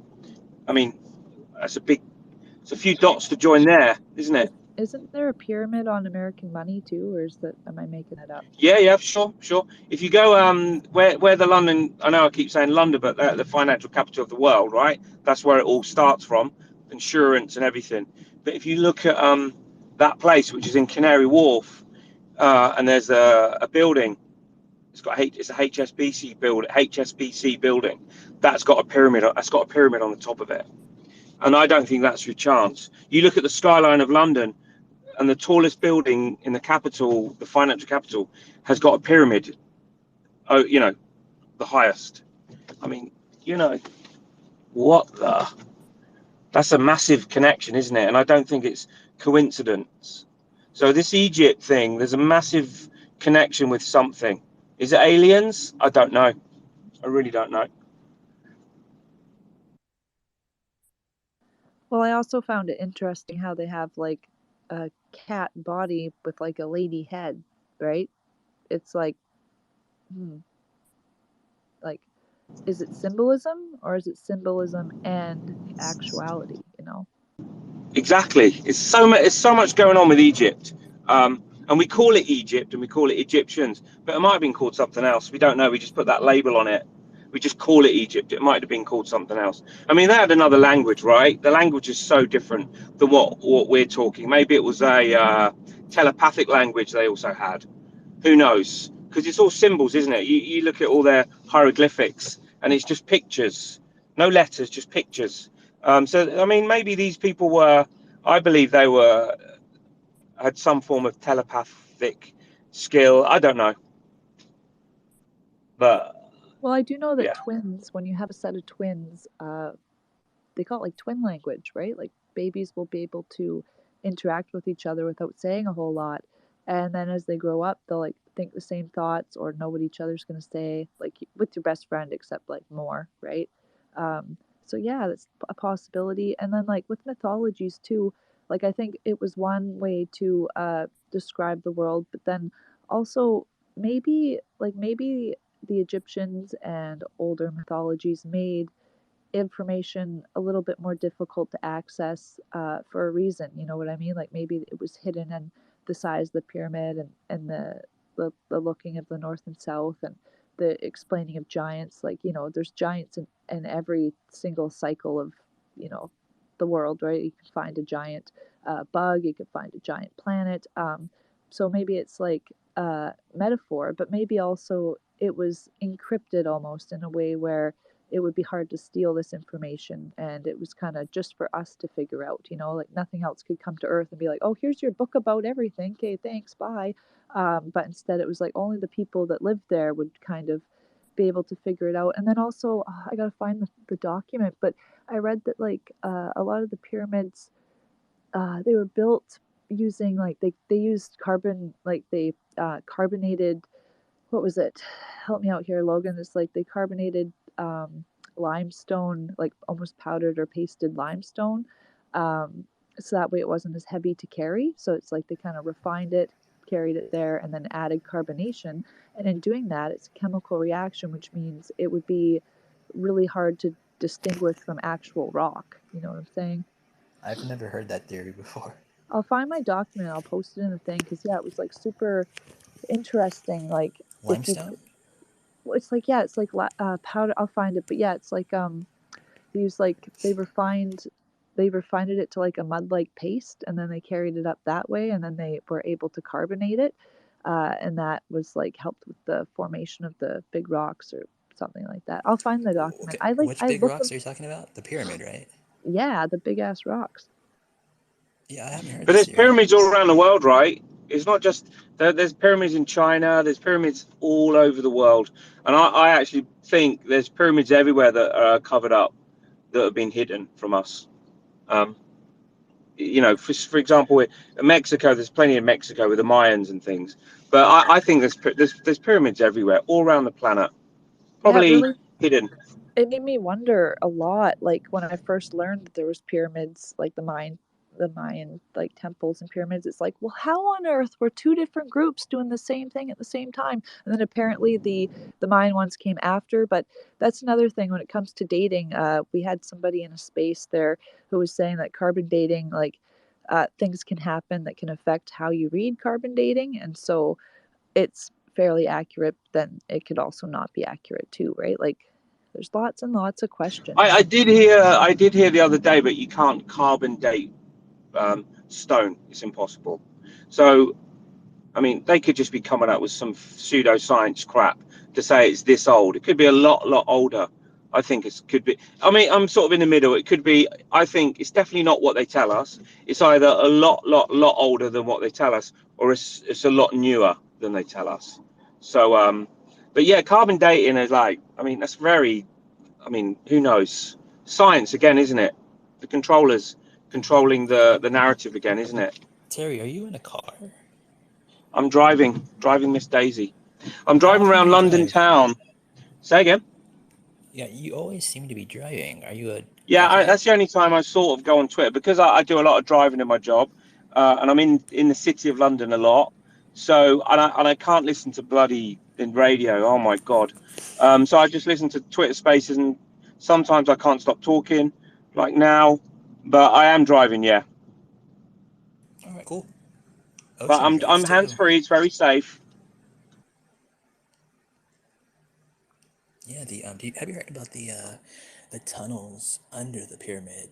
Um, Man, they don't get call me started on tunnels, Logan. There's tunnels sorry to interrupt, but there's tunnels everywhere, man. Everywhere on the planet, there are massive tunnels. We're not just talking little tunnels. We're talking like 3 or 4 levels down. I work for a lift company, an elevator company, right? And I've got guys I speak with.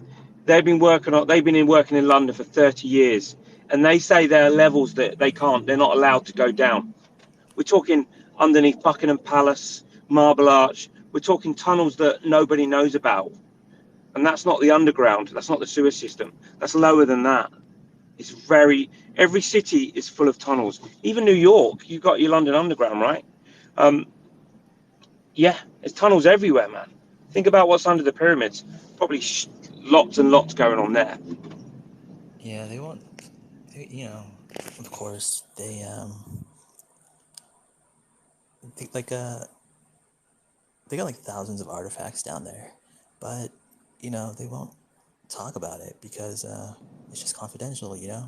Yeah, And man. All we get is what's in the museums, and there's a big museums in London, right? The Natural History Museum, Science Museum. These are these huge buildings that look like cathedrals. You go in there and you're like, wow, they literally look like cathedrals. And the crap that they show us, I think, is 0.5% of what they really have. They probably got shitloads of stuff hidden away that they're using, whether it's free energy, whether it's voodoo. We know nothing of what's really going on. We're like babies, I think. Again, it's just me theorizing, right? we are alien theorists theorizing. Yeah. Here, I'm on a waffle, but I got just this is how I think the world is, right? So have you seen the movie Madagascar? No. Okay, Madagascar is these animals. It's a really good movie, actually. It's Yeah, quite the a big animated movie. I one. think the animated one. So basically, there's animals are in a zoo in New York, right? And then you got the lion who does the show every day, and everyone in New York comes to see the animals. And all the animals, they're like living like kings. Like they're thinking, man, this is it. They're getting food. They're living in the zoo, and everyone's staring at them like, look at you in the zoo. And all the animals there think this is it. This is what there is. But the lion who's in the zoo, he has an instinct that the world is a lot more than this zoo, and they escape, and he ends up in Madagascar. And this is like, wow. I thought what the world was just this zoo, I think we are in the zoo, hypothetically, and what's really out there is our Madagascar. I think there's so much. We are literally animals in a zoo. We know shit all. We're quite happy with this because it's very easy. Food is easy. Life is easy. But I think there's so much. This planet, world, whatever it is a lot bigger than what we think it is. So that's my hypothetical analysis, and I can't say it. I need a drink of water. But that's Do how you? I think. Go on. It's okay. You can go ahead and take a breath or a So I drink need a if you want. coffee. Yeah, go on. A Say again, coffee. Logan. Do you think A fuck coffee. no, I was gonna say the Antarctica, or is there like a do you think there's like an ice wall around the world and stuff like that? I'm not. I mean, flat Earth, ice wall. Again, I don't believe the mainstream story. Flat Earth, I don't know, but I know there's a lot more to this realm than what we think. I literally think we are in a park, and there's a lot more going on. So much more, and we are. You know, look at us. We eat shit. Our brains are. We are so stupid now. We are so brainwashed and programmed. No one can daydream anymore, right? My girl, bless her, she's 18 and I ain't seen her for like 8 or 9 months. So I had a day with her yesterday. Man, she's got her daydream when I little girl, when she was a daydreamer and very happy and think about fairies. Now she's got no creativeness in her whatsoever. Nothing. She's dead. And I don't mean dead, but my little girl, who was this beautiful girl was so artistic, is now an 18-year-old girl who doesn't give a fuck about where she is. She just wants to get a job, save money, TikTok, and that's where the human race is, right? We're just zombies, man. So, but I really don't know what's out there. I just think the controllers have just taken it all from us. Have you ever been traveling? Yeah, man, I worked on a cruise ship for like 20 years. I've been around the world about 10 times. So I've seen Wow. many different places, different. The ship I worked on, we had 50 different nationalities. So, all these different religions, all these different styles of personalities I work with. It's just crazy. This planet is so beautiful and bursting, but it's just contained, if you know what I mean. We're just like, there's a lid on us, you know. Yeah. But yeah, I've been around the world, but I've only seen like I haven't seen. I spent some time in India. I spent a month there traveling and stuff, but I've only seen like the tourist spots. I haven't been really traveling. I've just been on a cruise ship and done a tour. You know, I haven't seen the real. I traveled around. I did a bit of Egypt as well. Kenya. I went to Kenya for like 2 months when I was in the army. But yeah, man, this world is so much more to it. This is like a park compared to what's really out there. Yeah, we're living like in the Garden of Eden, man. So I think Yeah, we're in a little meant to garden. We're accept not. This is not. Yeah, I like that. No, maybe we're in the Garden of Eden, but we're only in a like little secluded area that we can't get out from. We're not allowed to look at the rest of the garden, right? And then maybe the controllers have that access, and we're just there. We're like literally like they're animals. Maybe I don't know. So it's yeah. I'm surprised you mentioned my zoo theory earlier because Yeah, I've always I thought mentioned that. that like way earlier, and I didn't know you were in there from earlier today. Yeah, and I resonated with it because I love my analogy with the Madagascar movie. We are in the zoo in Madagascar, and everyone is looking at us, but we don't know. Like the lion in it, he's from Madagascar, right? And he didn't know this. And when he goes there, he's like, "Wow, man, this is where I'm from. This is my." But in his instinct told him this all along. Like my instinct is telling me that there is a lot more to this than meets the eye. You know. But Hold on a people who second. give you.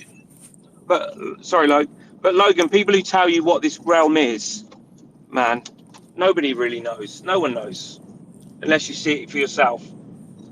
All these different theories, nobody knows.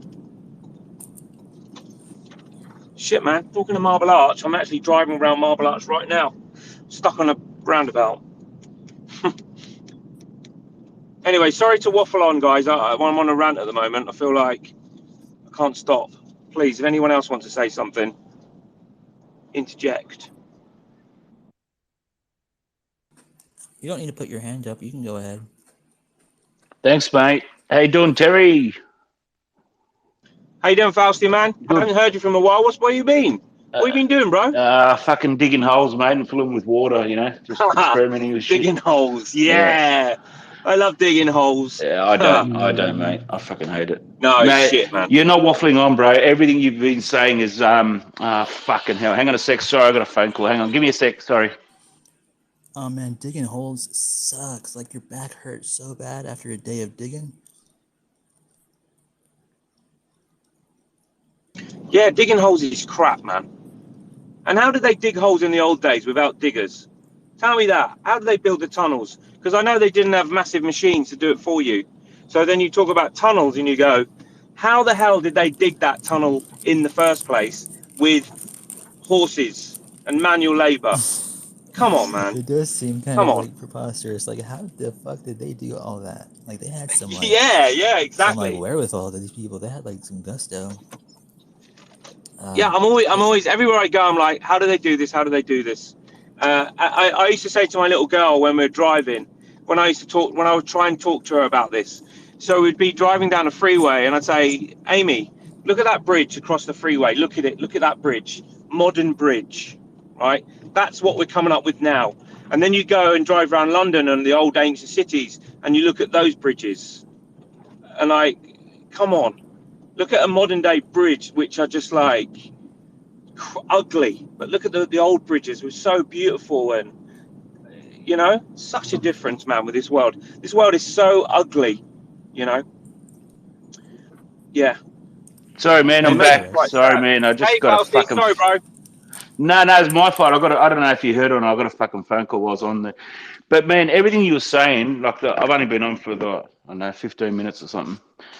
But man, everything you were talking about, you weren't waffling at all, mate. It's all very interesting. Not only interesting, I think you're quite well educated. Well, not only educated, but you know your shit, man. You've been around the world, and like what you're just talking about, then it's a lot to do with that.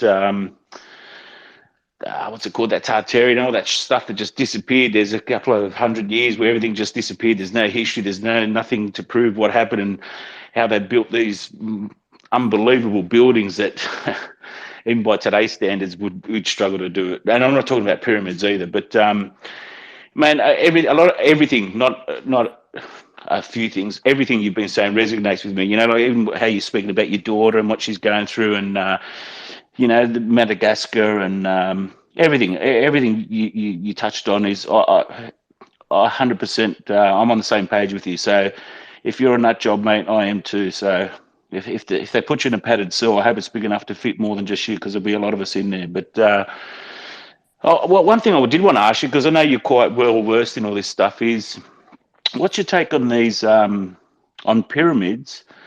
And there is but being upside down, so the top half and the exact same opposite pyramid down and going underneath. And I only found out about this stuff when all this Ukraine shit happened with Russia, that there's like upside down pyramids completely beneath them. You know what I mean? Let's say like a diamond shape, something like that. But you're not a nut job, mate. Trust me, because if you are, I am too, and I can tell you now, I'm not. No, you just know, Fausty. I think you're the same as me, right? We should profess to know nothing. You know nothing, like I me. think I might be a little bit better looking, but yeah. No, but we And obviously more instinctively modest know too. something's not right. We know something's not right. I know something's not right. When I hear people talking, my gut instinct says it doesn't resonate with me, if that makes sense. But I could be wrong. I could be on a different.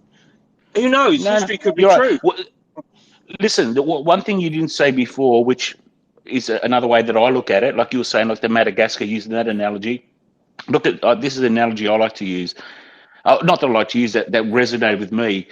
If you grabbed a dolphin, right, you know how intelligent, highly intelligent, not only how intelligent they are, but what's sonar and what sensors they've got that we don't even know we've got. And even if we had them, we don't know how to use them, right? That, and dolphins are just freaks, right? You imagine you got a dolphin and pulled it out of the water and just held it out of the water long enough before it, not that it got close to dying, but long enough that it could blink its eyes and see.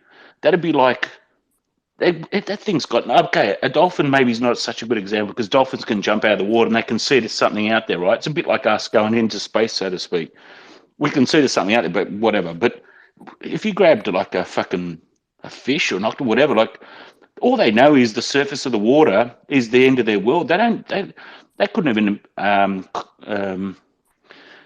process and understand what a human being is, or what any other type of land animal is, let alone fucking man. What these cunts could fucking build planes and helicopters and boats. Like, do you imagine them under the water seeing these things that make noise that just zoom across the top of the thing? They're probably thinking, oh, these cunts are fucking aliens, man. They've got spaceships that go across the top and. Do you know what I mean? That's just one way to look at it. I Yeah, totally yeah, agree with that. I totally get You you. get where I I'm coming totally from. get Yeah, you. yeah, Yeah, yeah, 100%. yeah. And that's great too. What you use about Madagascar, that is so true. You know, we all live in this invisible cage, and we don't realize I'm not going to say maybe the word slaves, but we don't realize that we're, like you said, we're well fed. Well, when I say well fed, you know, generally speaking, if you live in the right part of the world, I know a lot of parts of the world are doing it really tough, and then that's done by design. It's not a coincidence, okay? That's it is what it is because people choose to, because you don't need a priest fucking sitting in the Vatican on a $30 million gold chair. You know, that you could solve a lot of fucking world's problems there. So it's done by choice, okay? It's not a coincidence. It's but yeah, that's it's yeah. I've lost my track of mind. I've Yeah, had it. you know, we're definitely on the same hymn sheet, bro. Hmm. Also, I think our senses that we have, we got like 5 senses, right? And if you think about our senses that we have, hearing, sight, smell, blah blah blah, they're really shit. They're not very good, are they? If you compare them to an animal like a dog can sniff 50 times more than us. We can't smell shit. A bird, an eagle, can see a worm at 300 feet in the air. An eagle can see a worm like 200 feet, and his eyes are tiny. How the fuck can it see a worm from such a distance? A dolphin can talk to his mum 2,000 miles away. Our senses are so shit. We don't know fuck all. We are like, I think our senses are literally our prison as well. They're our prison. You know what I mean? Yeah, Imagine if you yeah, and could you're see right. And infrared. you can go on and on and on about the different.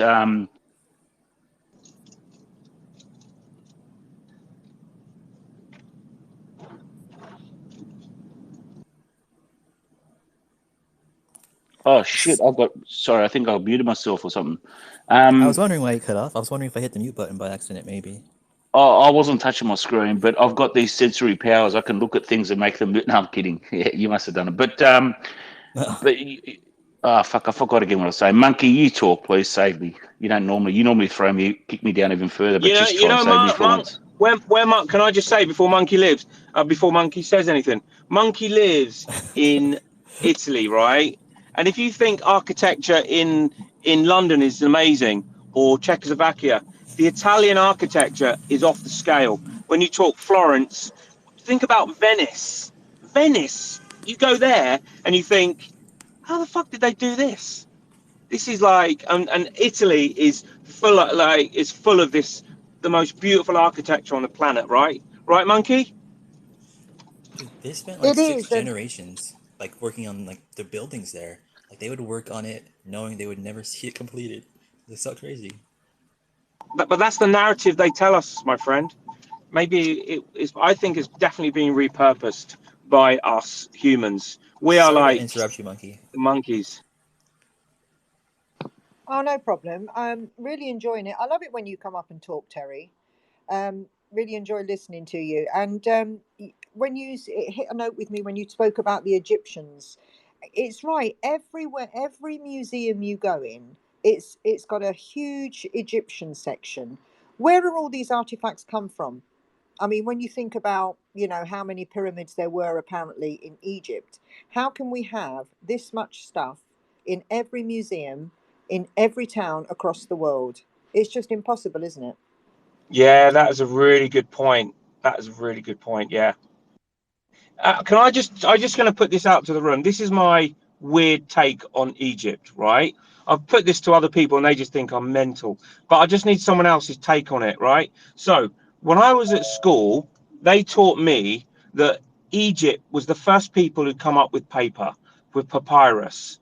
And you look at Egypt and you look at all the hieroglyphics and stuff, they were pretty good at drawing and drawing cartoons, because that's pretty much what they were, right? And also they were good at sculpting. You know, you got these sculptures of Cleopatra and Ramesses II. So these were amazing artists and sculptors. So why is it, right, if I lived in Egypt and I was an emperor or a king or whatever, and I said I want this place built on the Nile somewhere, right, I would say, look, how's it going on? I need someone to go along there and paint it. I want to see what it looks like. I want to see how my cousin looks. Can you not like paint them and let me see? Because you do paintings now, and all you need is ink and paintbrushes, and you can paint pretty much an exact painting of someone. Look at the portraits we're making now. So why is it in Egypt, when we found the sarcophaguses and all that shit and all the paper, why didn't they have paintings of like Egypt, how it was, and portraits, proper portrait? I don't want to see a cartoon. So why didn't they have those? That's what I can't understand. Does that make sense? Yeah, it does make sense to me. Yeah, I think we've been lied to on a huge scale, especially when Get in they, there, they monkey. Yes. they've given us what they've told us what they want us to believe the Egyptian history is, because like you say, it doesn't make sense. None of it makes sense. And you know, I'm not doubting that there have been a lot of pyramids and artifacts there, but not the amount. If you were to put all the museums around the world's Egyptian collections in one room, I mean, how much stuff is there? You know, it could be plaster of Paris that's just been sprayed to look old, and I don't know. I'm not buying into it. Yeah, and also the Egyptian narrative was put together by the Victorians. They're the ones who discovered all this stuff, apparently, when they were rampaging the world and stealing everything. They're the ones who put this story together. Look at Lord Carnarvon. I know he was from the 30s, I think, not the 20s. He was a real dodgy, nefarious character who found Tutankhamun. I've been to his house. He's got, I'll come out as Highclere, I think. He's got his little Egyptian room, and it's like of all his little notes and how he found this stuff. He's the guy who also explained the Egyptian narrative to us. You know, the Egyptians were slaves and this and that and this and that. Yeah, yeah, I think we agree. Definitely, there's something not right, is there? There's definitely something that more that meets the eye, I think. Well, if you think about that time period that they were going around sort of tomb raiding around Egypt, that's also the kind of time that would fit in with the erasing of a lot of the history. You know, the Tartarian books, if you read them, it's kind of like the same time period, isn't it, when everything started to change. Yeah, yeah, 100. The raising of history started in the 1800s, and they called it Great Fires. Great. 'Cause if you look up, great, every city's had a Great Fire. I'm not joking. You know, there's a Great Fire of London. I know that was 1666. Interesting number. I mean, every city's had a great fire and got rid of loads of stuff. There's so many beautiful buildings, pictures taken from the 1900s where the building's not there anymore. And these buildings are equal to the pyramids, man. These buildings, even New York, there were so many buildings in New York that were built in the 1850s and they knocked them down in the 1900s, early 1900s. So you're right. There's definitely been an erasing of history, and they've given us a false history to sort of believe, and lead us down the wrong way, so to speak. You know, everyone loves I love Egypt, but I think it's absolute bollocks, to be honest with you. I think so much more to it. I agree. I've never been there personally. I would like to see it, but I don't think it's anything. I think there's something there, but certainly not what we've been told. It's got to be very different. Yeah, and I always thought when I was growing up how the Romans and Egypt in the big movie, you know, the greatest movie, the first real movies, talking picture movies that were made were biblical movies, and it was Egypt. If you look at 1920s, the first like picture movies, they used to call them, without sound, like Charlie Chaplin style, the first great movies were all Egyptian ones. There's one, I think it was the Ten Commandments. It's a no talking. That's all about Egypt, and it's showing all this like story that we've been led.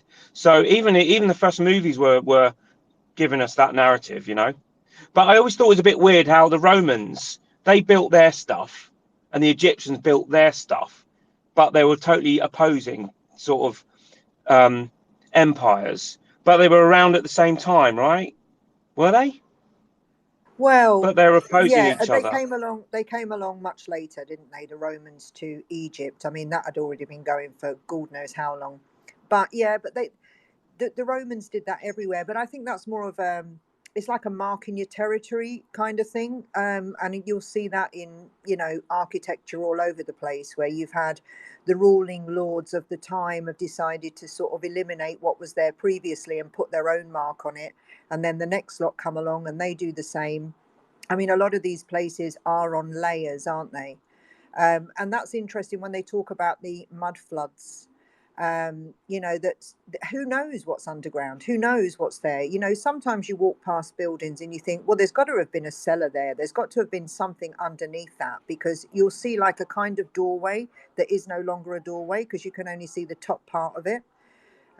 So there's a lot of, you know, I think there's a lot of layers that we don't know about until, you know, again with the Romans, they start doing the archaeological digs and you can see that. But who knows what's beyond that? You're right, and all we know is, like I said, is 0.5% of what's really true. Imagine if the controllers did find this amazing technology and something that was just mind blowing. They would for sure not want to share it. They'd want to keep it. You'd want to keep it, wouldn't you? And then keep it, and then use that tech to control who we are, where we are now. They've But done a good job of that too, Terry, because it hasn't taken that many generations of humans to self-manage themselves. They don't even have to teach us anymore because they've got the teachers in their pocket, and the teachers have got the books in their hands that they tell them what to read from, and the scriptures to speak of, and the truth is hidden behind. Like I think it was last weekend that you sent me those links. You remember we were talking when I did that Tartaria space, and you sent me yeah, those links and all that, the world and fairs. yeah, the World Fairs, and there's still those. There's so many parts of those buildings that are still today, still existing, but they've ripped out like the central, the most, maybe not the most beautiful part. Well, the biggest part, the most important part. Like there's two sides of it, and then the center part, which seemed to be something where they, I don't know, generate energy from or free electricity. I don't know, word it how you like, but why did they not destroy the whole lot? Why did they just specifically take out certain sections of those things and the rest is still there? And you look back to the year when they supposedly did all that shit. It's like, man, I don't care how many horses and carts you got and how good the free, you know, the workers were, whether they were stonemasons or bricklayers or whatever that is. Even the, it's even by today's standards, we'd struggle to do it. And you know, to replicate what they do. And look at the technology we got today, right? Like they didn't have cranes and shit like that like we had in those days. And just quickly before I forget, there was a lady speaking earlier. I can't remember her name. She's Canadian. The only reason I know she's Canadian because she said out and about. But she was talking about the bricks of the stones that they used to build the pyramids. I have read that before where they didn't actually move those solid stones and cut them precisely and make them all matched, you know, to millimeter. You know, you can't even put a slice of paper through it. They did it by, I don't know how, but bringing it like she said. I guess it's the best way to understand, like muds sort of thing, and put it in like a mold, and then they zapped or did something to it, and it carbon. I think the word she used was carbonized, and made it turn into, like she said, you can't tell the difference between real stone or whatever it is that they made of, and what's really out there. But there is some stuff out there about that too, and it does make a lot of sense because it's one thing to cut those things with such precision and make them so perfectly fucking flush, and then to move them and put them in place and move them. That you're not talking like moving a brick that you can hold in one hand. You know what I mean? Like I've worked on a building site and seen bricklayers doing shit like that, but man, they're holding bricks in their hands. They've got a water level and everything. Like fuck it. It's there's got to be more to it than what. I won't call it stupidity, but I feel like an idiot now that I've woken up so much in the last 2 years that I've believed so much of this stuff that, and we're all guilty of it, right? We can only go off what our forefathers and mothers and people that are student educated pass on to us, but what's been passed on to them, they can only pass on to us what they know, right? And everything else, go, mate, anyone who can astro project, go fuck it under the Vatican. All the secrets are all under there, I guarantee you. But has Yeah, anybody yeah, else seen definitely. those? Has anybody seen those like experiments where they've used um, sounds for vibrations, where they've managed to move Yeah, things with I've seen vibrations, that. and They can they move Yeah, they've can ping pong literally balls. levitated. move They've them. levitated fucking mass weights just with vibrations. Unbelievable. Think about how electric is, right? How many times have you got a balloon, in a balloon, and your hair stands on end when you put it to a balloon, or polystyrene will stick to you because you're electric, right? So imagine if they somehow tuned into this frequency. I believe the whole planet. I think the whole planet is electric, right? God, right? There's a massive connection between which is God, electric. I believe the whole world is. I only believe this. I'm not like saying it is true, but I think the world is electric, electromagnetic, magnets, magic. Everything's to do with electric and magnetism. And maybe the sun and the moon has something to do with it. I think. I don't think they're what they tell us. I don't know, but my theory is electric is the key. The frequency. They somehow in the day they could harness electric and do stuff with it. Um, yeah, and people are so stupid, man. Jesus Christ, man. I'm gonna just my old job, I used to organise cocktail parties and things. So I was like super stressed. We're talking massive cocktail parties for like 1,000 people and stuff like that. And I'd be running around, and every now and again, in a cocktail party, I would think of that person, like a member of my staff or a person in the cocktail party, and through 1,000 people, I would look at them and I would think to myself, I need to speak to them. And they would look straight at me. And I didn't even wave to them. So I think with my stress, and I think maybe 400-500 years ago, all of us had this kind of telepathic sort of skill that we had. We had more than just what we think we've got right now. So I think we in the 200. day we were also telepathic. 200. We were also telepathic, man. And people aren't stupid, Terry. They're the most, this is just from my life experiences, the most intelligent people I know, so the most highly educated people, and whether it's finance or fucking real estate, whatever the fuck they do, they're extremely wealthy. They're very, very, very intelligent, very, very well versed in what they do, and they're very good slaves. They're indoctrinated. They fucking, and you know what? They get rewarded really well for going along and just playing the part. I'm not going to say I'm a dumb cunt, right? Because I'm not, but I'm smart, right? I'd never just take nothing for what, you can tell me whatever you fucking want. Until I was the sort of kid that, they said, don't do this, you'll hurt yourself. Don't do this, you hurt yourself. Don't do this, you hurt yourself. Guess what I fucking did? I fucking went and hurt myself because I want to fucking find out for myself. I wasn't one of those dumb cunts that went, you go to university, you study this, you do this, you'll get this money, you have this car, you'll have 4 houses, you'll have a boat, blah, blah, blah, blah. They're the ones that, with all due respect, in the last 2 years have made the most stupidest decisions ever because they're so indoctrinated and whatever, they've been well looked after in this invisible cage that they're just like, well, I have to do what they say. Of course.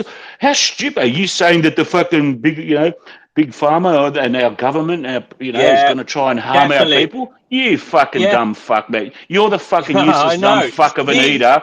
You're an oxygen yeah, thief. You should fucking, they shouldn't even pump you with a fucking vaccine. Just go jump off a I cliff, you know. fucking useless. These Go, at people least let running an the animal planet. eat you. Be good for something, you know what I mean?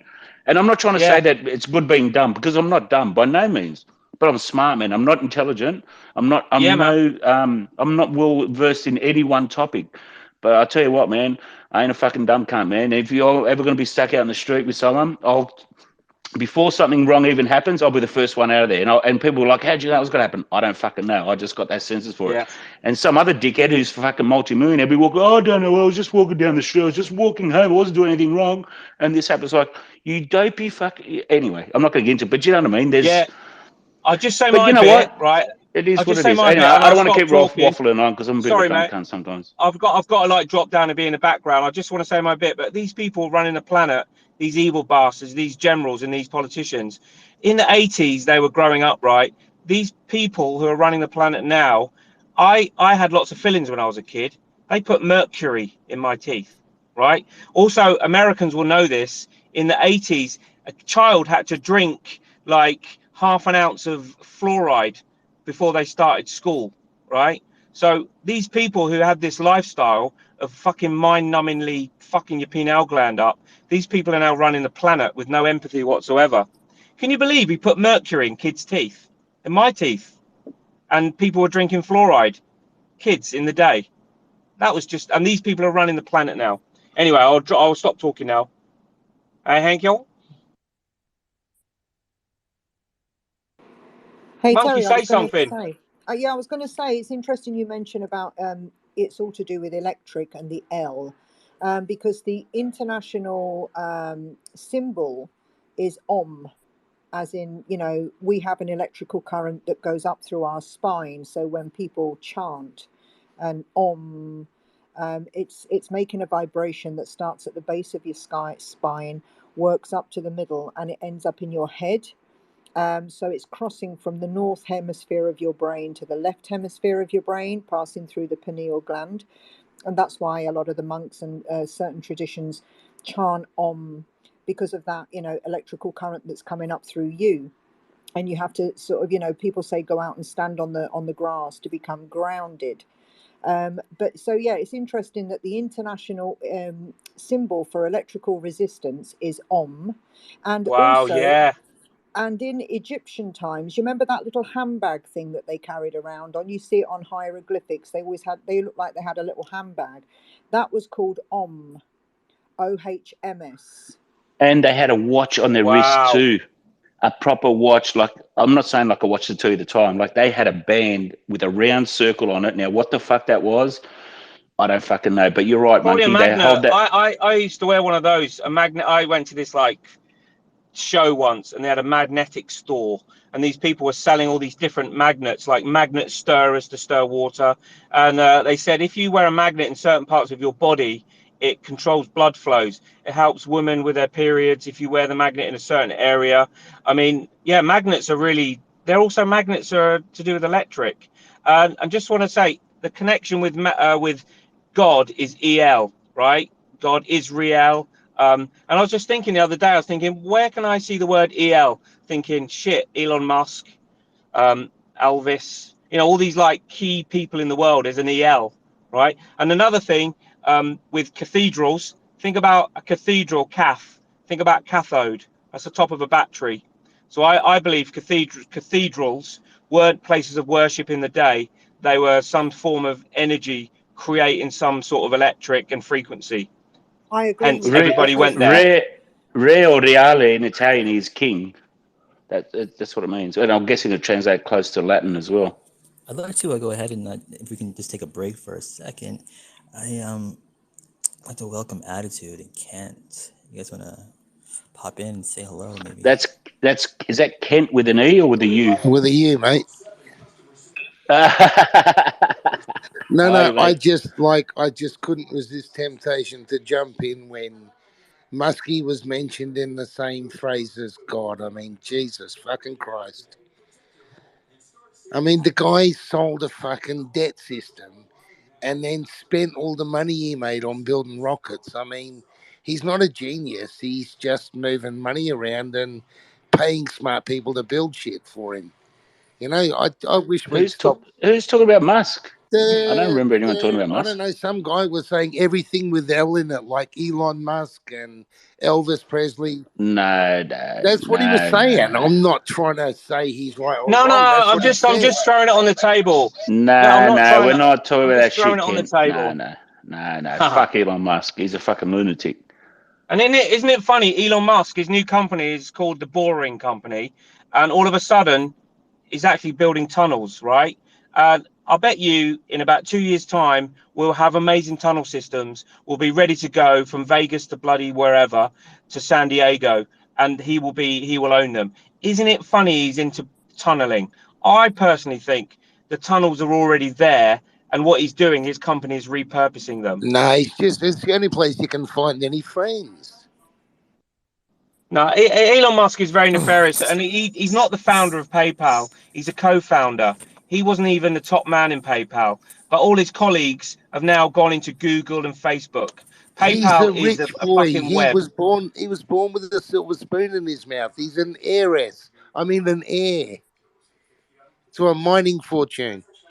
He's Tony Stark. I think he's Tony Stark Anyone who from doesn't Iron Man. know who He's Elon Musk Tony is, just Tosser. go Google who his mum is and look at the fucking pictures of that fucking satanic bitch and the symbols and all the things she displays. And if you think he's a good bloke, then you fucking deserve to be in an electric car that he can fucking anyone can tell you where you can and can't go. He's a fucking degenerate. When we're talking about, just a quick thought about electric cars. No electric cars are built without cobalt. Look up children mining cobalt and have a think about that. But you know, these are not new things. I mean, I've been seeing a few tweets recently about copper wire and tapping into the ether. So, and also I agree with you, Terry, about the churches, because we have the old organs in there that used to make sounds, which create frequencies and vibrations. And I was something else I was going to say, and I can't remember now. Oh, it'll come to me. Oh, yeah, about the electric cars. I mean, that's not a novelty either, is it? I mean, that's not a new thing. I mean, if you go back and look at the Tartarian era, they've got electric cars, they've got electric scooters, they were all over the place. He's just kind of like making a load of money off of it now, isn't he? But it's not a new thing. Oh, don't get me wrong. Look, I know we need alternatives to hydrocarbons, and I don't want to get distracted on that discussion. I'm sorry, I just met so many people in life that deserve to be called a hero or a genius or anything 10 times more than Elon Musk ever will in a million fucking years. And when I hear everyone glorifying him like he's some Dude, sort of why are fucking you still savior. talking about Elon Musk? Look at the Sorry. topic. Look at the heading of the space. There's no Elon Musk in that. Yeah, all right, I'll shut up. Thanks. Yeah, and Kent, by the way, and that's Kent with an E. He's a very knowledgeable man about history and all the stuff that we've been talking about. Anyway, I'm He surprised doesn't know you didn't catch it. history. Kent doesn't. He just Hey, don't. no. All right. I like Kent. Don't bully Kent. Kent's my friend. Be nice. Play nice. Play nice, children. Okay. And, if I'll put Musk up there in a heartbeat if he wants to talk about Musk. Okay. There's no rules. Just don't go wild. That's cool. I'm Go joking. I back to really do sleep, love Logan. Kent. I love him. No one's fucking having a go at him, mate. And if you don't realise that, then fucking go back to sleep, mate. So Logan, this is your space, bro. I know you titled it UFOs and all that stuff. Are you a fan of Elon Musk? What's your view on Elon? No, I don't really have a Well, I actually used to like him a little bit, but I've seen some of the stuff he's been doing to monkeys for his Neuralink thing, and it's I had to shed a tear the other day because of it. It's heartbreaking. So yeah, I try not to think about him because he's just kind of a monster to me at the moment. I think there's plenty of those. I think he's part of. There's plenty of monsters around, Did man. you see that he's going to do an update on his mental Neuralink on Halloween of all days? Are you kidding me? Halloween, really? Is that 100% Monkey? Is that when he's going to do it? He posted it. Hey guys, please let me display my ignorance. Monkey or someone who's knowledgeable in it, can you give me a bit more information on what is this Neuralink? What the hell is it? Because does it actually tap into your brain? You got to get a chip implanted or what? This is the first time I've seen you not know something about something. That's wild. Oh, there's plenty I don't know about. I can trust me, mate. We can find it together. Believe me. Oh wow. Yeah, I don't know. Who knows most about it? I don't know much about it, I have to admit, because Okies, I'm not Norman. interested. Okies, ask And when I'm not Okies. interested, I have a job to waste any time studying it. But I just find it very nefarious and unnecessary. But yeah, it's a link, like a chip, I assume, going into your brain to link you up.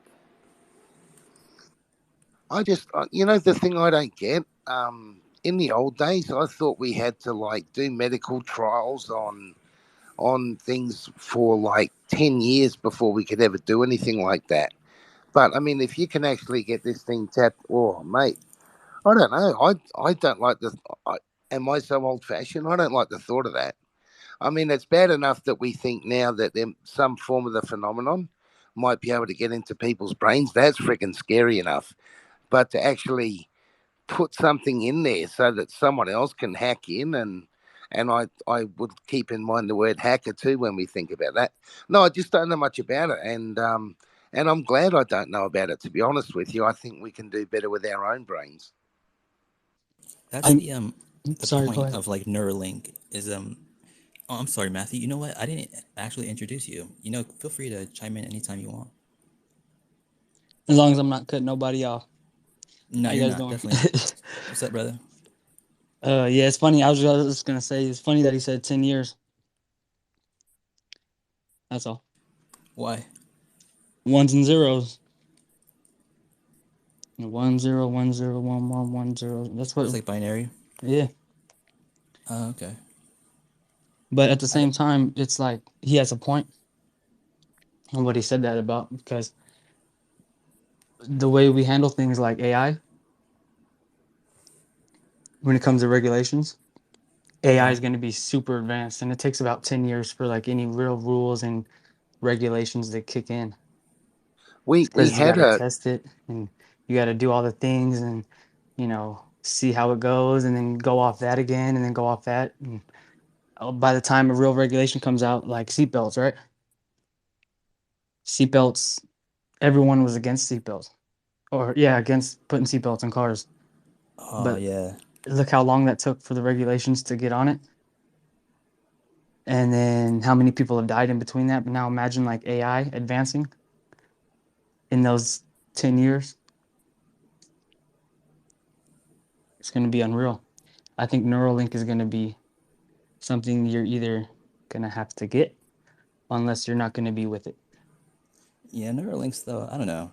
They've been talking about that shit for a while, and they're like, they're way behind schedule, and someone already beat them to the market anyway. And to top it off, Neuralink's got to be like directly implanted, like invasive, right? The people that beat him, they don't even have to be invasive. They just wear like this skull cap thing that just, it's like wireless, you know what I mean, kind of thing. So it's way better. Yeah, I wouldn't. I don't know how much you'd say better, because like I don't know anything Better in that that it it's doesn't gonna get like augment. into you. Yeah, but like I'd say, like it's just gonna augment us. So any like thing like that, I guess it can benefit us. However, they want to turn off our brains and send a freaking pulse through it, whatever. I don't know. I guess hypothetically that can make sense because you got security detail can I now ask you got to you? worry about. Can I ask you a question, guys? Um, what's going to be the outcome? What do you want to get out of this? Do you want to have like a super 3D dream that you can see through your eyes or something, or you want to be able to think faster so that you can work for your boss more and make him more money while you make less? Or I just don't. What would you want to plug yourself in for? I want to be able to activate my Facebook without using my phone. That'd be really handy. Imagine. Well, I I think couldn't think of anything worse, actually, myself. But anyway. But that's the future, isn't it? That's what I'm mocking it. That's metaverse, right? That's active entering into these verses. Funny, we're in the universe right now, and we're going into a metaverse. Who's to know the universe is not a metaverse in its sense? Could be a universe within a universe within a universe. We don't know. But Yeah, but that's what I it's all do know about, we isn't had it, the. man? You But said we did have the universe. universe before the metaverse, though. So I know we do have that. Look, Because Yeah, but before there we might came be up it with the might. metaverse, yeah, I know. Come on, let's not one go into verse, dreamland But too much. can I just metaverse, hypothetical zero. this? I just want to hypothetical this with Ken.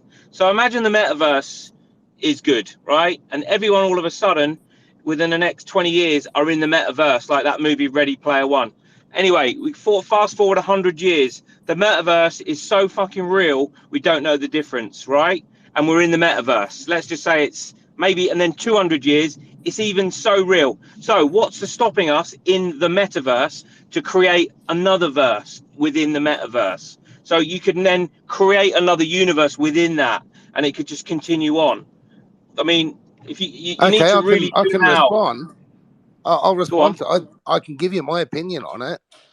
I'm having far too much fun in my own body to want to swap it over to a machine. I think what we're going to discover in the next 10 years is quite the opposite. That tech is all good and fun for playing games and shiny things and all that sort of crap. But when you really want to have fun, you go out in your body and you look through your eyes and you feel through your fingers and you taste through your lips. And it is really, really, really full of energy and it's cool. And I've never Obviously, had. Ken, you've never taken psychedelics, mate. Have you ever taken psychedelics?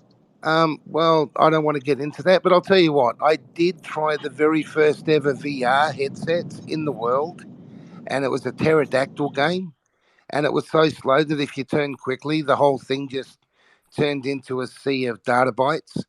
But that was back in about 83 or 84. I tried that out. So, I mean, I was there back in the old days when we were developing all this stuff. And it's just an enhancement of something that your body can do 1,000 times better. It's like sending probes out into the universe to look at other planets. I say, yes, I could, but if I can swear for a second, why the fuck would I want to? I want to go out in the universe and see another planet and put my little tootsies on it myself. I don't want to send a piece of steel. So personally, I think we're going to discover the senses of the human body again, and technology will be just something we play with like it should be. It's gonna be like Prometheus with fire, or wait, is that the right? Whatever, flying too close to the sun, or something like that. But I think the original intention was to be a benefit for humanity, right? Not to make us superhumans, although it will do that. It'll make us a lot smarter, able to gather a lot more information, you know. But for people that are like paralyzed and stuff like that, it'll Yeah, make but them be able to. Logan, in Yeah. in all honesty, what? Okay, there's a movie called, what was it called? Surrogates, with what's his name in it? Bruce The actor Willis. Bruce Willis. So you have that scenario where you're all play like, and that's similar to Player One.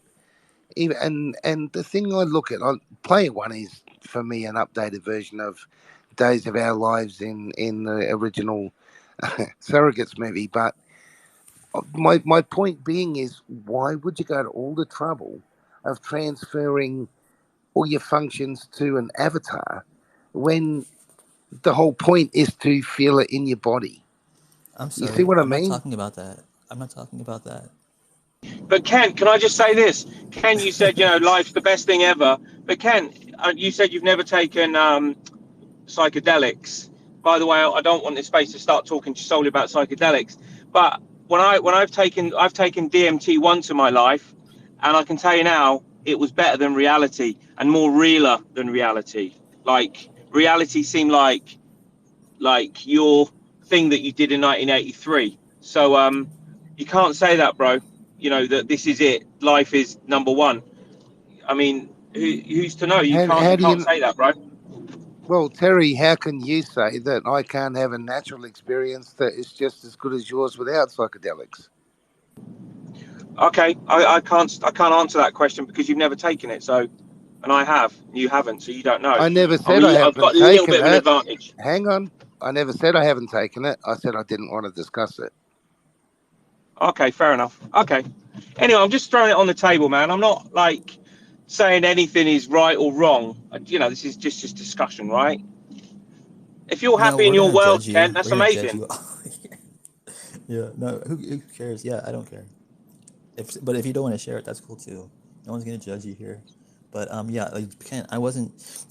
Yeah, maybe I got confused. I thought you were still talking about Neuralink, and you were talking about the metaverse. I think, right? Kent? Yeah.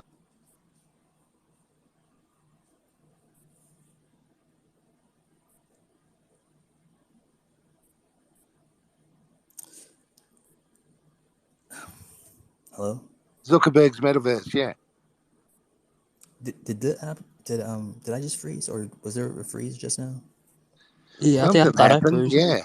Something happened. Okay, yeah, Crazy. yeah. I was like, did I miss what you said, or did it freeze? Okay. Hey, I've got a question for Ken. Ken, I know you come in later in the space. Earlier on, we were discussing Tartaria and ancient buildings and stuff like that. So, do you have any idea of how, for example, St. Petersburg? I don't know if you've ever been there, but the underground of St. Petersburg is like 200 feet down, chandeliers, pillars. It's off the scale. Do you have any idea who built that? Do you think it was No, I the don't. narrative that they told? No, I don't. Do you But they're think being found all over built the in world. They're 1882? also, sorry. But do you think the narrative is true that it was built by good engineering and people I power? have no idea, mate. I'm not familiar. I mean, when you look at these underground places, the harmonics in them, the way they're built, their resistance to earthquakes and all that suggests that whoever built them, even is it Machu Picchu?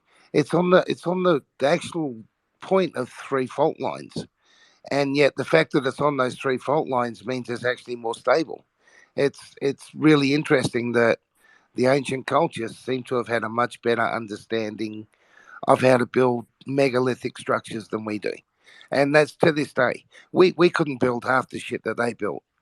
But the underground places in particular, there's one in China, they have no idea who built it, but it looks like it's been done with a mining machine, and they didn't even find it until they drained the lake.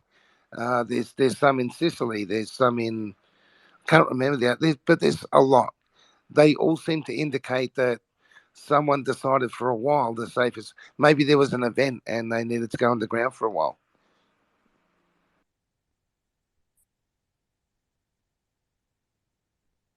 I mean, imagine what's under the ocean.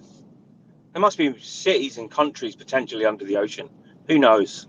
Like They're cities. finding I them think there now. is, isn't there? Yeah, that is Yeah, in they're Portugal. I finding think it they. now. Yeah. One of the biggest underwater pyramids in the world is off Japan, and it's huge. I mean, there's people who are saying it's not a pyramid because it's so deep, and it would have to be somewhere around 12 to 15,000 years old to have been on land. But when you look at the structure, I mean, it looks like it was man-made, or it looks like it's been made. I wouldn't say man-made. And again, I don't. Yonaguni. Sorry, I'll be quiet. Yonaguni. That's the name of it, right? Yonaguni. Yeah. I'm not sure if that's the right pronunciation, but yeah, it sounds something like that, mate. Yeah. Okay, just checking. I was just listening to one the other day that I can't remember where they were saying it was off the coast of. Oh shit! But there was one just the other day that they were saying it's off the coast of somewhere. They've only just found it, and it looks like it's something like 20,000 years old. I mean, some of these places look like they're friggin' a lot older than we ever expected. What we call civilization to be established. They're quite incredible. A pyramid? They found another pyramid recently? Well, there's the Bosnian pyramid, and there's a lot of debate about whether it's a real pyramid or not. But the researcher that works there says it is, and that is like 3 times the size of Giza. It's huge, and Right. there's more being found in now that they're doing lidar mapping in Micronesia. Oh damn it! I was watching one on it the other day, but it's all made out of this black rock, and it's brought from the other side of the island. They've lidar'd that now and found out it's 5 times, 6 times the original size. Pumapunku is bigger than it originally was thought to be. The one in Cambodia, now that they're lidar mapping them, they're finding they're huge structures. Do you know what I find quite interesting in architecture, as in not pyramids, is domes? Everywhere, every building, every state building in the States. Look at DC. I'm literally driving down a road now, and I'm looking at this huge dome right now. Compton. I've just driven past Harrods, the big superstore in London. That's a dome on the top of it. Everywhere there's domes everywhere. Think of the Taj Mahal. I've been in the Taj Mahal and shouted up my name, and my name just started to spin round like I could hear it go on for about 10 seconds. So I think there's something going on with domes. I think there's a It's the lot of tech womb. there somewhere. Pardon? The domes are the womb The of womb this of what? earth. I don't know, It's maybe. So I it's don't know. where we live in. The Earth is a womb of Mother Nature. And I think they funnel energy. I think they funnel Earth energy into a point and upwards, and 100%, man. yeah, you find as well in the stupas, all the Cambodian monuments. Oh my lord, what is the name of that thing? Angkor Wat. So you've got Angkor Wat, which is all stupas, all the stup. I mean, I've been to a lot of the sites here in Thailand as well, and yeah, and quite often you'll see that they've got even an antenna on top. So you'll see the stupa itself, and then you'll see a metal rod going up, and you'll see it's got circles getting smaller and smaller and pointing up to the sky. Got to be some form of energy channel. It's the only thing that makes sense. Yeah, you absolutely. Do you know what was also very common, and we don't really talk about it? Arches. I'm sorry, domes is arches. There's arches everywhere. Like we're talking in Paris, for example, the Arc de Triomphe. If you Google that and you look at the Arc de Triomphe, that's right in the center of Paris, and there's all these like canals going from it. Lots of buildings have huge archways. So potentially archways, if you really look, they could be a form of magnet of sorts, linked to a There's horseshoe actually magnet. did you know there's a copy of the Arc de Triomphe in Romania as well, right in the middle of Bucharest? Yeah, did you know this? So you'll probably know this, Ken. Did you know in China they have lots of empty cities, massive empty Yeah, cities? You know that? yeah, Have you yeah. seen the one that's called Thames Town? It's a British town, and it's got telephone Oh no, boxes and everything. It's just I look, think type you're. it up. It's called Thames Town, It might be green now. Thames. And if I was to go there, I would think I was in England. And there's also they have Dang. cities that are totally empty. One city has an exact replica of the Statue of Liberty, not the Statue of Liberty, sorry, the Eiffel Tower. yeah, So I've there's seen it. Yeah, cities in China that are like can easily house 200,000 people, but they're empty. So does that not what? scratch your head and think, fuck, Well, what? that might have Oh, happened a couple of hundred years ago, I was where actually we are watching a now? show on it just the other night, and I didn't because we're talking about UAP, so I'll just finish it off quickly.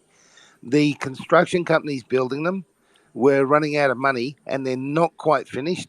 A lot of them had been bought, but the people are not getting into them. But the government would basically get an order for, say, 1,000 units, and they would build enough buildings for 5,000 units, so they would have enough for the future. And then they kept building on building on building. But a lot of the families, there's actually a lot of families that have moved into these things now, half finished, and no electricity, no water, no nothing in them. And yeah, it's quite sad, but it's because they have that way of supporting their economy where they keep the companies busy with government contracts, and you can only do it for so long. It's not sustainable. But just a hypothetical, if you had a city that could have 100,000 people, you could literally move people in there, move a load of children. This is hypothetical. Move a load of children in there, and within 50 or 60, 70 years, you can make them believe that they are somewhere else with social engineering and schooling and stuff, couldn't you? As long as they didn't travel too much, yeah. Yeah, But but I mean that's that. what I'm saying, and that's what I know. This theory is a bit mental. If you think of I actually believe you're going to think I'm bonkers, but It's just like many that movie only called The only Village. three. Yeah, like the village. So who's to say, these cities that we're in now were not populated? And because if you look in orphan trains, it's a great subject. 1800s, they were shipping out children fucking all over the world. Children called orphan trains, and they were filling up cities and stuff. Australia is a classic place for repopulation. And to say it was bloody guys who stole a pieces of bread and send them halfway around the world for a prison, I don't believe that. I think they were populating Australia with children and just common people. I don't believe the narrative is that Britain sent, a butt Convicts. fucking convict to all the way around the world, right? But no, you wouldn't. You'd put him in a normal prison or put him on a labour camp somewhere in the UK. Don't send him all around the world. So I believe Australia potentially was populated by the controllers, and then the narrative was told what we know now. So, but that could have happened all around the world, and that That's how potentially they could got. explain all these structures. That's how they produced Thor. What's that Sorry, mean? Explain that one. I was just playing. Chris Hemsworth plays Thor. He's an Aussie. No, I've got to correct you though, mate. I was a 10-pound pom. So basically, what happened was when the British invaded Australia and took it off the Aboriginal people, they decided to make it all civilized, and they needed a lot of slaves to be able to help them make it civilized. So they got a lot of poor people in the UK and chucked them on ships and brought them out. It was pretty much a criminal colony until about, oh, shivers, the first 30 or 40 years, it was just a penal colony, mate. So I'm sorry for Yeah, the but history. Ken, mate, I'm gonna have to disagree with there, mate. If you look at Melbourne and Sydney, and you look at the buildings that you had around 1870s, we're talking buildings equal to London. We're talking Yeah. huge buildings, mate. And no way was that built by a couple of guys Convicts aren't coming from a... stupid. They just get caught. They're not stupid. They just get caught. Convicts No, are but the bricklayers point and is, though, cement workers and construction managers and oh all yeah, the who can people who build build those buildings. buildings? Who can Yeah. build those buildings? Those churches and stuff? No way, bro. Even in New Zealand, the buildings you have in New Zealand, apparently built in 20 years by a load of convicts. The Anyway, buildings hey, are Terry, preposterous. Yeah, we're man. hogging this whole space, mate, and it's not All right, really sorry, fair. I We will should stop. talk about I'll stop UAPs, eh? talking. Sorry, bro. No, I'm going to stop talking as well. Yeah, me too. I've seen those buildings. They are pretty impressive. Apparently built by guys who were not very educated. They built them.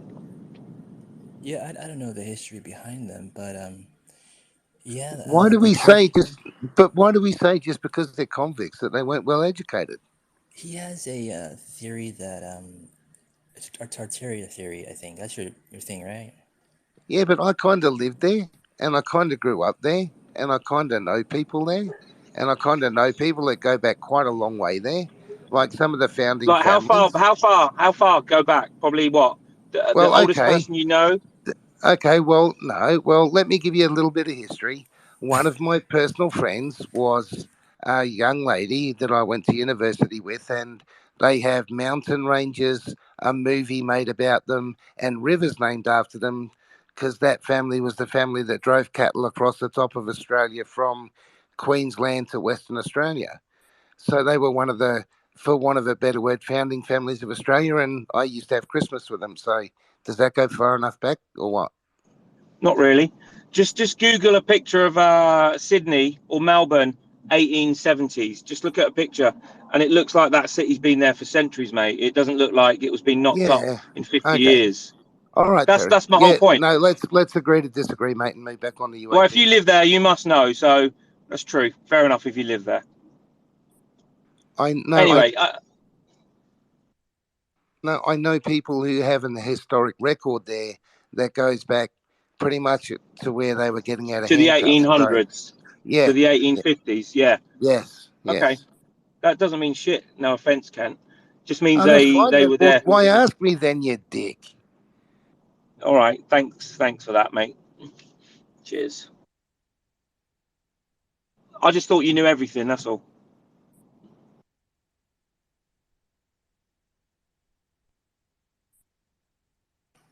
I'm looking at pictures right now on 1870 Sydney. I shared a few at the top if you want to take a little peek at what they look like. They're pretty nice. It was built by Kent's uncle. Sorry, great uncle. Like that. Come on, don't be like that. Terry, I just hope that you have a good night, because I'm going to jump off now because you seem to have a problem with me. So I'm going to leave the space. You enjoy your night, Terry, and you have a really good night. No, thanks, Logan. It's not your fault, mate. No, Terry seems very perturbed by me because I know more people than he does, and maybe I've actually got some real history. But that's okay, Terry. You go and enjoy yourself. And when you go to sleep, try the fetal position. You'll enjoy it. Good night. Night. See you later, Ken. Take care, bro. Love you too.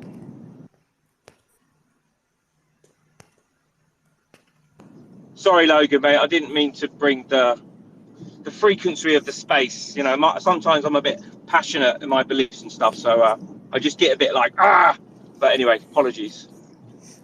It's all good. Yeah, you do. You're passionate, man. Passionate. But yeah, those buildings, wow, 1870. Those are like, those are structures. Like we don't build those today. Like because well, And it's not. Logan, that was built by convicts in 50 years. Come on, man. You just have to. I don't know the answer. That's my whole point with Kent. I don't know the answer. I don't know who built that, but I know it wasn't. They told us, and that's where we need to debate and we need to talk. You know, and come up with ideas and. You know, everyone has records going back to the 1850s, and it just stops then. No one has any records going back to the 1700s. Maybe they do, but normally the time period we need to look at is the Victorian times, which was that was the last reset we had.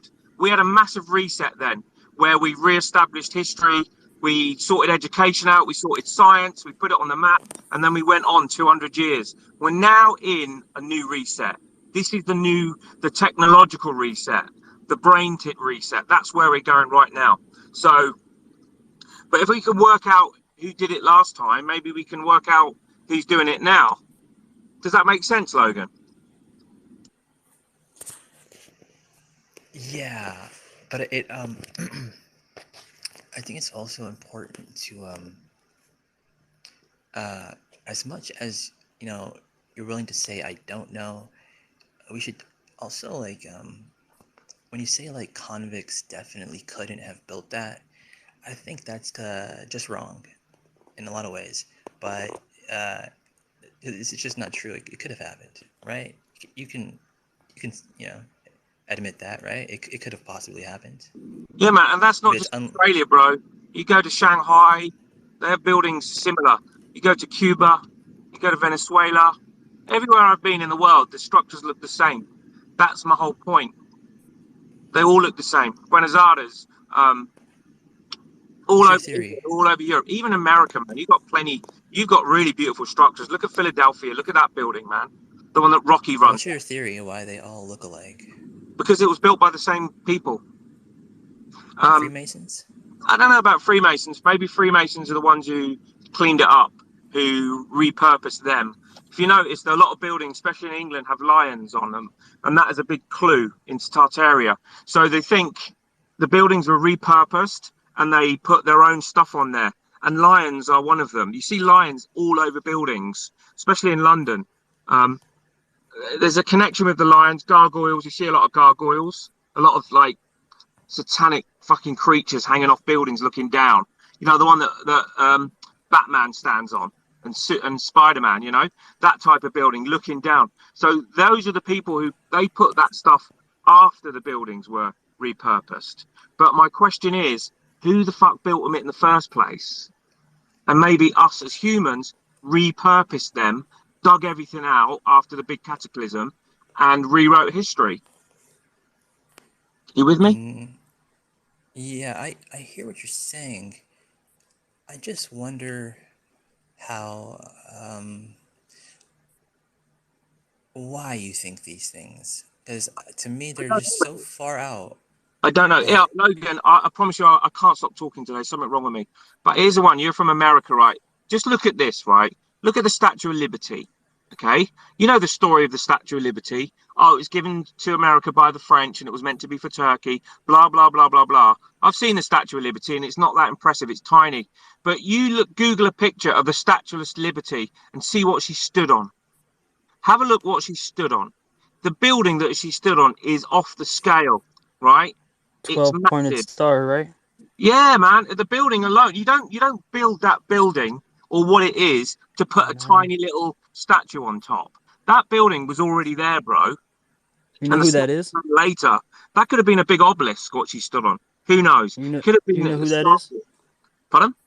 You know who the Statue of Liberty is? Some goddess who looks like a man. Go Lucifer. on. It's the light bringer. The Statue of Liberty. If you look at her face, look at her arms. It's not even a woman. It's a man. But it's the light bearer. So to say, but still look at this. What she stood on. Go You on. mean the light bringer? But Lucifer. I'm trying to dismiss the Statue of Liberty, remove her, and look the where she is, what she's done. It's huge. It looks like an old star fort, you know. It looks like it could have been an obelisk. I think that was added later. That wasn't built just for her. If you look at it, I mean, why would you want to build that huge monster of a building for her to be stood on top? Because she was only just given apparently to USA by chance, right? So just look at that. Anyway, I'm going to stop talking now. I want to need a break. Coastal, what have you got to say, mate? Yeah, well, I'm Australian, and if yours, I think they've been I only just, connecting for a minute. I They might have to drop down and come back up. you hear me? Can you hear Yeah, me? I hear you. I hear you fine. Yeah. I think All who right, was sorry. talking that's having issues? I'm just saying. Coastal When I raised their hand, but on my end, I Uh, just see connecting. I can't hear nothing he's saying. She's Coastal, saying. go ahead and say something. You working over there? Your yeah, I was network? just saying, if you think that these buildings down here in Australia weren't built by convicts, you're having yourself on. Say Yeah, that there was again, bro. nothing. Say that again. If you're saying, I just dropped in earlier. I didn't get all of what you said, but I thought you said that you reckon that these convicts never helped build these structures down here in Australia. I don't think they were. I mean, I don't know, bro. I don't know. But when I look at the narrative that they tell us, I don't think they had the skills to build such beautiful buildings. Yeah, And they lived that's a right. lot older. Because they had to bring down other they like building engineers and stuff from England and all over the UK for them to Yeah, they come down built and all build those they structures. And built they all used the those trains. convicts as labour. Yeah, but you can have 1,000 convicts, mate, but you still need the skill to build such beautiful buildings. And I Like don't think they had the skills, man. I just said that they had England brought down over the time. They brought down engineers, builders, architects to help, for them to design. And then they use convicts to help build those stuff. But you're looking at those buildings. You're saying like 1870s and that they stopped shipping convicts down. They stopped bringing them down at a certain period of time. Then the people that were coming down here were all free settlers. They were just coming down to come and live in Australia. No, I get what you're saying, bro. But the whole point, I know you just coming at the end of the conversation. My point is, in that period, so many cities, so the narrative says, were being built of that type. Think of the, United Kingdom. You think of the canals. You think of the sewage systems. You think of everything, and all cities look the same. They all look the same and similar. Shanghai, but you're going to say it's just. I don't believe it's just good engineering because we can't even match those buildings now. I mean, they didn't have any machinery, no tools. All they had was horses Yeah, and cars. look, I went down to Tasmania, and they had to build like a tidal wall to redirect the water through these heads off Tasmania, off the west coast, right? You know what they use? They just use hard back-breaking work of convicts to pour these rocks just down on the seabed to make this break wall to stop to redirect the tide. I mean, it's just they just use these poor bastards to get the job done. That's what they were there for. It was weird times back in those days. They just used labour. They just flogged them to death and made them work hard, and that's it. Do you realise how preposterous that sounds, bro? I know it's What do you good mean? engineering and slave labour, but it's just the actual ingenuity to build Yeah, this stuff. I just told you they had people come down from the UK. They were the people who directed these guys what to do. Like there was a guy called Busby. He was from Scotland. He was brought down here in the early 1800s. They had to find a new water supply, and he went out and found this water supply. And he had this idea of having a canal. This canal you can still find it underneath the barracks in Sydney. And he redirected this canal. And, he was there. He had the idea, and they just used all the convicts just to dig that canal and put in all the With shovels and shit. Yeah. So I get what you're saying, bro, and I don't want us to have an argument about it, but I don't believe that narrative that it was done by Labour and good engineering, because Yeah, these it was. engineers that came from England were also, yeah, but if you have you ever been to England, bro? Yeah. Been Have you ever London? looked at London? Have you ever looked at the Great Canals? Have you ever looked at the Yeah. London sewer system and the underground system and every I've, fucking single building going? It's yeah.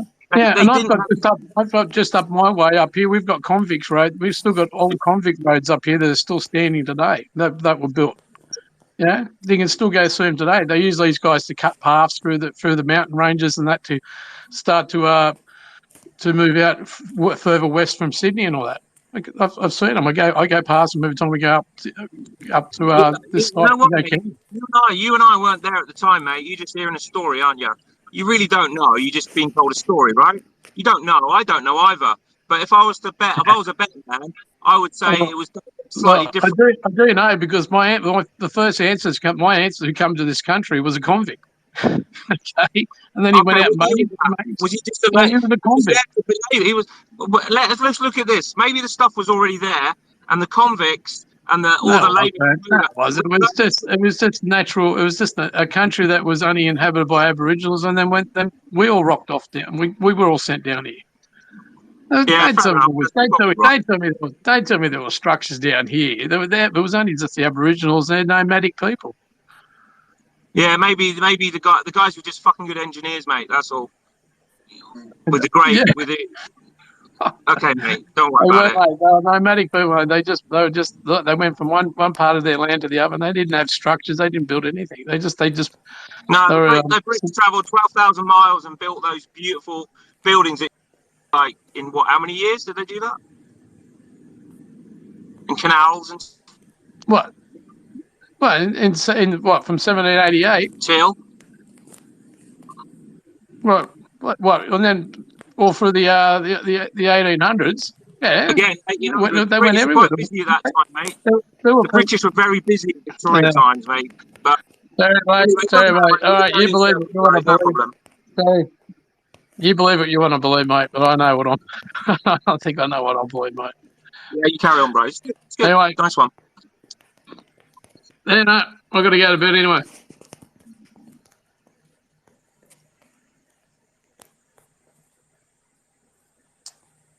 Yeah. Thanks for sharing, Coastal. Yep. Yeah, that was weird. I heard like one side of that conversation. I think I only heard Terry's talking. So I was like, what the fuck? My bad. I'm And sorry, so you brother. know I'm that gonna, people I'm talk a gonna little leave bit. now anyway. So I'm just probably about done Um, myself. So I love the yeah, man, passion, you bro. can. Yeah, no worries, bro. I love the What time is it over there? It's like 12:30. Afternoon, right? Yeah, 12:30 in the afternoon. It's a really lovely day, beautiful. I Nice. think it's like 10 p.m. in Australia almost now. So Are you in Australia? no, I'm in California. It's like almost 5 a.m. here. Okay, yeah. I'm in California too. Terry, you're from Britain or are you from Australia? I'm from Britain. Britain, okay. It's always cloudy over there, huh? It hasn't been for the last 2 months. It's been amazing. We've had the best weather. I love climate Oh change. yeah, It's amazing. actually, you Now, think when any you tan or say what? best weather, what do you mean? Well, it's just a great. So we're just having every couple of years we have. Most of the time our summers are shit, but this particular summer is amazing. It's really hot. It's just beautiful. I'm not complaining. Nice. Yeah, like I saw this like Where did you in see that California weather you from, guy? Logan? Hold up, that weather guy. Did you see that weather guy that was all doom and gloom in England over there? And like the reporter was like, "Why are you being such like a downer? Like the weather's supposed to be more cheery." And he's talking about like people are gonna die because it's gonna be so hot and stuff. Like, do you know what I'm talking about? Okay, maybe you don't. Did anybody die like the past few weeks because there was such a huge heat wave? Every time the weather's on in the UK, every 2 days they'll mention climate change. They'll always say, and they also say the word unprecedented. Every day they will say unprecedented times, unprecedented, and climate change. Yeah. Yeah, Funny as I'm fuck. over it. I I think that's a can't get big it. old Ponzi scheme that's like the whole world's involved in. Real shit. Because you know it's funny, it went from global warming to climate change. Like once they realized the world stopped warming, it was just changing. So now they got to call it climate change, which is basically like they have data from like maybe a couple hundred years, but like the big, if you want to go like the whole scope of the earth, like uh that shit normally happens. Like we're still living in an age where we got polar ice caps, so I don't think that's like Hey, there's a date. There's a date from the 1800s, 1816. If you type in 1816, there was a year where the summer didn't happen. They call it the year that summer didn't happen. It was pretty much the worst weather we've had for a long time, and it's interesting. 1816, the sort of reset time. Just type it in. Just go 1816 summer, and it didn't happen. I think it was like one of the worst winters ever. Um, Very interesting period in the last well 200 years. well that's because of their global climate footprint, the carbon footprint. I'm kidding. Yeah, probably. Hey, bro. Hey, I've got to drop. Anyway, have a good one. Sorry, Log. I didn't mean to hog the space, man. Every couple of days, I just go mental. But thanks for listening to me. That's right, Nah, Terry. bro. Go mental. Yeah, go for it, man. We love Yeah. like it's entertaining. Anyway, be good, bro. See you later. All right, catch you later. Yeah, I mean, I don't know who's gonna talk if Jerry's not here. Shoot. Someone else want to go Yeah. wild? I mean, I'm not gonna yell at the space, but I could try talking as much as possible. Shoot, What do you know anybody? about primary water? Oh, primary water. I know a little bit about it. I know. I don't know anything. What make you bring up that? I saw you tweeted something about it. Oh yeah, the I website. wanted to know what it was about. Yeah, it's yeah.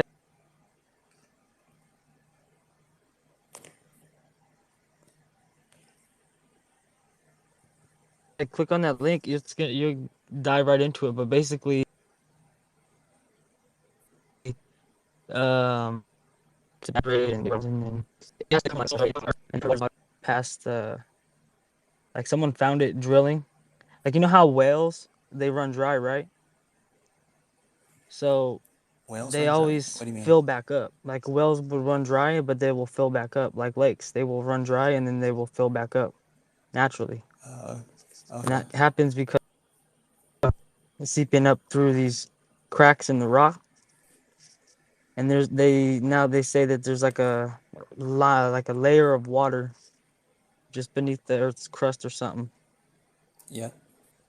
But basically, water is a renewable resource. It's not like a scarce You mean like thing. it recycles itself? Yep.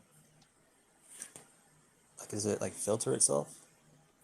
Uh, well, they claim that primary water is probably like one of the most untouched water in the earth. So yeah, it's probably like the cleanest.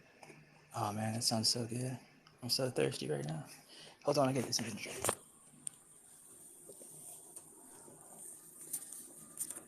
Hey, are you gonna hang around for a little while? Shit, yeah, probably. Because yeah, I'm gonna get something to drink. So if like someone asks to talk or something like that, you know what I mean? You can help out. Oh, okay, yeah.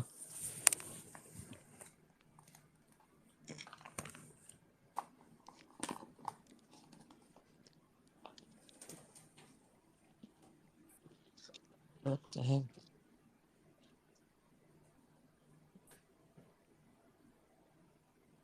I never co-hosted before, so I'll be on it.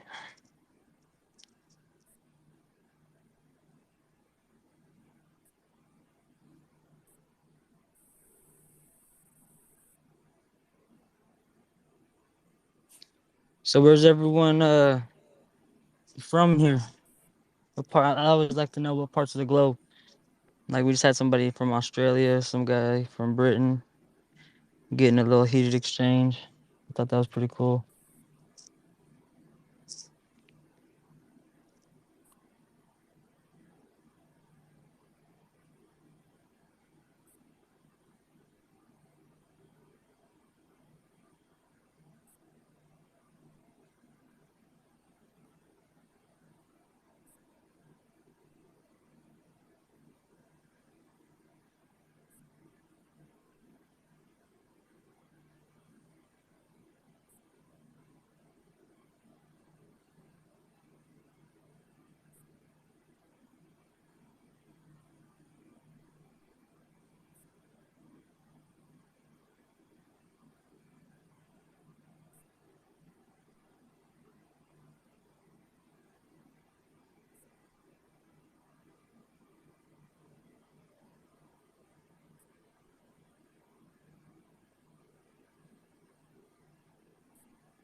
Oh,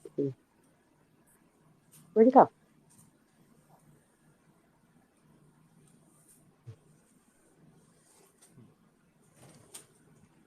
Hey, Logan. Can anybody hear me? I can hear you now. I can hear you. What's up?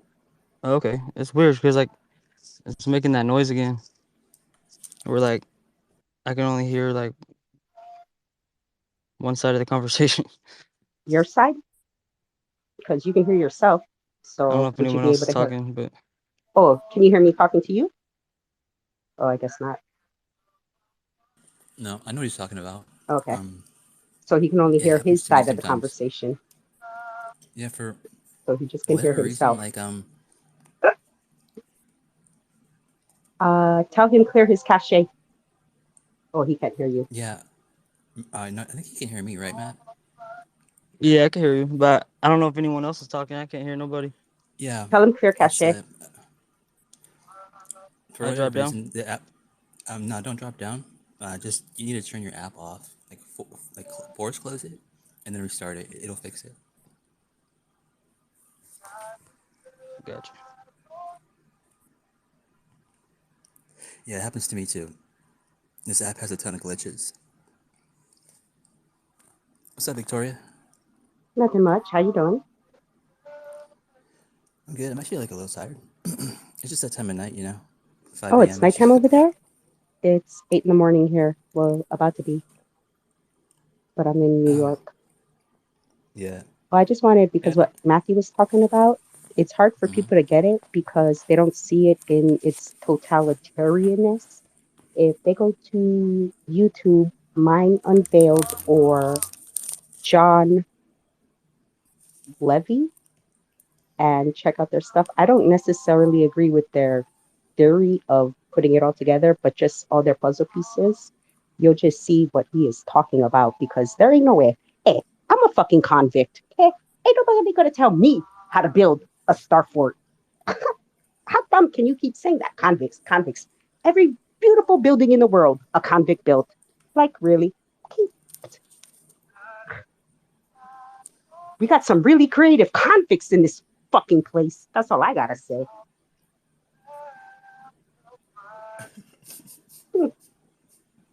You know what I'm saying, though? How does that make sense?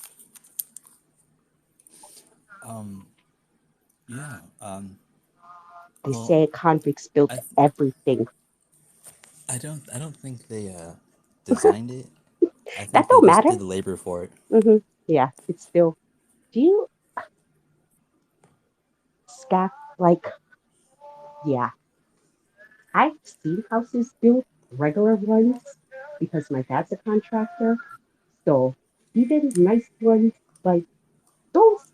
You, okay, convicts can build the shit that we think of, but the stuff that Ben's was thinking of, come on now, there had to have been skilled labor helping them. They, it had, like an engineer, but there also had to be skilled people within the crews. It couldn't just be engineers and convicts. You need in between. And that's a lot of in betweens for a lot of things. Like for people who have no kind of skill set to having a skill set. Like construction ain't that hard, but we're not our way. Their way is not even the way we did it. Their way is some psycho, like, that we can't figure out for anything. Basically, in my opinion, it looks like one race built everything in a way that we forgot because the best in the whole world we forgot, but we remembered the garbage. Oh, come on. Like, I don't care. Whatever they're saying, it ain't it. I'm not sold or set on whatever the it really is. I could give a crap, but it ain't what they're telling us. That's for sure. And they can't keep telling me some bullshit. And I'm going to just keep going, okay, sure. And since they're leaving it up to me to make up what it is, I'll make up whatever the hell I want. Oh, where's your friend go? Because I want him to go look at those websites. Oh, there he is. but What? they go to each place that he's talking about and walk around. And those buildings like that they build, he's even found places that they're covering over the real architecture. And there's it's not even what they say it is because they go inside it. And when you see them walk through everything and talk about the explanations of it, because that's what they do. They do the tour of what bullshit we're being taught while you look at everything. It don't make no damn sense when you look at it that way. Take the tour of the place and tell me 1 + 1 = 2. I Because gotta stop you there for a second because I lived there for 3 years, where? and Australia. Oh, I've never been. What So place were they talking I about know a in little bit Australia? about it. What All of place were it, they talking about? all of it. Oh, Australia is beautiful. But even that, did they raise the land? Even when they say if they build up land, the way he talks about it, because they put islands and they just built their own little land masses and stuff. Even the sandbar they built on our side of the world, when they Yeah, take an overview from up above, it's like the way they do it, they go from so many angles that, just take a look at it. I'm not here to convince anybody, but once I took the information in, like I wrestle with everything I learned. And we all should wrestle with the truth and wrestle with everything that we take in. But damn, I wrestled with myself because of everything I learned. And you're gonna find that's what you're wrestling with. You're wrestling with someone told you, but they didn't tell you how. They just told you, and they said they were smart. People told you they knew. That's how we learned everything from people that knew more. So wrestle with everything that they've taught you because they are so full of it, and they're definitely hiding and lying. Why? And so far, everything we found out has never benefited us, their lives. That's all I'm saying. It has never helped us. It's actually just screwed us some more. And I'm getting tired of it. They got one more fuck up with me before, I'll turn this whole bitch into a parking lot. I'm so sick of them. Like, if they want to act like thugs, we can so get it on. I'm tired of this shit. Tell me what it is, and let's be done with it. It doesn't look like they got a handle on it, whatever the hell is going on. So it's either something that they're keeping us from or that they're trying to protect us because we're so freaking mushy and we can't handle. Like, I don't know how to get that. Or they're about to bend us over and because they don't like us. So I'm not going to assume they do. no, of course not. They want to eat us. Hey, Yeah. actually, I wanted to say hello to King Reezy. What's up, brother? You came in here like to talk, right? You want to say something? What Your up, profile dog? looks I'm just interesting. listening to the conversation. I seen the post that sound interesting. Figured I'd come in and check y'all out. Hey, what's that show you were on? You said what? That show you're on. You said #1 cast member of OTCR. What is that? Oh yeah, it's Over the Top Rope. It's called Over the Top Rope. It's a podcast that I'm a part of. They inbox me and ask me to become a part of their podcast. So I'm a part of their podcast. It's the podcast about pro wrestling. Oh, Yeah. I think I heard So It, about that. is yeah, it yeah, real? yeah. Yeah, it's a podcast about pro wrestling. No, I'm talking about the wrestling itself. Is pro wrestling real? Yeah. No, pro wrestling isn't real. I mean, it's whatever you take it. No, I mean it's real. I mean, their bodies like fit, Yeah, I right? mean, yeah. I mean, it's predetermined, but other than it being predetermined and scripted, yeah, it's real. Yeah. Yeah, so most It's not like the metaverse. definitely.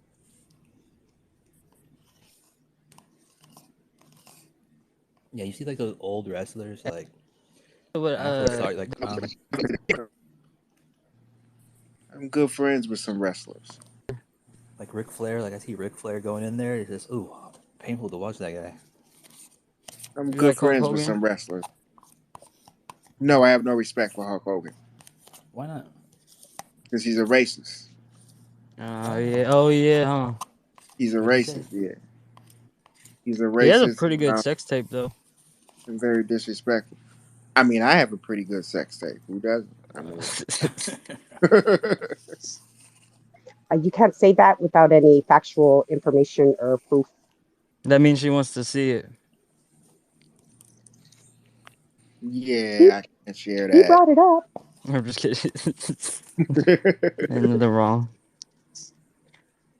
Nah, Shoot, but I'm she was talking interested about in you. wrestling too just a minute ago. Yeah, but I'm interested in UFO talk. So, I mean, do y'all believe in UFOs? Yeah, Okay. we all about it. I think we can Yes. identify any flying object, but they just won't tell us, or they're doing it. I don't think I do believe in UFOs. I do believe UFOs has crossed paths here, but I don't believe the term of invasion because I believe humanity isn't is I believe UFOs laugh at humanity. I think humanity gets dumber and dumber. I don't think humanity is Yep. smart enough for them to test on our brains or whatever. I think they laugh at us. I think we're comedy to them. So I tell people all the time, what would aliens want to do anything with humanity? I mean, look at humanity over centuries. I mean, we're stupid. We fight over stupid stuff. We kill each other over stupid stuff. We're killing our planet. Our planet is dying, which means we're killing ourselves. Yeah, I we've got mean, bombs pointed back at ourselves.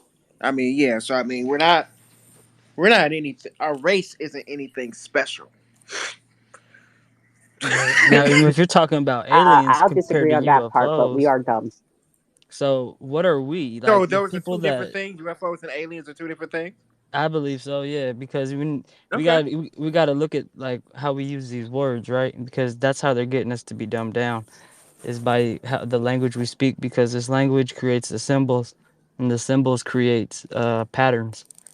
And in those patterns we're going to understand things like when you look at dice, right? You're going to see four dots. You're going to know that's four. Nothing's telling you that's four except the four dots that you know. So Okay. UFO, unidentified flying object, right? I look up, I see a plane in the sky. I have no idea what the hell that is. Let's say that's an unidentified flying object. Now, when we talk about aliens, absolutely, I think that there are aliens. Do they want something to do with us? I don't know. But No. what are we? You know what I'm saying? Like, what are we in this existence? Like, we're aliens. So, Oh yeah, I uh, tell people that all the time. I said, do people ever stop to think that we might be the aliens? yeah, that's exactly what we are. So, I Aliens is mean, the because imagine word we came someone up with. Yeah, this is coming their from home, somewhere else. probably. That's true. But like I said, aliens is the word we came up with. We came up to name UFOs. They're probably Yeah, not even called that. They're probably the not even called that. UFO was come up with by the Air Force as a way to get people to stop saying flying saucer because it was they wanted to get people to stop thinking about flying saucers and just start thinking of general shit in the air that was unidentified. Because I mean, flying they're saucer means aliens, but you know. yeah. I mean, kind of like similar to what they do with us, what they do to us, anyways. I mean, they tell it. Let's just be honest. They tell us a lot of bullshit. The government and the higher ups, whoever's in power, tells us a lot of bullshit on TV. They teach us a lot of bullshit. They feed us a lot of bullshit to keep our minds off what's really going on. Because I think if people knew what was really going on and they knew the truth, we wouldn't be able to handle it as a race. Just by the way we're built and raised, we wouldn't be able to handle it. People would It's just lose their minds. it's a shame. It's a shame. I mean, people lose their Hey, minds over small shit. So I mean, Yep. we wouldn't be able hey, to handle. do you know that saying? It's like teach a man how to fish or something like that. It's like um, give a man a fish, he'll eat for the day. Teach a man to fish, he'll eat for life. Yeah, I remember It's hearing that. So one of these, I forgot who it was. I think Rockefeller or something like that. He basically said, teach a man how to fish, and you lose a customer for life. You know, so Very if true. it's gonna profit, it's gonna profit for you not to teach. That's Real teach. very, very, very true. To end it, not to take up the space or anything, I did a space a little bit ago, and I asked everybody to be honest. I said, if you seen a real alien in your house, or in your house, you woke up, you heard a noise, seen a real alien in your house, what do you do? The first thing everybody said was, "I shoot it. I shoot it." Yeah, no, And but then, I the people, I wouldn't. said, "What if you don't?" And they said, "What if you don't have a gun?" People's like, "I'll call somebody right away."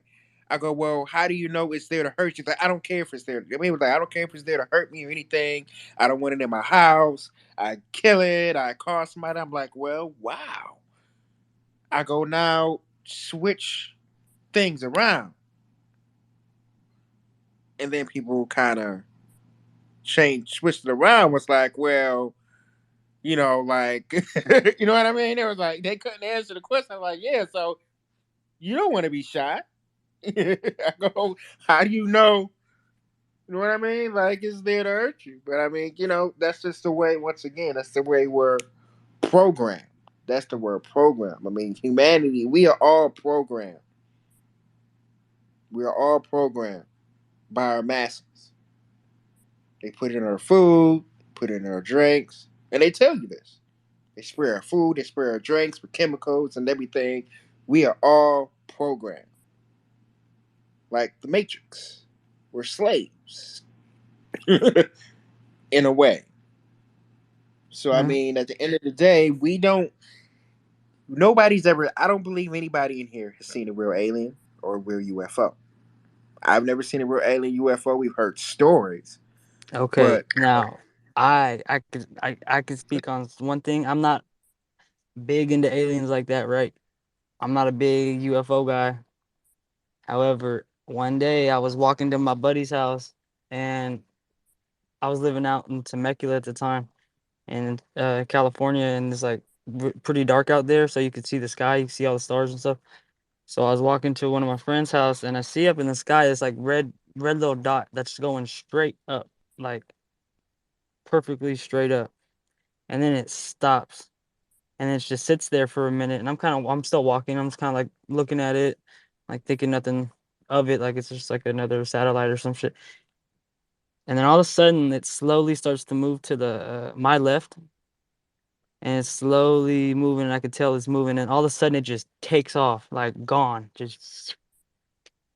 And I didn't know what the fuck I just saw. It tripped me the hell out. I knew I wasn't dreaming. I know I wasn't. I wasn't on no drugs. I wasn't drunk. I wasn't nothing. Uh, but yeah, that was weird. So whatever that was. damn, that's fucked up. I hear you, man. I've But seen those ones too. oh wow, really? Yeah, they were by my fake moon in a grid pattern, three of them. Yeah, But that you was mean like the 6 months satellite? ago. They sat a No, light up there. no, I know the difference between a satellite and it was following the moon. Yeah, but look up, or try to figure out why they call it satellite. Sat a Oh, light. oh. They sat a Yeah, they light do up mess there. with us with those words. Straight Oh up. man. So, yeah. But I know there's invisible ones because once you interact with them, I can feel their energy and I recognize their vibrations when they come at me. I And mean, Trump said there was invisible ones too. that's really nice. That's a good story. I mean, it's something I feel like that's very unique and interesting to the world. I like talking about these things because they're out there. I believe they're out there, especially how big the universe is.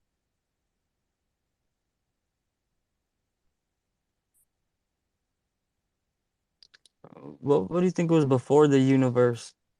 What they call it, universe, like I one don't know. It's verse. confusing. Yeah, universe. That's so cool. I heard And you now, talking about that water thing. now That they was want to call it the awesome. metaverse. Like they Meta go means one death. and dead. Yeah, 1-0. Meta is death. 1-0-0-1 1-0-0-1. It's the one universe, and now it's the metaverse, which is the zero. Which why first thing I said on here is like ones and zeros. The other guy was talking about take 10 years for this, it take 10 years. I don't know. These things just kind of jump out at me, and Yeah, can you explain that again? I didn't fully understand it the first time. Like, yes, so ones and zeros are binary. It's like the age of AI, the age of computers and robotics and technology. So like the 1 equals 0 because what comes after 1, it has to be 0. And there's a uni, and now we're going to the meta. So like a uni is 1, How, look, universe, and then metaverse, and meta is 0 because it how does equals one implies equal? death. But then death also implies life. You get it? And that's why like you can't have an entrance without having an exit. And that's the Meta that's the duality of this life that keeps us trapped. Meta is also a demon, and we're the universe. They're not gonna hijack it and change it to shit.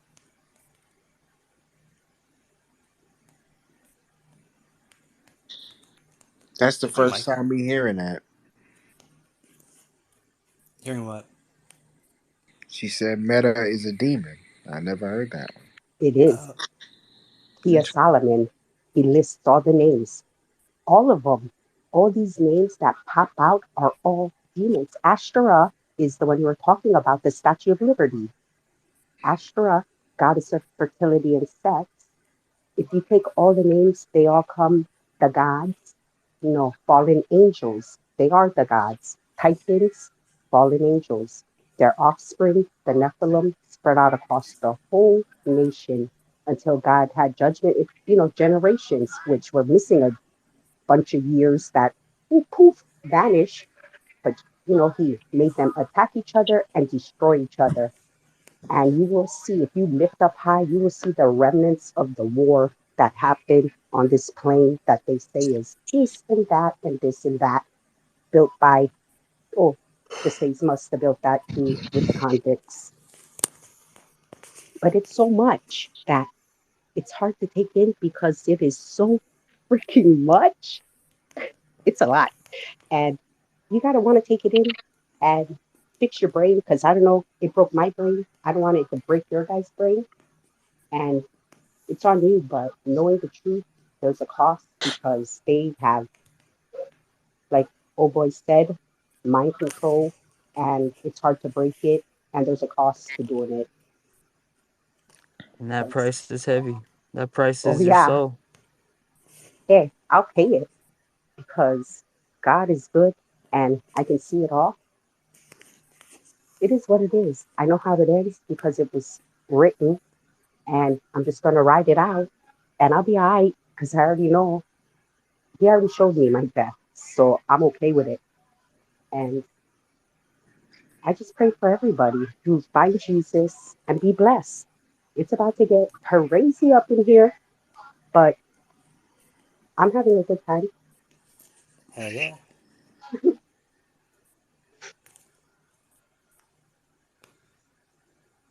It's about to get crazy up in here. Kent's about to light that party up. What's up, Kent?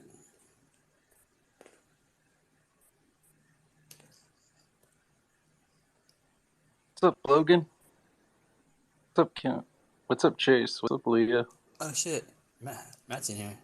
Yeah, hi everyone. If I could just take a sec, I just wanted to say sorry to Logan for jumping out of that last space, mate. But it just got too negative for me, and I just wanted to say thanks, and I apologise for jumping out, mate. Oh no, that's cool, man. Yeah, everyone, we're all human. What are you gonna do? What's up, Matt? You going to bed soon, or you been working Oh, late? I just got home from work. Yeah. Just walked in the door, so I just listened. Do you do you go to bed when you get home, or do you like chill out for a while? I usually try to take care of a few things, but I try to go to bed and then wake up. Before the early. sun comes up, huh? Well, the sun's already up. I mean, Oh, yeah, fuck. yeah. So there's no beating the sun during the summer. What do you night shift worker are you, mate? Well, I flip. I rotate days and nights. So sometimes I work days, sometimes I work nights, but I'm on night shift right now. Doesn't that completely screw with your system? Doesn't that just keep you constantly sleep deprived? Yeah. That's the reason in some of these spaces I'm like trying to force myself up to stay up like 24 hours or longer. And so then sometimes I go off, but hey, pays well, so you do what you got to do. That's Maybe right. if I sorry, Logan, I talk too much, but maybe Not cool. try one of the things they say micro napping is very helpful. So if you can do your deep breathing, count to 6, hold it in for 2, out to 6, and just take 20 minutes, even set a timer and just do a micro nap. And apparently that will give you a lot more energy when you need it. Well, yeah, I mean, sometimes, you just close your eyes for a little bit, but I mean, sometimes you just have to force yourself through. I mean, it's unnatural, but that's what shift workers have to do. So, Hey, if you guys ever need a technique on how to sleep, um, just remember it's all about rhythm. So a good thing to do, like if you really need to sleep, is sit on the edge of your bed or whatever, and start hitting your legs in a rhythm, like boom, boom, boom, boom, boom, boom, boom, fast, and then slow down that rhythm to the point where it's like boom, boom, boom, boom, boom, and then keep slowing down and you'll feel it. It takes about 5 minutes. It's interesting you say that because I was reading about Zen masters and the guys that could slow their hearts down to 2 or 3 beats a minute, and that was what they do as well. Is they can feel or hear or whatever their heart, and they actually focus their concentration on it. And at first it's going fast, and they tell it to slow down. It just sounds very similar. It's interesting, eh? Yeah, well, you gotta feel it. You gotta actually hit yourself. Some people tap on their face. Some people tap on certain points, but you don't need to do all that. You just need to basically just hit your legs and just breathe, sit up straight, close your eyes, and just follow the rhythm. And then you will adapt to that rhythm. You will go down to whatever rhythm you're doing I naturally. found one thing that we used to do as well is because I used to have injuries from a motorcycle accident and a car accident, and they told you that when you get yourself comfortable in bed in the best position that you're going to take for sleeping is tense all of your body muscles up, all of them at once, and try and hold it for a few seconds, and then try to slowly let it off, and that I used to find that was very helpful as well to get to sleep. I never heard that. well, I mean that's good, but whenever you have to go to sleep at a certain time, and you only have a certain amount of hours before you have to be back up and gone. I mean, there's I have to take sleeping pills. I have to. I tried, and then I went days without sleep, and whenever you go sleep deprived for a few days, there's just there's no hell like not being without sleep for days. No, they did a test on some university students where they did an experiment where they were trying to deprive them for sleep for as long as possible. I think it's very unhealthy to try, by the way. Just but this experiment was done, and they said that after a while, some of the students actually started dreaming while they were awake in lectures, and they would actually be having like semi-lucid dreams in the middle of a normal everyday lecture. I can't remember the name of the study, but it was some really interesting outcomes, eh? Yeah, There, psychosis. there was this one Navy SEAL like Buds. I guess, documentary, and they were showing these Navy SEALs going through Hell Week. I forgot how much sleep they're allowed to get. It's like maybe an hour or 2 hours in like a week or something like that. And these guys are I mean they are not thinking straight. I mean, they're asking them questions and they've got to come up with answers and do live fire stuff. And I mean, they know that it does create psychosis at some point. Well, So, interestingly, Hollywood plays with waterboarding, but from what I understand, the real boys actually get far more effective results from sleep deprivation. So it's interesting that you say that, because once you get to that certain point where you no longer have the conscious control of your conscious, you're very easily manipulated to talk about stuff that you wouldn't normally talk about. So it's interesting you say that. Sleep deprivation is very, very interesting.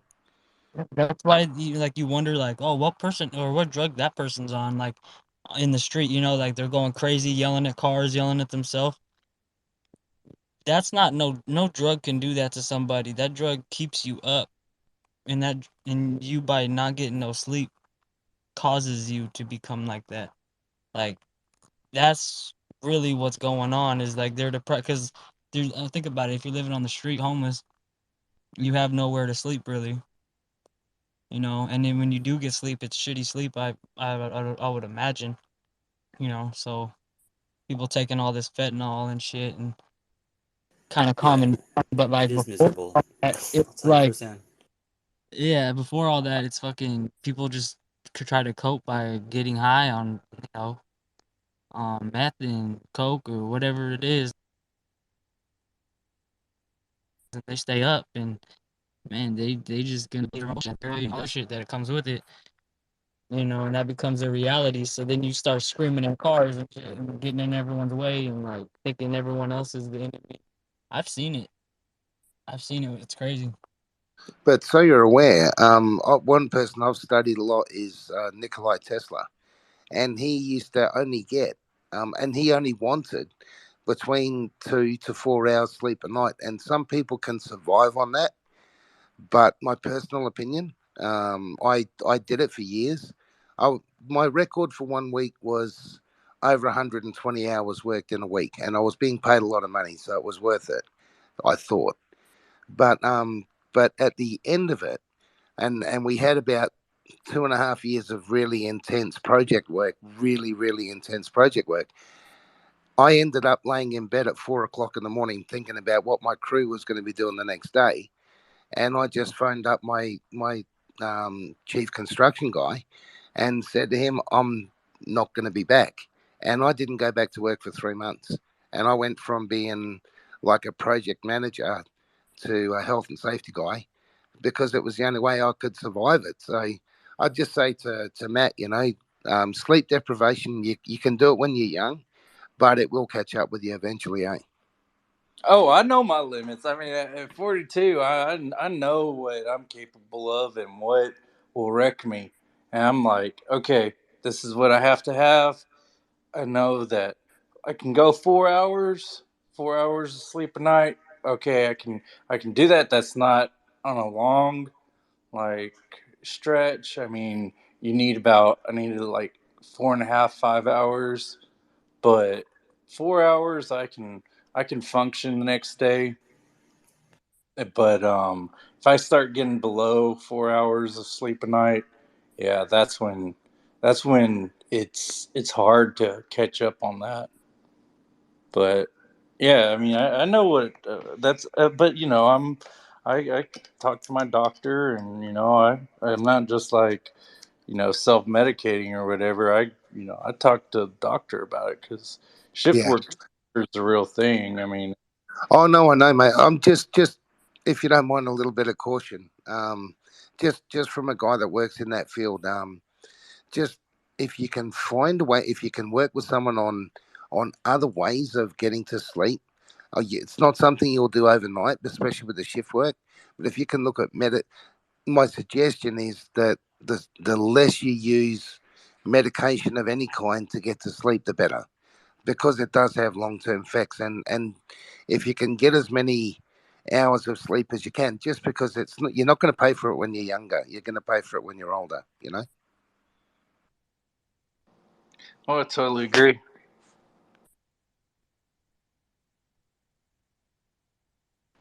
Sorry, back to Logan. Let's talk about UFOs or something. I'm sorry, bud. Hey, this is yeah, I know. It says like I'm the host or whatever, but I'm just like the guy that like keeps his foot in the door so people can like talk about shit and I can like listen to it. You know what I mean? So Well, actually, I was gonna, if because no one's put their hand up, so I'll keep dribbling for a while. I'm surprised Chase hasn't jumped in. He's got a good mind too, he's but probably like he might be uh, semi asleep. yeah, he's probably just enjoying hearing this. But It's I late. was just going to relate it to what Matt was talking about with sleep deprivation and stuff, you know, and the woo, and you know how we're looking at all these, you know, different ways of contacting and people downloading stuff and all that, and I sort of wonder if there's a relationship there, because when people start to get their physical body is degrading because they're not getting enough sleep, their mind, their conscious, even though it's still functioning, is functioning less efficiently as well. And I think maybe when people are moving on, when they're dying, maybe their body functions are calming down and their spiritual or whatever their energy functions might be ramping up. And I just wonder if somewhere in the middle there is the stuff we experience when we don't get enough sleep or if we don't get to have enough dreams. Well, I think that if you start looking at like contact modalities and certain, start looking at lavenda and like some of like what Dr. Pasolko was saying, there's certain rituals people do in, you know, like religious things like Crowley, and where you induce altered states of consciousness, like going to church. You do chanting or a lot of breathing so that you build up a lot of carbon dioxide in your brain, and you start to, or oxygen deprivation, and then you stand up, sit down, and then so finally, whenever you get into this uh, ready to hear like a sermon or something, your mind is in that different state of consciousness that it receives a message or whatever at church. But in, you know, if you're talking about non-human intelligences and, you know, trying to contact non-human intelligence, something else, um, you know, sleep deprivation will alter your state. Fasting will produce ketosis. Um, and you know, it's you start messing with your body's physiological systems. You're not gonna interpret the world a different way. Well, by the way, I've sort of recently gone about 80% vegetarian for health reasons, and I find though that the the the more fit I get, the more in tune with the energy and the sort of that, the, for want of a better word, that woo side of things where you're imagining things or seeing things or feeling things. So I think there's definitely a connection, between the way your body's tuned, whether it's physically or mentally, your consciousness, and I think your physical body is the sustenance for your consciousness, but I think it's all working together. But yeah, I think the better they both are, I think the more in tune you can get with that phenomenon.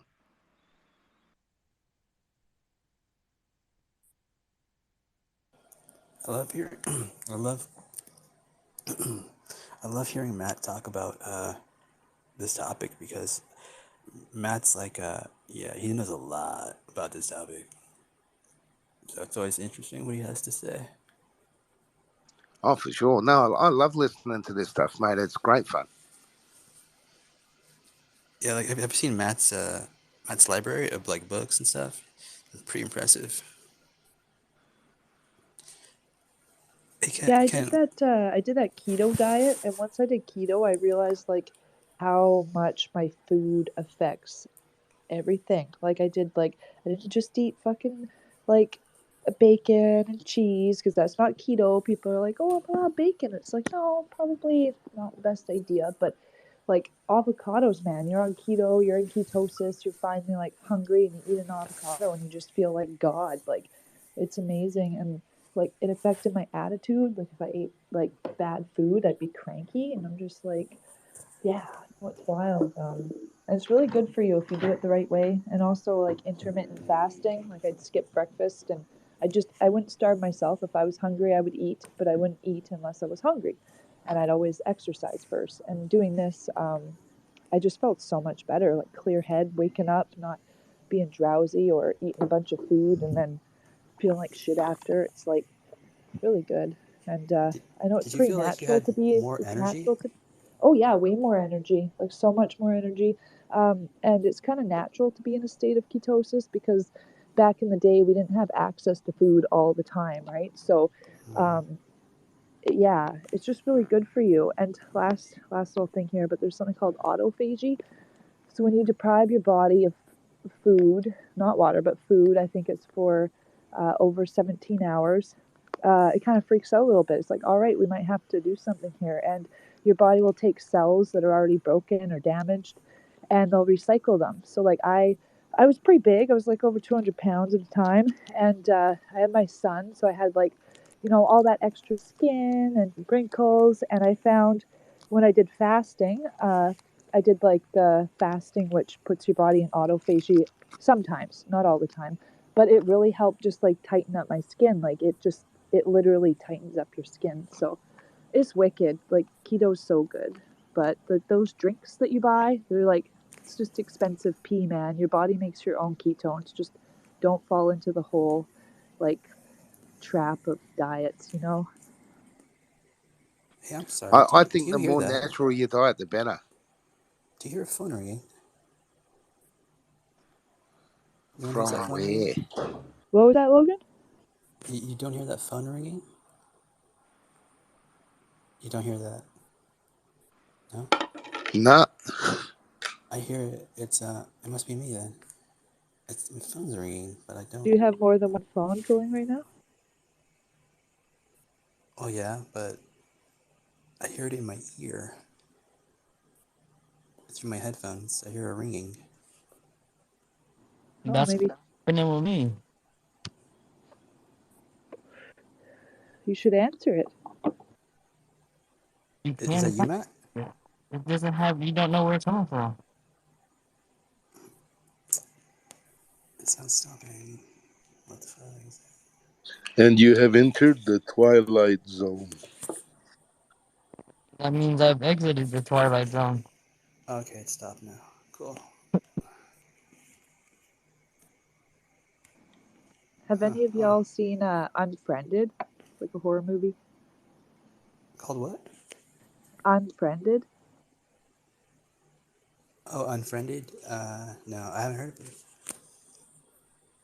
It's pretty fucking wicked. It's like these kids make fun of a girl and she kills herself and then she goes onto their like messengers like group and she's there as a ghost. I'm not gonna give it away, but if you like technology and that type of shit, you should definitely check it out. It's pretty graphic, so if you can't handle blood, like I wouldn't do it, but yeah. What did you like most about it?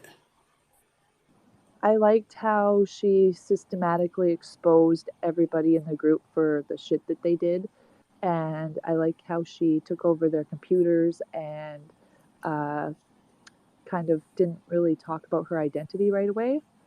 And yeah, I just like how, I mean, and I don't want to give too much away, but yeah, I just really liked how they were like all comfortable and like they never changed their location. Like they were all in their rooms, chatting on their computers, being comfortable in their space. And then like this person pops up in their chat and they can't get rid of it. And like all of a sudden they're not comfortable. And then all of a sudden people aren't friends like they used to be because this happened and that happened. So it's like just the idea of a ghost that was bullied by people to the point of suicide.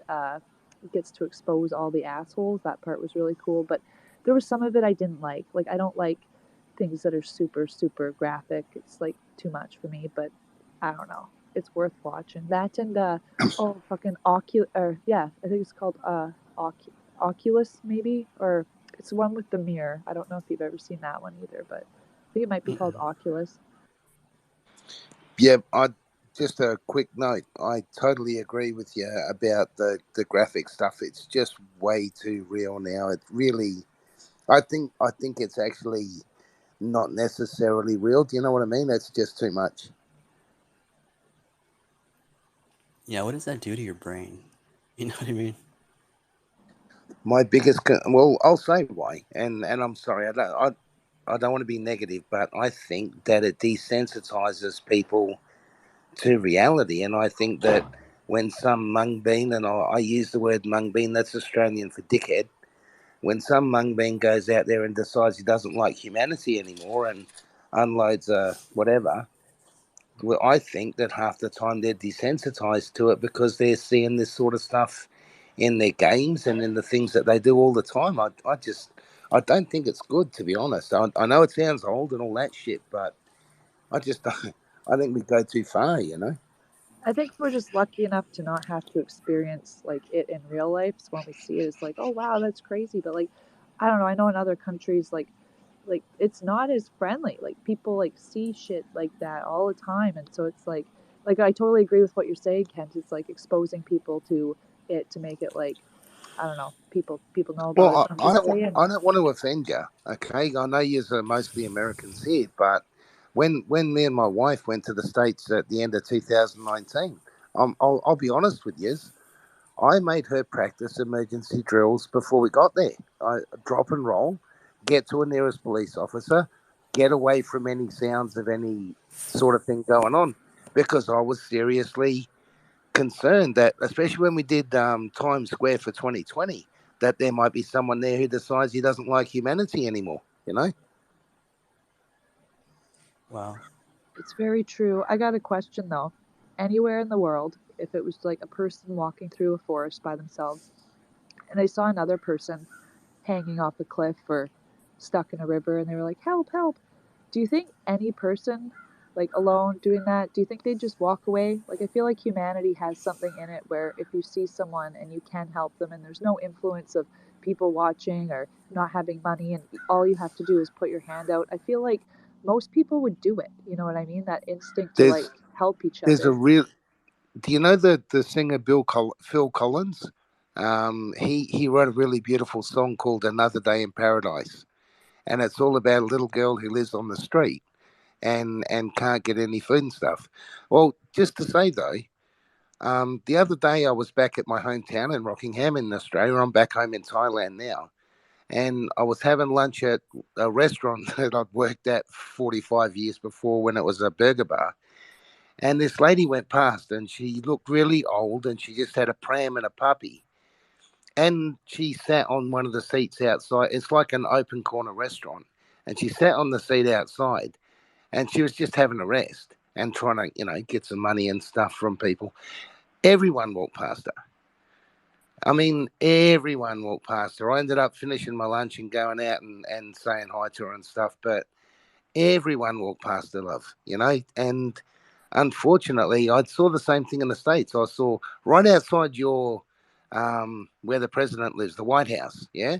Right outside, I saw vets sleeping on the warm vents outside their secret bunkers where the hot air comes up from all the underground stuff. And there were vets sleeping on that. It's almost every country, mate, nowadays. And I just think it's really just wow. But it's there, and people walk past it every day. I'm sorry they do. Well, you know how we fix that as societies?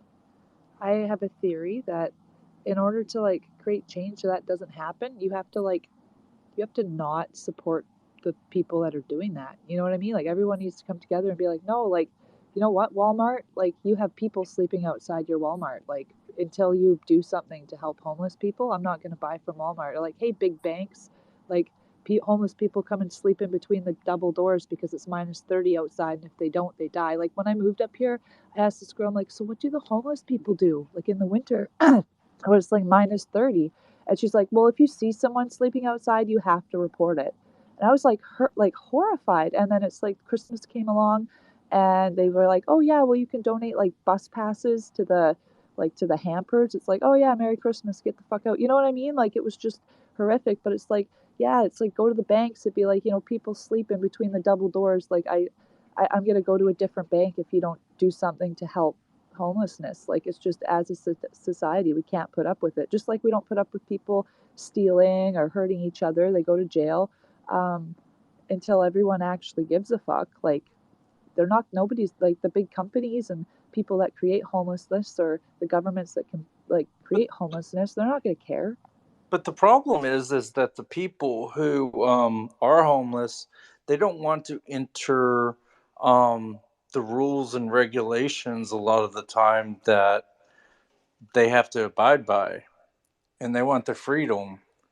Oh, And that's 100% true. Yeah, or like, I know in Hey, Van. guys, can Matt, with all due respect, and guys, I don't want to dribble on too much on the subject, but I want to tell you something. I'll give you now this God's honest true story. I just as I was leaving the hotel in Rocky the other day, and there was a guy that had been there for about 4 days, an old gentleman with a 4-wheel drive, and I noticed he would be sitting outside his room and just reading the paper, and that's unusual behaviour for a holiday town hotel. So I went and said good day to him. And I said, oh, what are you doing, having a holiday? And he said, no, I've just been evicted from my home by my ex-wife of 26 years. And as of the end of this month, I'm going to be sleeping in my car. So he's not interested in trying to get around the rules. He just got screwed by the system. And with all due respect, I just want people to, they're not all lazy bums who don't want to work. We're all There one. are We're all one millions of event. people. Can't Yeah. relax, man. They weren't saying that. They were just saying, that's No, like for but sure a lot some of of people them. get that impression. A lot of people do think they've got a choice, and a lot of them don't. No, it's fair enough, but there's a lot of them who don't have a choice. Eh? Well, we're No, all I like think one everyone big knows that, right? we're all one big event away from being like that guy, or being in that guy's situation. Like, something happens, you get hurt at work and you can't work anymore, can't make your bills, or you know what I mean? Like, we're all like so close to that. um but I like, this might be controversial, but I think, like, here in Canada we have like welfare to help people, right? I think in order to receive government money, like, okay, I worked in the oil sands, right? So I had to do a pee test. I had to make sure that I was clean, so I was, like, safe to work, so I didn't hurt anyone. And I think if I have to get tested to make sure I'm safe to work, I think that if people, it's hard. Everyone, like, homeless people need resources and help, and if the help, like, if part of it is addiction, they should get like addiction services, and if to receive money, they should have to pee clean. You know what I mean? Like, that's just my opinion. Like, you can't like collect money and then also be using it for drugs. You know what I'm saying? So it's like a mixture of like resources, but then also like not helping if they're going to pursue addiction when their service is there. You know what I'm saying? Yeah, I completely agree. I think there's a lot. I just think we can do what we do. I think the same thing about a lot of things, though. I just think we can do what we're doing a lot better. I think we can take care of. There's an awful lot of empty homes. There's an awful lot of empty buildings that could be refurbished into homeless centres and stuff like that. I just think we could do better. That's all. I think we're not trying hard enough. Now, I do. I'm just astounded. One of the things I think is the biggest sacrifice a person can make is to serve for their country. And then when you see a guy like that who's pretty much been abandoned, and they're saying, yeah, I try VA services or whatever, and they'll do this and they can do that, but they want me to move to blah blah blah, or they want me. There's always an excuse, but I still think we could do a lot better because a lot of these guys have got other things as well that cause them to be that way. Like mental health that keeps you from sleeping because you get night terrors about war, and then you can't hold a job. Yeah. No, it's intense. It's intense. And like, going back to our conversation about like technology and stuff, and like different types of technology that could maybe be given to you that would help with like attitude and mood and things like that. Like, oh, this new stuff that's coming out, right? All the new stuff.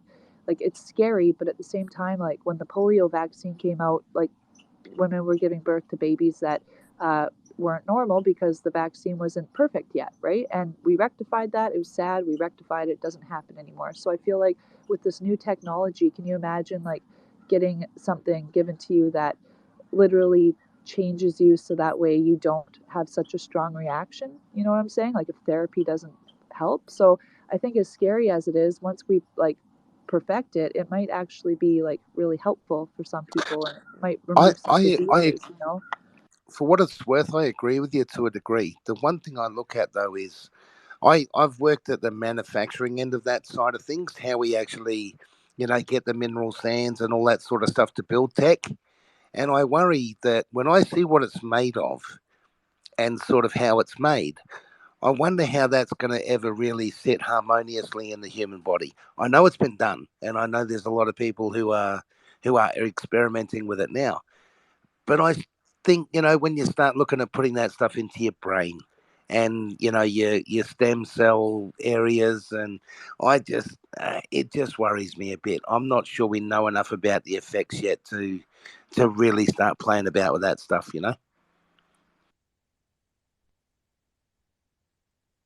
I agree with you. It takes trial and error and people being hurt and us learning from it. That's how we've developed like everything, right? But yeah, I know we should get back on topic. Anybody else want to talk? Y'all are just like pretty quiet down there. I don't know. Okay, Giver. What's your story? Okay. What OB1? What's your story? I'm actually from PA. I'm from the States. I work in the medical field. So what I do is when people get blood drawn and stuff, I go and pick that blood work up and transfer it to a medical research facility for it to be tested. We also did the COVID tests. So when people came in to get tested for COVID, we ran those tests as well. I'm unvaccinated. I don't agree with the vaccine. Sorry to mute. We don't mute in this room, but also there's people in here that have been kicked out for talking about that. So if you're going to talk about it, just do it in a very non direct way. That's why I kind of tried to do it in a non-direct way. But I love that you're talking. Please keep talking. I want to hear what you're saying. But yeah, phrases are important. So I actually pick up at all various hospitals and doctors' offices and um, pediatricians and you name it. I pick it up. It's I actually created like 5 different routes, and people go all over the borough districts and neighboring counties and stuff like that. And what I've seen through all right, I gotta watch what I say because I know what you just said. What you've But seen through your work of collecting. yes. So What was seen? what's that? What did you see? Oh, at the hospitals, what they were reporting in like the news and what they were reporting in like newspapers wasn't true. Like they were saying like the hospitals and stuff were like full to capacity, and it was mainly vaccinated people, and it was not. It was or vaccinated people, unvaccinated people. It was the vaccinated people that were there. People maybe in the beginning, but once everybody was getting I mean, natural immunity, they were like in and out of there. They weren't. I didn't see like people dying. In fact, when they rolled out the vaccines, the one university, the medical research university, one of the biggest ones in Pennsylvania, which is UPMC. There were just at the facility that I was at, there were 5 people who had passed due to the vaccine right after they had been vaccinated, and this is before the that breakthrough cases was even created. Like in the beginning, they needed a way. Well, first they tried to make us believe that the vaccine prevented COVID, and then when people started passing away after being vaccinated, they needed a way to explain that. So they created a method, which was the breakthrough cases. That's why it was named that. And 5 people at the facility that I was running had died right after the vaccine. Two people there were actually verified and it was in the paper. Also at a nursing home facility, 2 nurses also passed away after receiving the vaccine. Which was crazy because when that stuff was going on up there in New York, they knew ahead of time that it was unheard of to well, I wouldn't say unheard of. It was irrational to believe that nursing homes were accepting patients from these hospitals. Like when these patients would leave the hospital, they would need a place to go to be rehabilitated or to get physical therapy. So they would transfer them to these nursing home facilities, and some of these patients were either were contracted with COVID or just getting over the sickness. Yet they would still allow these patients into those facilities, and they had segregated rooms sealed off from the residents. The residents that normally stay there and don't go home. The permanent residents. But so just to get off of that, because I don't want to say anything that'll be offensive or what I mean. But I have a weird way of looking at COVID and these vaccines, and I feel like not just these vaccines in general, but I believe that the vaccines that we had when we were kids, you see, all of us have this cancer gene in our bodies. It only comes out in certain people, and in order for it to come out, there's a switch that flips, and some people can smoke a pack of cigarettes a day for 50 years, never develop cancer. Somebody could smoke a pack of cigarettes for less than maybe 2-3 years, and then all of a sudden they're the ones that get cancer. And I feel like some of the ailments and cancers and other things people are end up catching later on in life, I believe that maybe it could be due to these vaccines that we got when we were kids, unbeknownst to our family was essentially setting us up for failure. They had no idea, but maybe there's something there where those vaccines that we had taken, that's the reason why many of us today are passing away from cancer. And just to give my experience with COVID, I had COVID in 2019, right after I had shingles. I caught the shingles virus, so my immune system was compromised and it was very low. I was really weak, and 2 weeks later, I ended up catching COVID, and I missed the shot, by the way.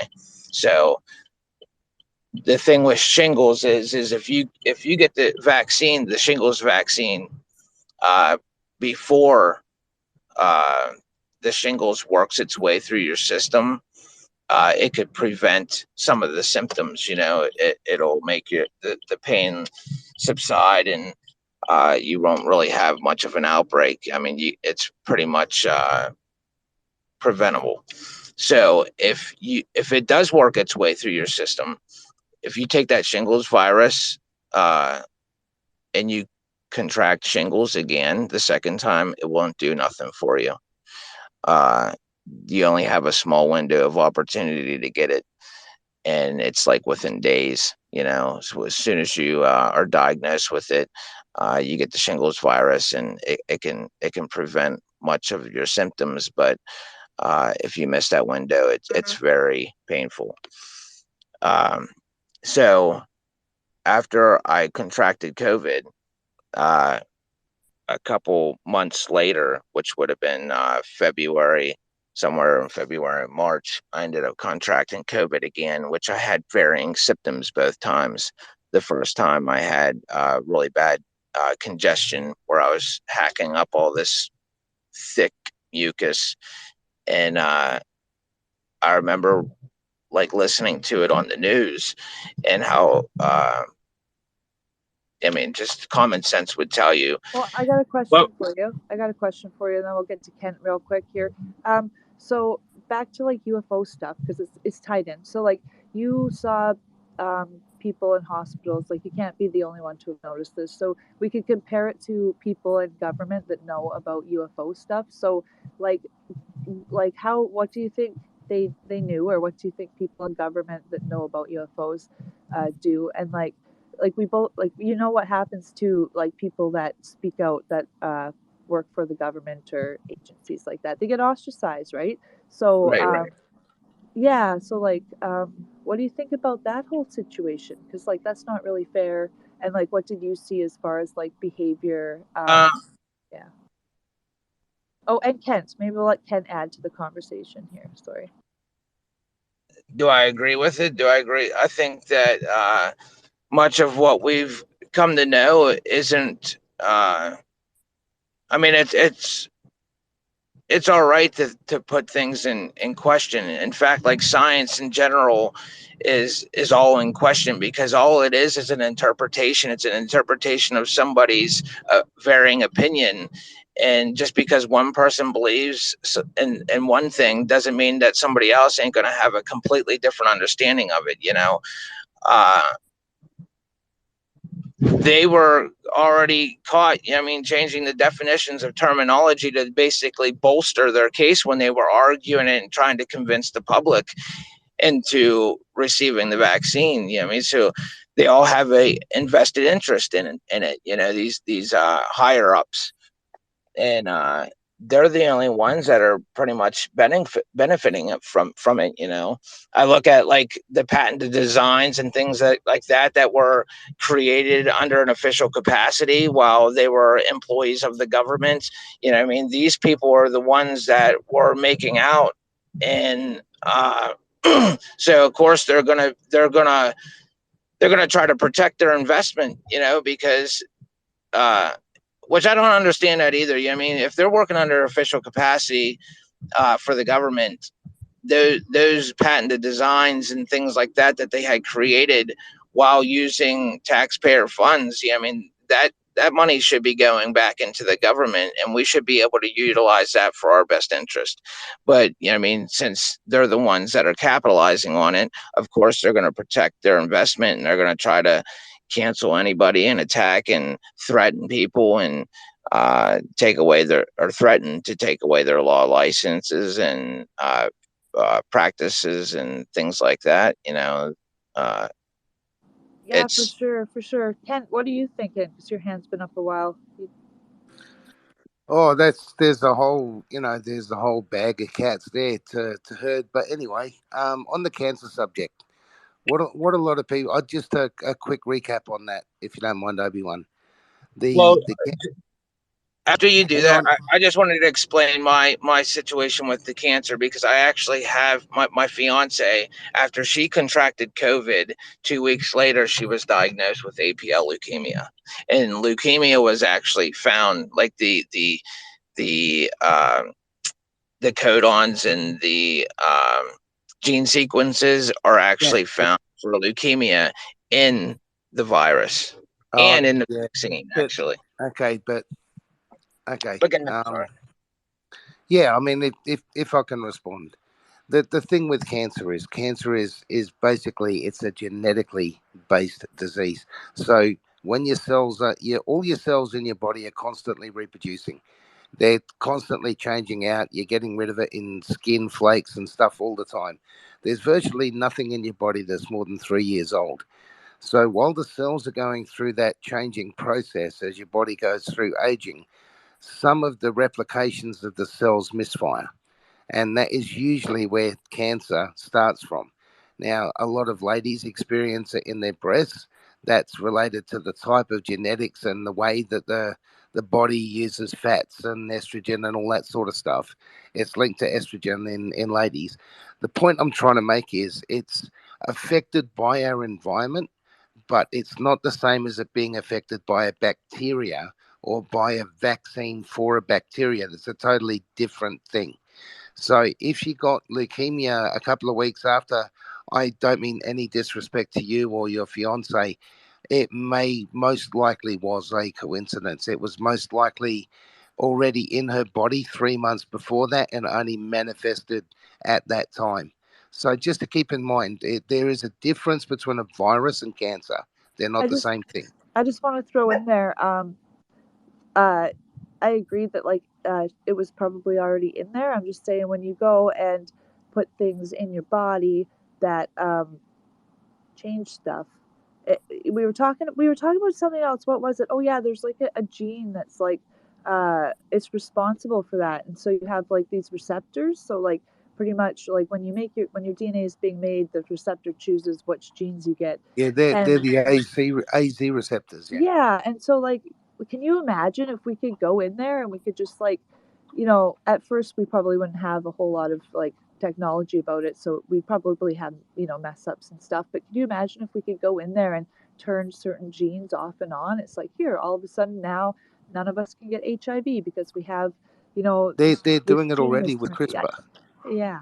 I just was But trying I not to mean, say if words. yeah, I mean they're doing it already with CRISPR, but the caution I would advise for people looking into that stuff is I don't my personal opinion again is that we don't know enough about the other effects it may have to start. For me, CRISPR is like taking a friggin' 3 foot long sword to do a knife cut, to cut a steak. I think it's just such a butcher thing at the moment because we don't really fully understand what all our genes do. And like they even talk about junk DNA. There, in my opinion, there can't be such a thing as junk DNA. It's the DNA that we don't know how to use or aren't using actively at the moment, but it's still there. And I think when we start messing around with all that stuff, I think it personally, I don't think it's a good thing. If we can reduce cancer, if we can target things like Alzheimer's and things and degenerative motor neuron diseases, for sure, I'm all for it. But I think we might be able to find other ways of doing that without really getting too savage with DNA stuff.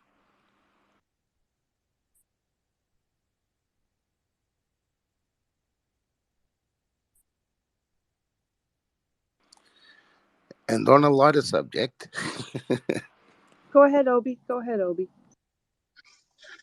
Well,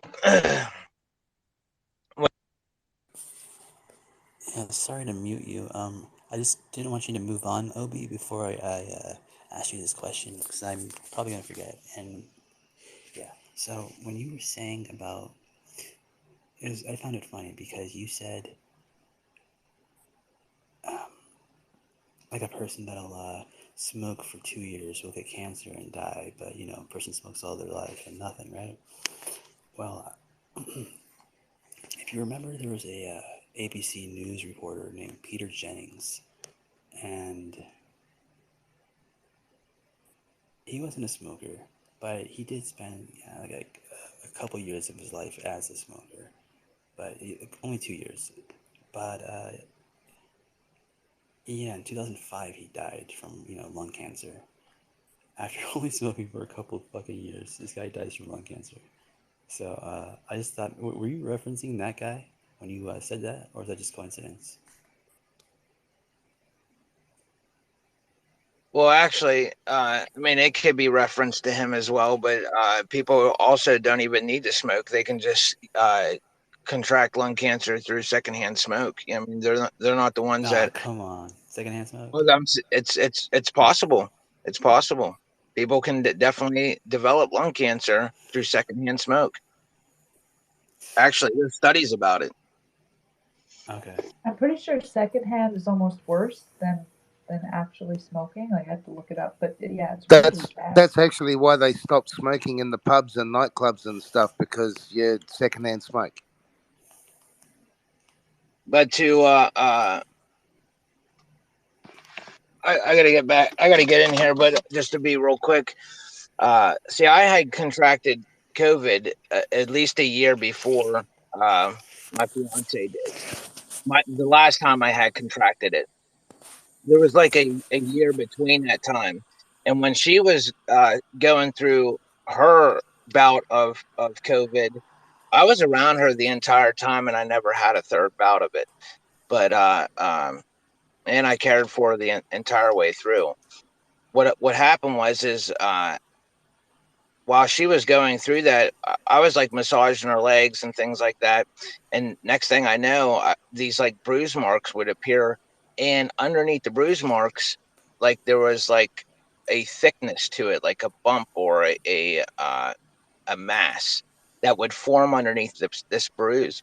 I literally thought she was cheating on me, and I was only joking about it, but I was like, whose handprints are these? And I was putting my hands up and I was like, oh my God, it's from me. You know what I mean? Because I was the one that was massaging her legs. But, a couple of days later, these bruise marks would appear. And I was like, this isn't right. I was like, how long has that been like that? And she's like, I didn't even notice it. I was like, you better get to the doctors then. So when she went to the doctors, that's when they diagnosed her with APL leukemia. But it was like they gave her 4 different types of diagnosis when she was in the hospital, and it was the last guy that was correct, and he life flighted her up to Presby up in Pittsburgh, and here her platelet levels were at a critical level. Her white and red blood cells and neutrophils and everything, that was all low. But she had to have 4 rounds of chemo, which wasn't like radiation chemo. She was receiving this treatment called arsenic. And what they found out was like when Ebola had come about, there was these tribes that were being affected, and this one village had picked up and moved to a certain location, and inside this water source that they were drinking from was arsenic, and they were drinking the water like low doses, which wasn't killing them, but it was eradicating the Ebola virus and various other viruses that were there in that village at that time. And that's why they started using it toward to like cure certain types of cancers and stuff like that. You can actually read up on it; it's pretty cool. But so what I'm thinking is maybe it was, maybe her immune system might have been shot due to COVID, or she contracted COVID due to her immune system being shot because she was, obviously had APL at that time.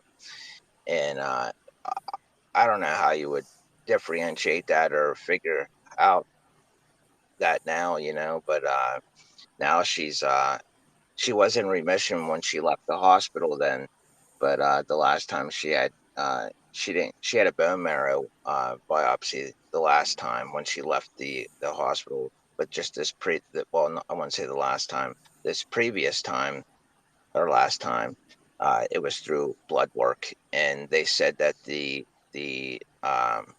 the test was unquantifiable, meaning that it was immeasurable, that the sample size that they got, they could detect something was there, but it was just so low that they couldn't give us a definitive result. So now she has to go back up and get a bone marrow biopsy again just to be on the safe side. But that's where we're at. Sorry to hear that. Hey, what do you know Yeah, about the spike protein? I'll share my story real quick too.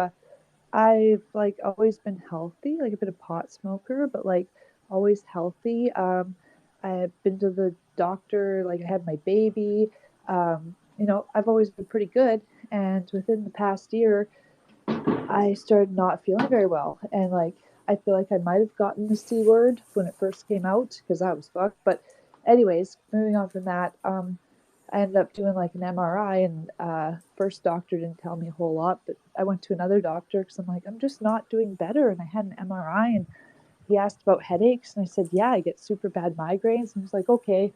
He's like, well, what should I do? Should I don't know. He'd like drink more water. Like fuck, wasn't really helpful. And he looked at my results. He's like, no, you gotta go to a major city here where they can do testing because you have like prerequisites, or like you are showing symptoms of like early like MS, right? So that's what I'm dealing with. Definitely don't Google it because it's not fun to Google. But either way, I can't say here nor there why it's presenting now, and I'm only in my 20s. But regardless, I'm really hoping some aliens are going to come down and, touch me with the hand of alien and cure my brain. So that'd be pretty cool. But I do say I work my brain pretty hard. So if it's shorting out, this is probably it might be my fault too. I'm just saying. It's not your fault for starters. I'm sorry to hear that. Is that are you looking at doing the genetic treatments? Do you have access to good medical facilities there? Well, something I really want to try is there's this mushroom. It's called lion's mane mushroom, and they found that people that took it, it actually like repaired and grew like nerve endings, like better than. Hey, one of the things I've always believed is that one day we're going to find natural cures for a lot of these things. And even if it's not a full cure, because I know what MS is, I know exactly what you're talking about. And I'm sorry to hear that, but I think that our best bet for prolongation and quality of life is going to be natural. And I think funguses, mushrooms, and that sort of thing is one of the most brilliant places to start. So, are you working with anyone on it? Well, what I was thinking is like, if I'm the first motherfucker that can use a whole bunch of people on Twitter to find natural cures, and I can cure myself Hold without the on, you're help a of science. you're not a Ha! motherfucker. Can You're you a fucker imagine? mother. Say again, sorry.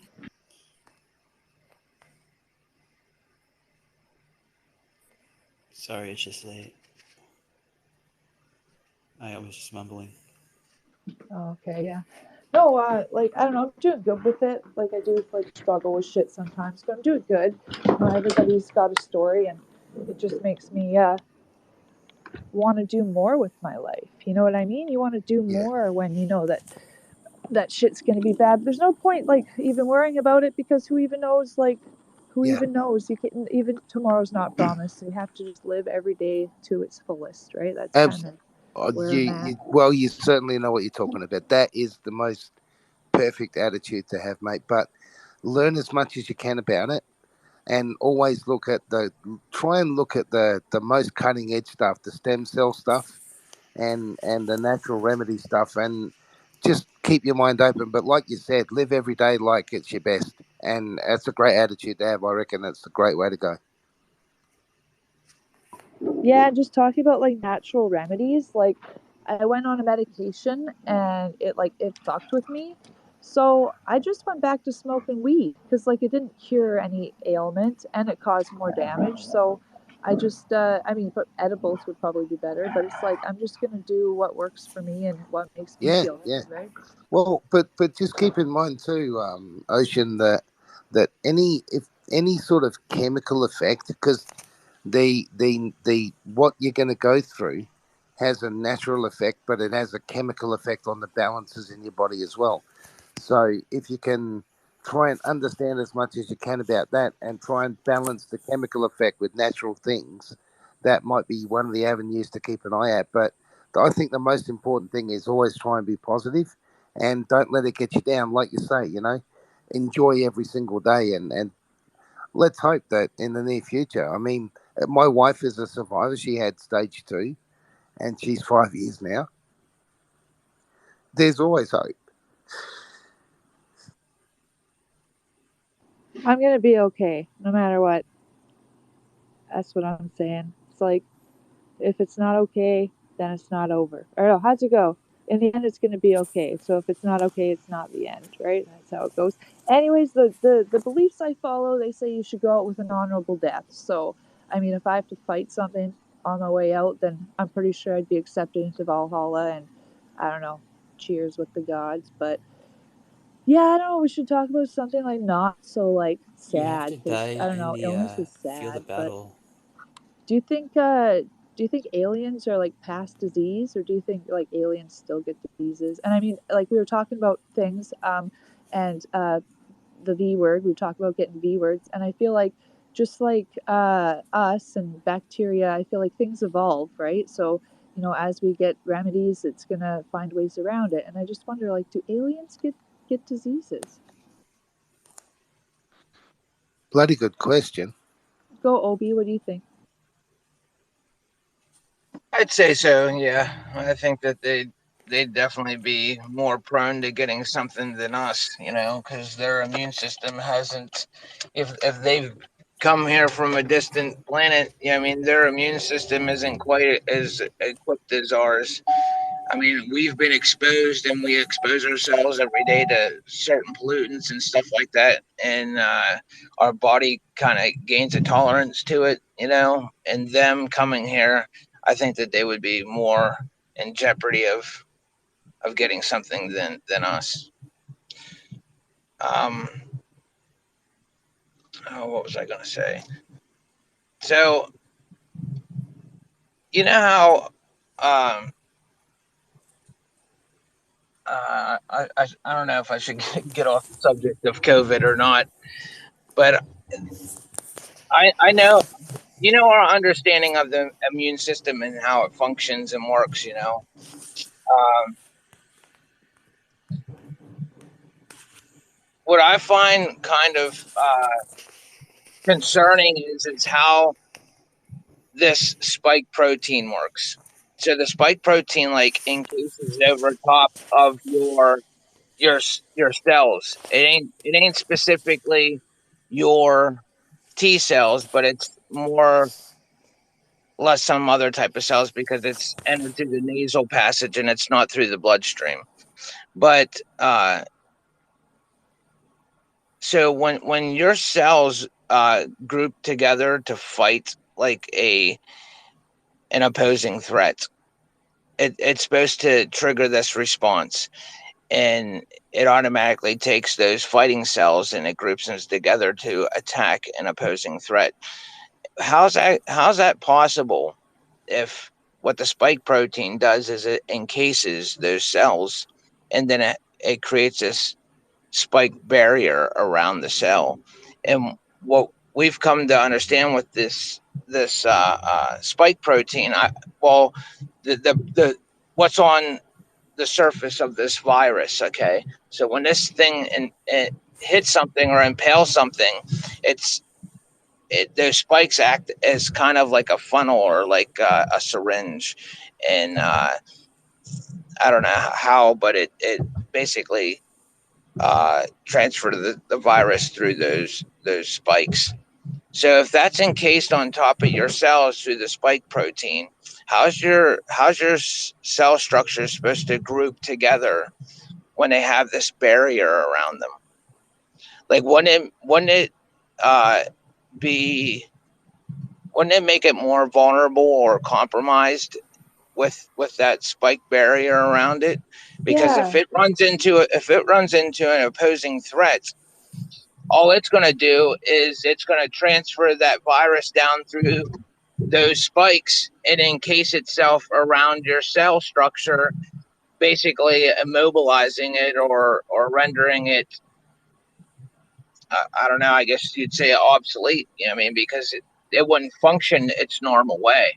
You know, uh, with it's more or less encaging or encasing the cell. Yeah, like I do understand. I have kind of like a general understanding of like how the technology works. I think it definitely like could be flawed, right? Like there's things that there's lots of variables and moving parts that like we don't really understand. And I agree with like the method in which it works its way into your body. Like if you sneeze or you breathe in, like that's a method that is different. It doesn't go directly into your bloodstream up to your brain, right? So because that's where it happens is the blood. There's a blood brain barrier, so it can go through that. But usually you eat something or you breathe in, and that's its method of entrance, right? But uh, yeah, it's just like what would make more sense to me would be you take the people that have gotten it already and have natural antibodies, and you give those antibodies to people that haven't had it yet, and you enter that into their bloodstream and see if maybe um, we could share antibodies. You know what I mean? Like, is it possible to send an antibody to another type of thing? Because I think doing that, you're giving you, instead of delivering like the enemy, you're alive, right? You're delivering the enemy's, like, I don't know. It's hard to explain. I don't know how to explain it, but I feel like if we were able to share antibodies, then you don't have to mess around with all the other stuff. And I know, like, when they made the first what was it? Chicken pox, was it? They made the vaccine, no, smallpox or something like that. They actually used a cow because there's cowpox. So they used the cowpox and, put it on them, and then they did not get the smallpox or whatever. So I think that's pretty cool. And I know dolphins, there's this plant, and dolphins will rub up against the plant, and it's got like natural, like antibacterial things, right? So it's like animals are fucking smart. And looking at like ways and methods of dealing with it naturally, like I think it's definitely a good idea. I mean, if these things have been around since the beginning of time, then there has to be things out there that can help, right? That's the way I think anyway. But yeah, I don't know. I think Well, you know how like the the spike protein is something synthetic. The antibodies are something that's natural. And when you introduce something that's synthetic to the body, you don't actually know exactly what it's doing. I actually had this idea where I was thinking where it's more or less like a conspiracy theory if you want to look at it that way. But what if what if it's like a Manchurian candidate? I don't know if anybody knows exactly what a Manchurian candidate is. It's basically somebody that's been manipulated and coerced, brainwashed, uh, into doing something that they normally wouldn't do, with like subliminal messages and things like that of that nature. But what if these spike proteins act in that manner to where they could be exposed to, say, like the common flu or a certain type of pollutant in the air that anybody could deliver at any time and trigger those proteins to do something. You know what I mean? Where it could like tap in, like they've been trying to manipulate the human genome for quite some time. They were doing it through insects and stuff like that, the mosquitoes and other various insects. But yeah, I hear what this you're is saying. I don't know if you were this in the is room. Go ahead. oh, Sorry, I got finish. it. This is Bill Gates's whole entire mission is to do some type of gene manipulation and create like a superhuman. You know. Yeah, I just wanted to say there earlier we were talking about, I don't know if you were in the room for it, but Egypt, right? And I asked the question, do you think at some point in our history, aliens like had something to do with our genes or like that type of stuff, our DNA? And I was thinking maybe like in ancient Egypt, they did have inbreeding. I know the royal family had that too, but um, maybe in Egypt is kind of like the first place where some peoples or aliens, started doing that. You know what I mean? Because like I don't know, they got like the Sphinx is like a cat with the human head, right? And I don't know. I just feel like maybe they did that back then. I got to try to find some more evidence or like super convincing like uh, what's the word? I've been up a really long time. Super convincing, like things that are relatable, right? That type of thing. But yeah, I definitely think it's been going on for a long time. Um, I think that, like, I don't know, I feel like an alien wouldn't get like a virus. I feel like it would enter their body and they would just like absorb it and learn it, and then I don't know. Do you think they even have like separated like organs? Like I feel like it would just be like some type of like bubble in which like maybe there's like two organs in there. I don't know. Does anybody know about that? Like what an alien is made out of? I have no idea, but I think they're already here. I What do you think they're think? already here among us, and I think it's those like in the there's elitists in the World Economic Forum. Like if you look at that dude's neck, I don't know if you ever watched that video, but it actually happens in several interviews. It's not just one interview, and it's just not like the trick of trick photography or something like that, or manipulative lighting. It's his neck actually really does that, and he's not the only one whose neck does that. There's numerous people whose neck does that. You know what video I'm talking about? No, I don't. Guys, I'm just gonna. I've got to shoot off. So, on that thought, I reckon there's a lot of stuff out there, and let's hope that we get to know more about it soon. And have a good night, folks. Have a great discussion. I'll catch up with you soon. Take care. Love you. Bye. I love you too.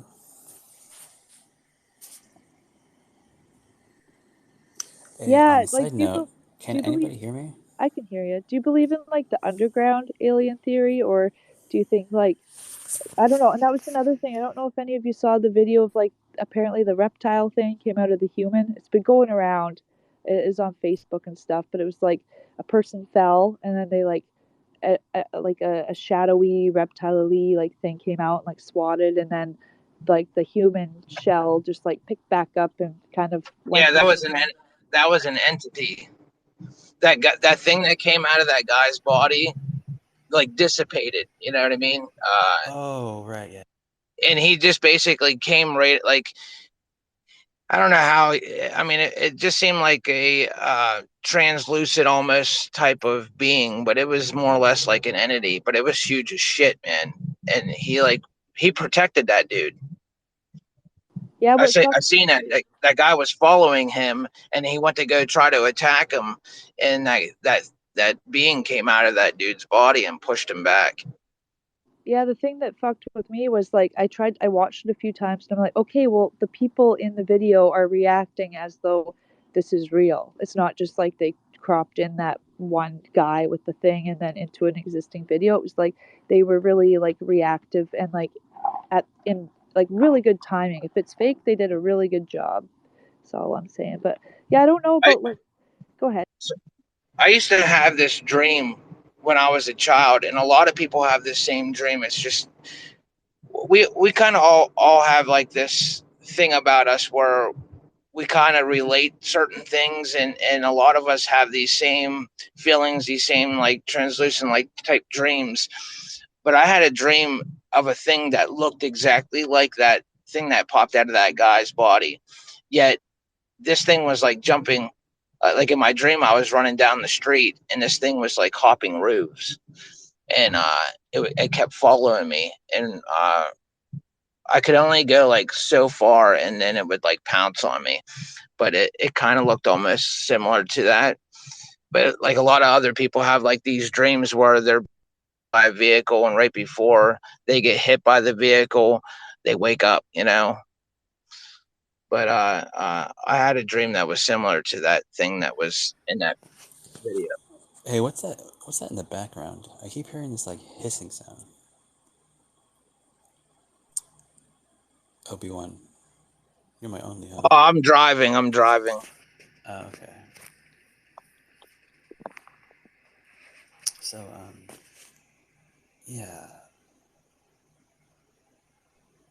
I know a lot of like mythologies have like reptiles in them, and in Norse mythology there's actually a serpent circling the world, and it's like when it's depicted it's also eating its tail, which is like the circle of life, but uh, its venom is also the liquid that is responsible for life. So it's like it's very strange, but I'm not sure like we know so little about the oceans. You know, it's like who's to say there isn't something more human like down there? But I know Oh also man, I was just had my phone in my mouth just now.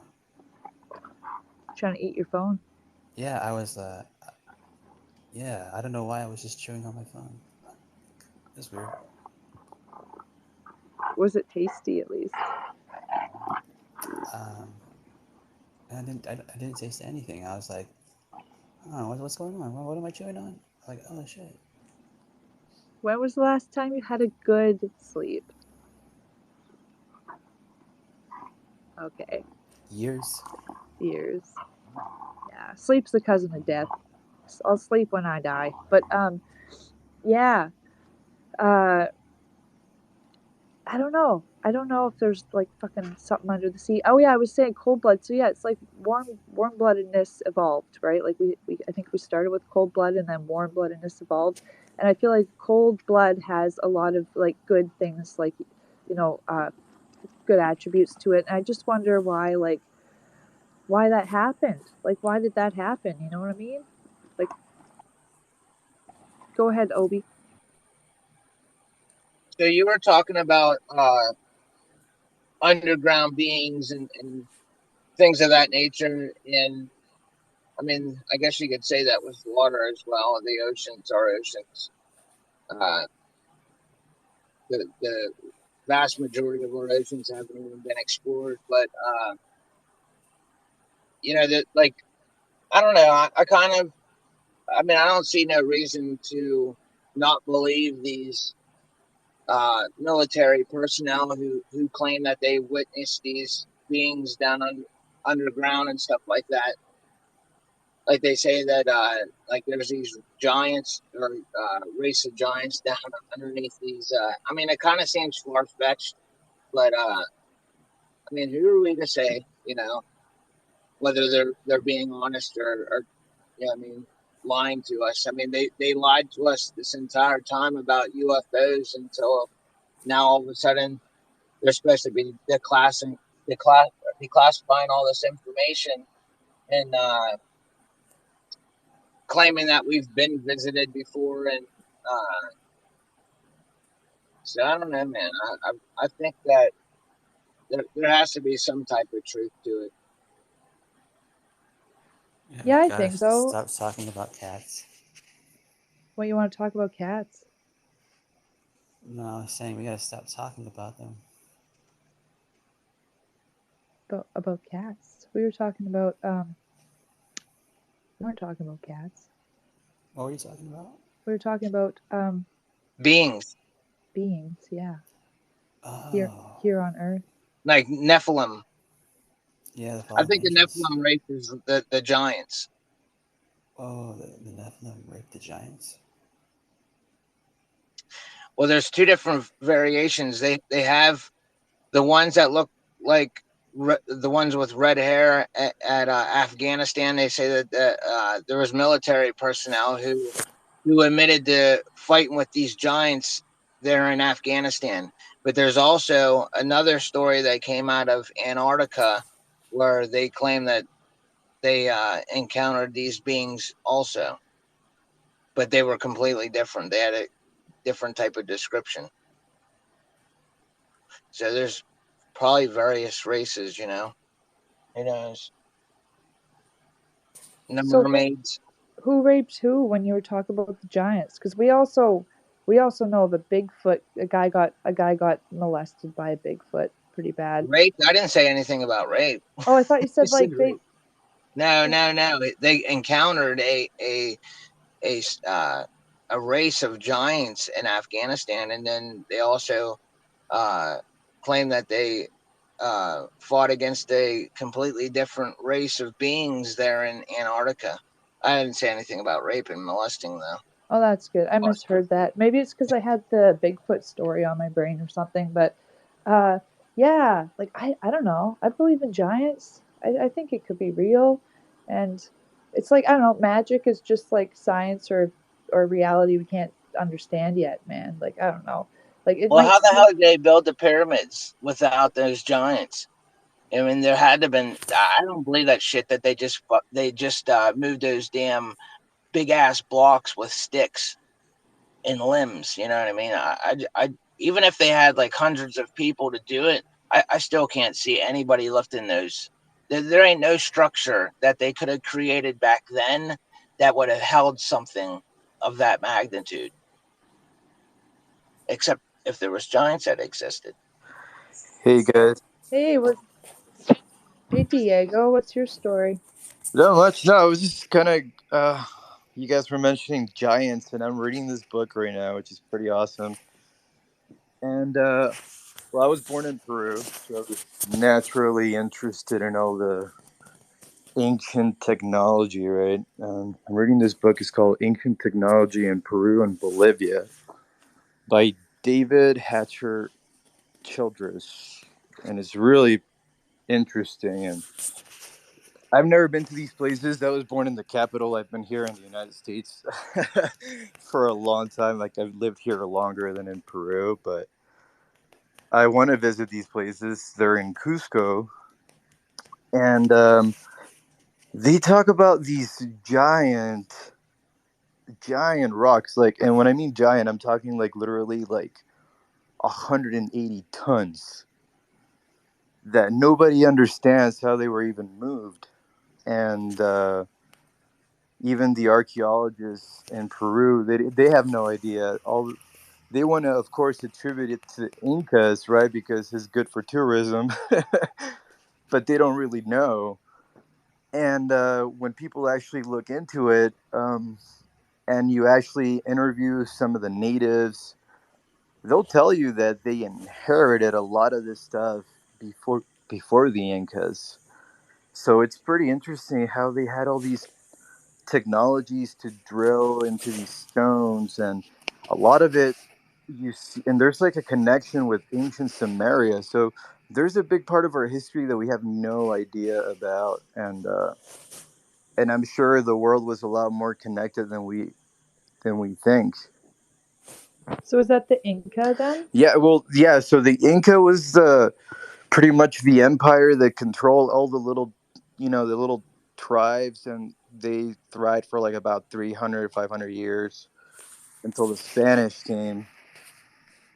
But before them, like literally like 800 to almost 1,000 years before them, there was another civilization, and in the border of Bolivia and Peru, there's this lake called Lake Titicaca, and I'm sure you guys maybe heard about this in like Ancient Aliens, which is actually the first time I heard about it. It was in Ancient Aliens a long time ago. There is this place called Puma Punku, and there's a bunch of these boulders. Nobody knows what they were for. People suspect it was a temple of some sort, right? But these boulders are hundreds of tons, and nobody knows how they were cut. They clearly used some sort of tool that we don't even have today. So we could say that ancient people came up with it, or it was lost technology, or arguably it could have been even ETs that had been here a long time ago, maybe shared some of this technology with some of these people. They were able to recreate something, and maybe that could explain part of the pyramids. Because at the end of the day, like, there's evidence. They found evidence in Peru that there was ancient Sumerian writing in a bowl, which is insane. So how the hell is there ancient Sumerian writing in Peru if the world supposedly was not connected, right? So it's pretty intriguing how you find similarities in Peru and in like a completely different part of the world, like ancient Babylon. My guy, I am the queen of connections lately.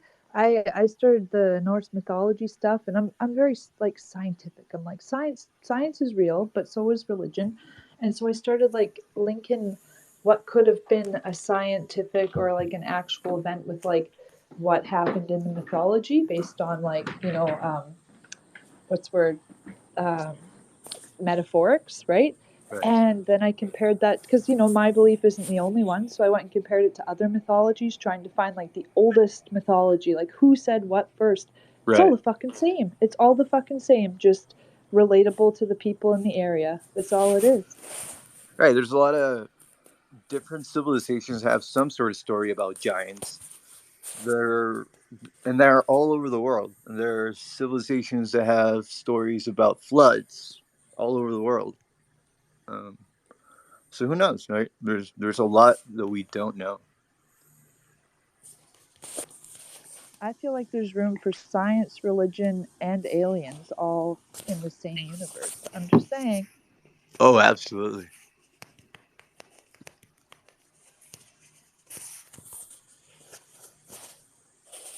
I mean, I'm just saying Yes. if I went back to ancient Egypt now and I was like, "Hey guys," and I was talking to people around the world on my freaking little screen, and you know what I mean? And like, they would probably think I was a god too. I'm just saying. Hey John, I saw you wave. Johnny, sorry, I saw you waving there. Don't be shy. Come say hello.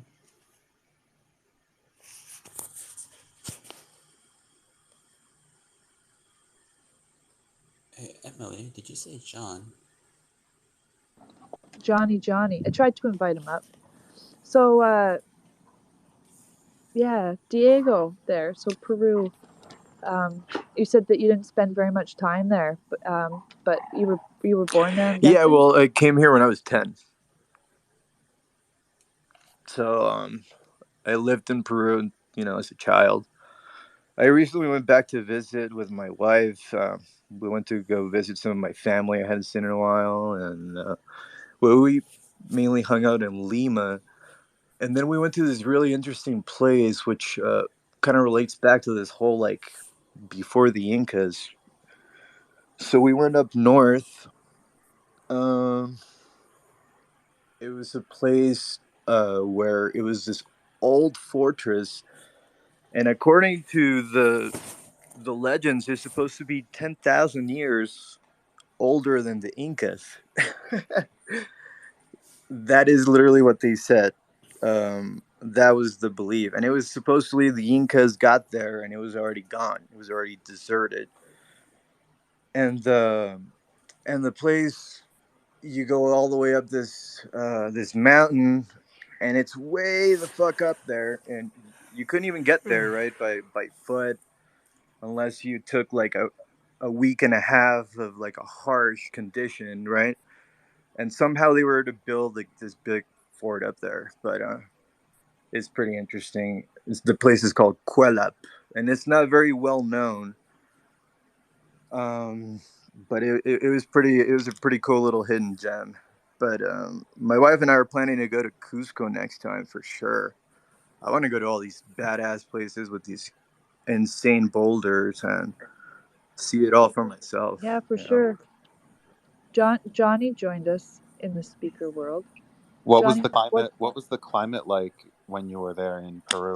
Well, when I was a kid, it was always wet. I lived in the capital. So we're right next to the ocean. Very humid, and the skies were always gray. Not only just the pollution, but it was always gray from what I remember. It was like rare that you would see a clear sky. But now Wow. living in Albuquerque, New Mexico, like we have clear skies like literally every day, and you almost want some clouds here.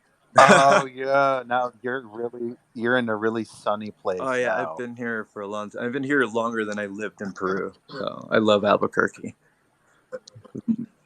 Oh, that's nice. I've joined your guys' spaces before, Logan and um Ocean. I've listened to I'm like a little follower. Yay! Well, thank you for speaking. We definitely. I love to hear from everybody, man. So Hell thanks yeah. for following. Half the time, I'm like stoned out of my mind, being like, the mushrooms are the answer to everything. Oh, But dude, um, mushrooms. I've learned a lot of stuff on Twitter, and I really enjoy these type of conversations where it's not yelling at each other. And I notice like when people are smart like most, like I go in spaces and it's like I do this and I do that, and I notice like it's like the more educated someone is, the more that they are trying to learn, and you know what I'm saying. So, but anyways, thanks for being here, Yeah, Nate. thanks. I have learned a lot about uh, the metaphysical. But I also go to a lot of spaces that are like astrological and astrophysical, and I kind of have an innate, like, I feel like I have a sixth sense inside me where I'm almost like intuitive into like what others are feeling, you know? And Good sense of empathy. yeah, it's very strong in me. So it's because I'm a musician, so it's very sensitive that way. So when you feel something like being a musician, it's just like heightens your senses. So For sure, I believe that. What are you thinking, Obi? I'm a musician as well, but it's funny that you just mentioned that because I was thinking of harmonics, acoustics, vibration, and things like that, in which they could have moved objects of that size, which is another. yes, Go ahead. Yeah, totally, dude. Actually, the book discusses how like some people suspect that through some crystals and vibrational tones, you're able to levitate objects. So it's pretty crazy. There's a lot to that. Um, I I don't know if you guys have heard of this crazy story. Fuck, what the fuck is his name? I think his name is Jim or something. Fuck, I don't know, but it's this white guy who like had like a, I don't know, a rebirth pretty much after going to Peru and like chilling with a shaman for a while and smoking something.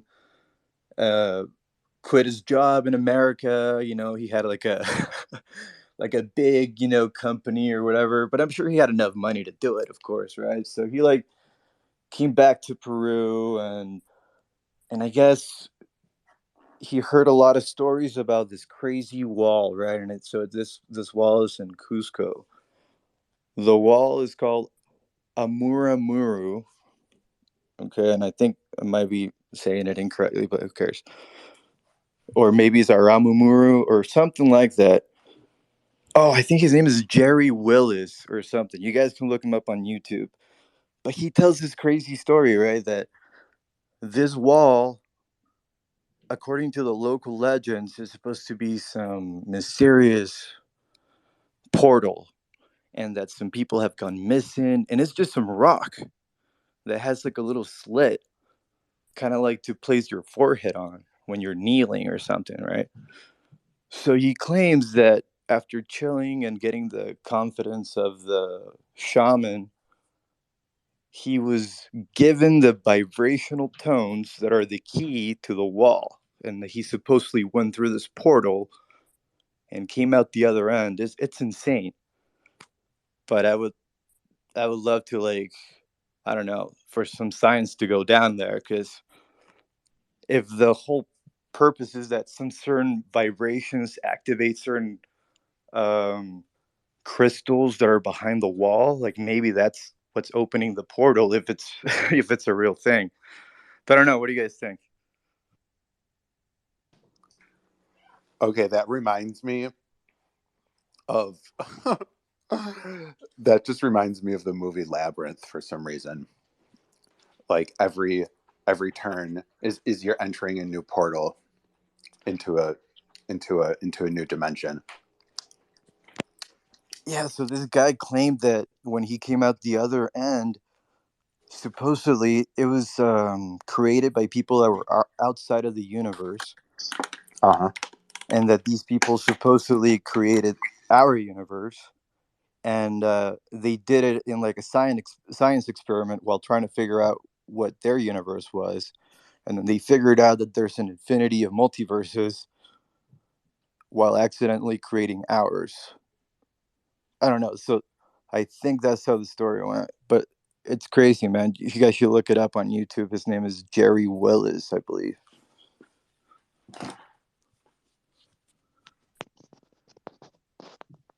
But yeah, there's a lot to that wall though. Besides just him, he's the one that claims that actually went through it and came back. But there's a lot of local tales of people going in there and never coming back. I don't know if they didn't want to come back or maybe they died of the shock or something. But he claimed that he was traveling through some like crazy portal that sounds completely like sci-fi, you know. So like, take it as you will. But What if you use one of those that healing frequency? You should go down there and use that healing frequency. I think it's 502 or something like that, and see if it opens up something. whoa, yeah, because he said the frequency, it was 3 different vibrational tones that he had to hum while putting his forehead against the rock. Now his now wife was supposedly present with some other people, and then they saw him like literally vanish, kind of like when you see it on Star Trek, you know. Wow. And then supposedly he was gone for like 5 hours, but in real time he was gone for like 2 minutes. Wow. Yeah, it's crazy. That's pretty fucking cool.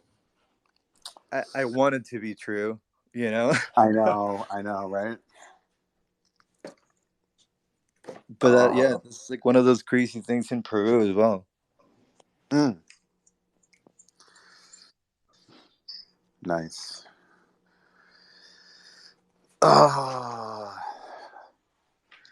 There's lots of cool spiritual stuff in South America for sure. Yeah, there's all kinds of crazy shit, man, that we don't really know. I posted a picture of the book that I was talking about if you guys are interested. But yeah, man, thanks. It's some crazy shit, man. Like, it just makes no sense, you know? Like, if it wasn't easy, like, why the hell would somebody do like this ridiculous megalithic 180-ton boulder cut, you know? Like, it doesn't make any sense.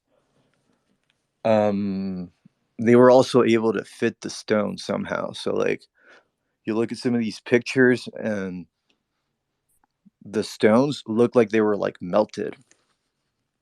It makes no sense. Like, from our current day perspective, like how are you even able to do that?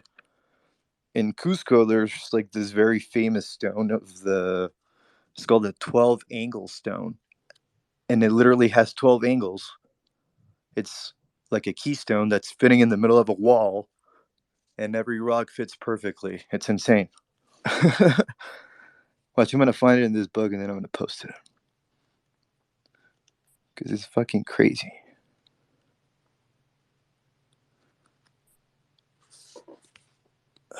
Man. But yeah, like all the crazy shit that you see in Puma Punku, it's like stuff. That's the stuff that I said was in Lake Titicaca, and that's some shit that you could see in Ancient Aliens a few times. That's where they show like the laser precision cuts, drills that are like impossible unless you have power tools, and supposedly, according to the history books, the Incas didn't even have the wheel, which sounds insane if you think about all the shit that I just described without the wheel. Wow. It makes no sense. Yeah. So like, clearly, like, the Incas just inherited a lot of the shit that was already there, and it's They did. impossible to really date it, you know. Yeah. Wow. To think that they didn't have the wheel is Yeah, mind-boggling. that blew my fucking mind when I was reading this book. I was like, are you fucking serious? Crazy. Because you're like, okay, I guess you could be rolling some shit, but like, you don't have the wheel, but you have like this crazy shit up in the mountains, you know? You have other devices. Yeah, there's clearly like some missing link, dude, that we have in history that we just don't know. Like, okay, so there's clearly some sort of technology that we don't know, or that has been suppressed or something. Ancient Greek technology was also far advanced as well, from what I remember studying and learning growing up. And dude, it's got to be all related, man. That's my take on it. Well, they were Like, they were boaters, so they boated all over the world and met oh, lots of dude. other, like, culture, like Pacific cultures and stuff like that. Like the ancient Phoenicians were boaters. So Oh, guys, dude, I can't believe I forgot to mention this shit, dude. Okay, so I live in Albuquerque, so I, of course, had to go to the Roswell conference this year. I got to meet Bob Salas. I got to meet Lou. Dude, it was crazy.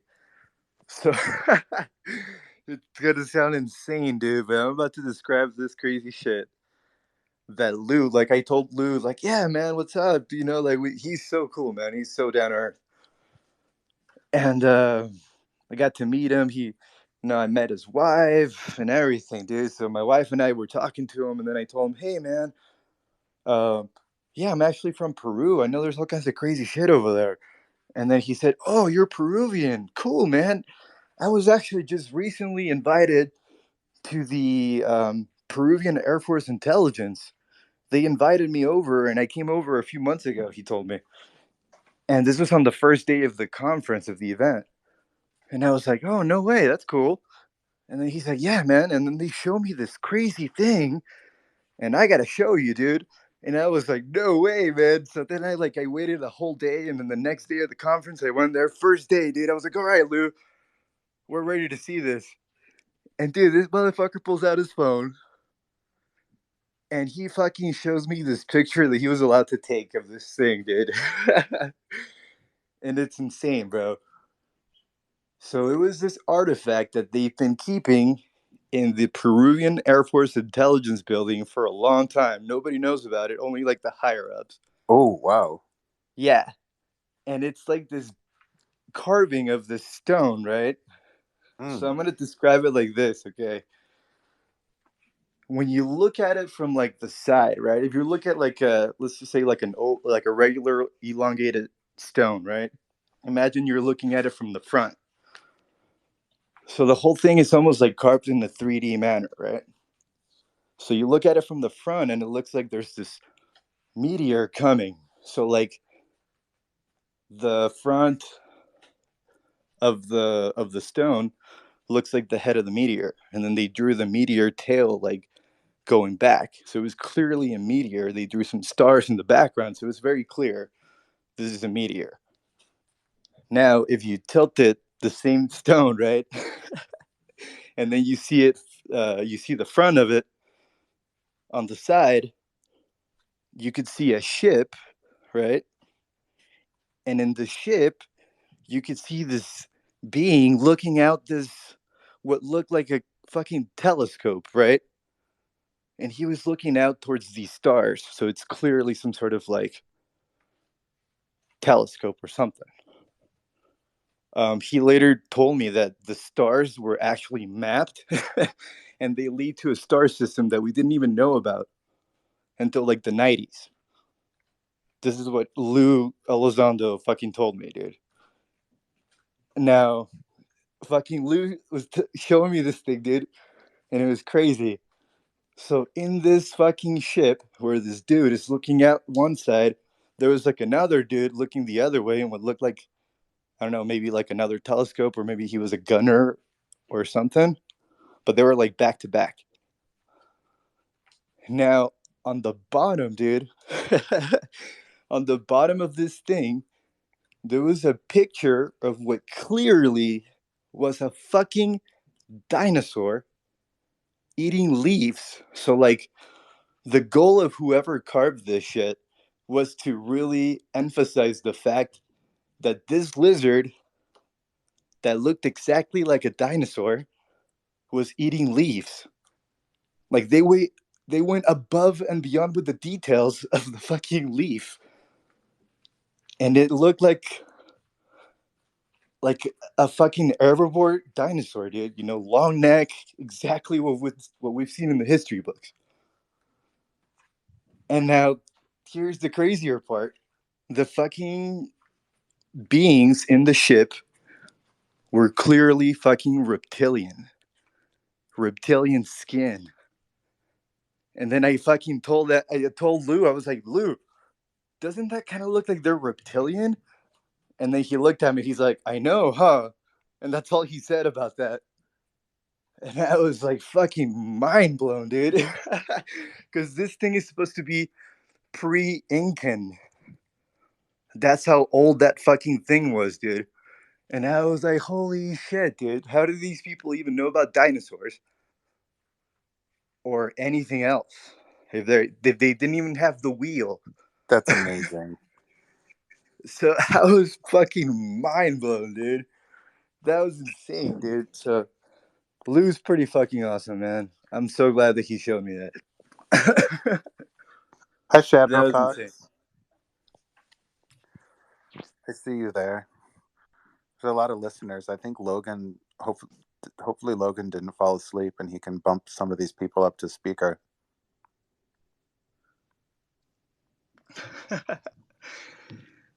Logan, are you there? How do you even like hit him up?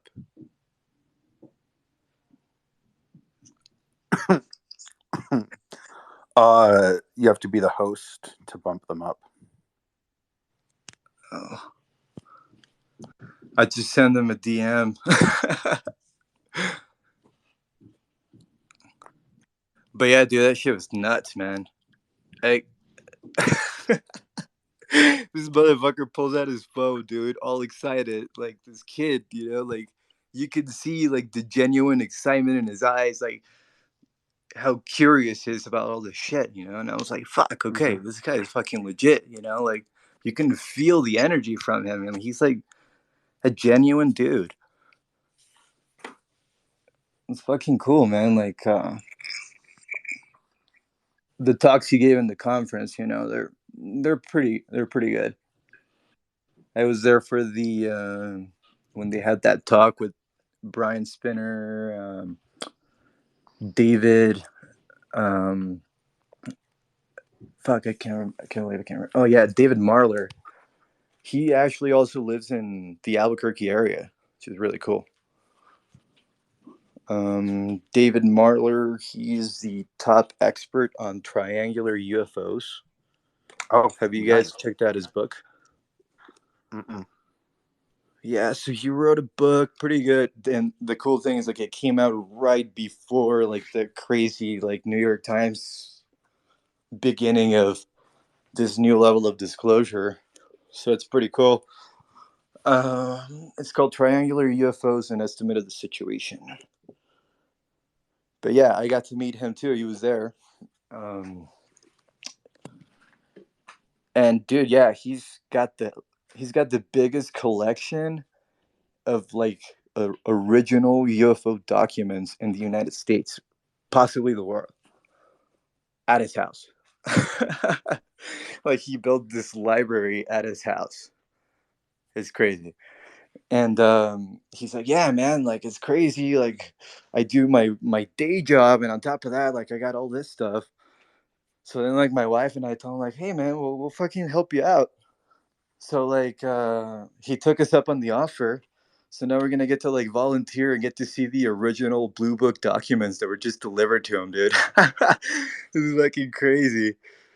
He just got all the original Blue Book documents delivered at his house like maybe 3-4 months ago. It's nuts, dude. So he lives in like the Albuquerque area is kind of big. There's like this little town called Rio Rancho. So he lives on that side of town, but his goal is to make a public library and actually have all those documents available in Albuquerque for everybody to come check them out. So that's going to be a big project that he's got going on. I look forward to helping him out with that. But that's going to be crazy. That sounds awesome. Yeah, that sounds like a great project. Yeah, he wants to have. It's going to be like the largest public library of UFO documents in the world. Yes. And that, no understatement at all. So he actually was showing me he got this document dumped from Spain. So like literally a U-Haul full of fucking UFO cases from Spain, all in Spanish. He doesn't Wow. speak Spanish, so I'm gonna help him translate some of it.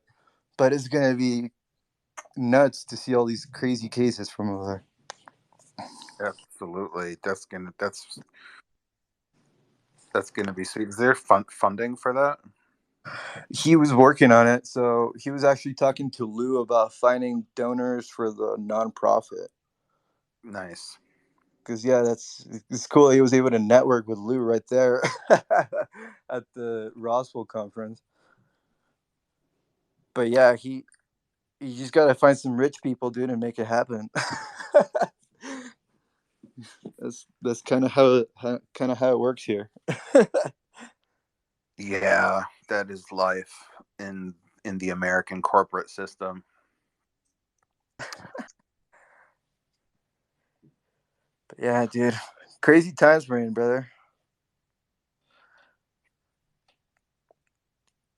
My wife and I are starting this project. We're gonna start a podcast where we interview like the everyday people to get like their feelings on disclosure, where they're at, like what they think, but like not necessarily just talk to experts, because I feel like when we talk in UFO Twitter, we're in like our own little bubble. We're just going back and forth with the same people. So like the goal of the podcast is going to be to like interview people that are outside of UFO Twitter, just like your everyday Joe, and I guess the goal is to make disclosure a bread and butter issue, or at least ask the question like how to make disclosure that bread and butter issue that is at the dinner table, because a lot of people are literally like, oh, how much is the price of gas, how much is the price of that, and that's what I care about. Then I'll talk about fucking UFOs, or like, how do you make it to where people aren't like, oh well, fucking UFOs, have you looked at the price of gas, abortions, and all this shit? So it's gonna be a pretty interesting project, so I'm pretty stoked about that. And I'm gonna talk to David and see if he wants to come on. And I've actually reached out to Chris Sharp, and he wants to come on too. Chris Sharp is the shit, man. He's like, I think the journalist is way ahead of the curve right now when it comes with Liberation Times. You guys should follow him. But yeah, he's pretty stoked about that idea too, man. So I told him, hey man, I'm working on this, and he's like, yeah, dude, I'd love to come out. I'll love to come on your podcast. So I want to like talk to the everyday people and then talk to an expert and kind of like put it all together. It's still like in a development phase, but I'm already kind of, you know, two 2 feet in. But it's gonna be an interesting project. All right, I'm gonna bounce. I got some stuff to do. Oh, dude. Well, I also have to bounce, but what the fuck's up with Logan? I don't know. I think Logan might have fallen asleep, but oh yeah, he was talking about how he never sleeps. his spaces go on for like hours and hours. Dude, I've seen that shit. I was like, wait, what? He was bragging about a 25-hour space the other day. I was like, what the fuck, man? That's amazing. Awesome. Well, good talking to you, dude. Diego.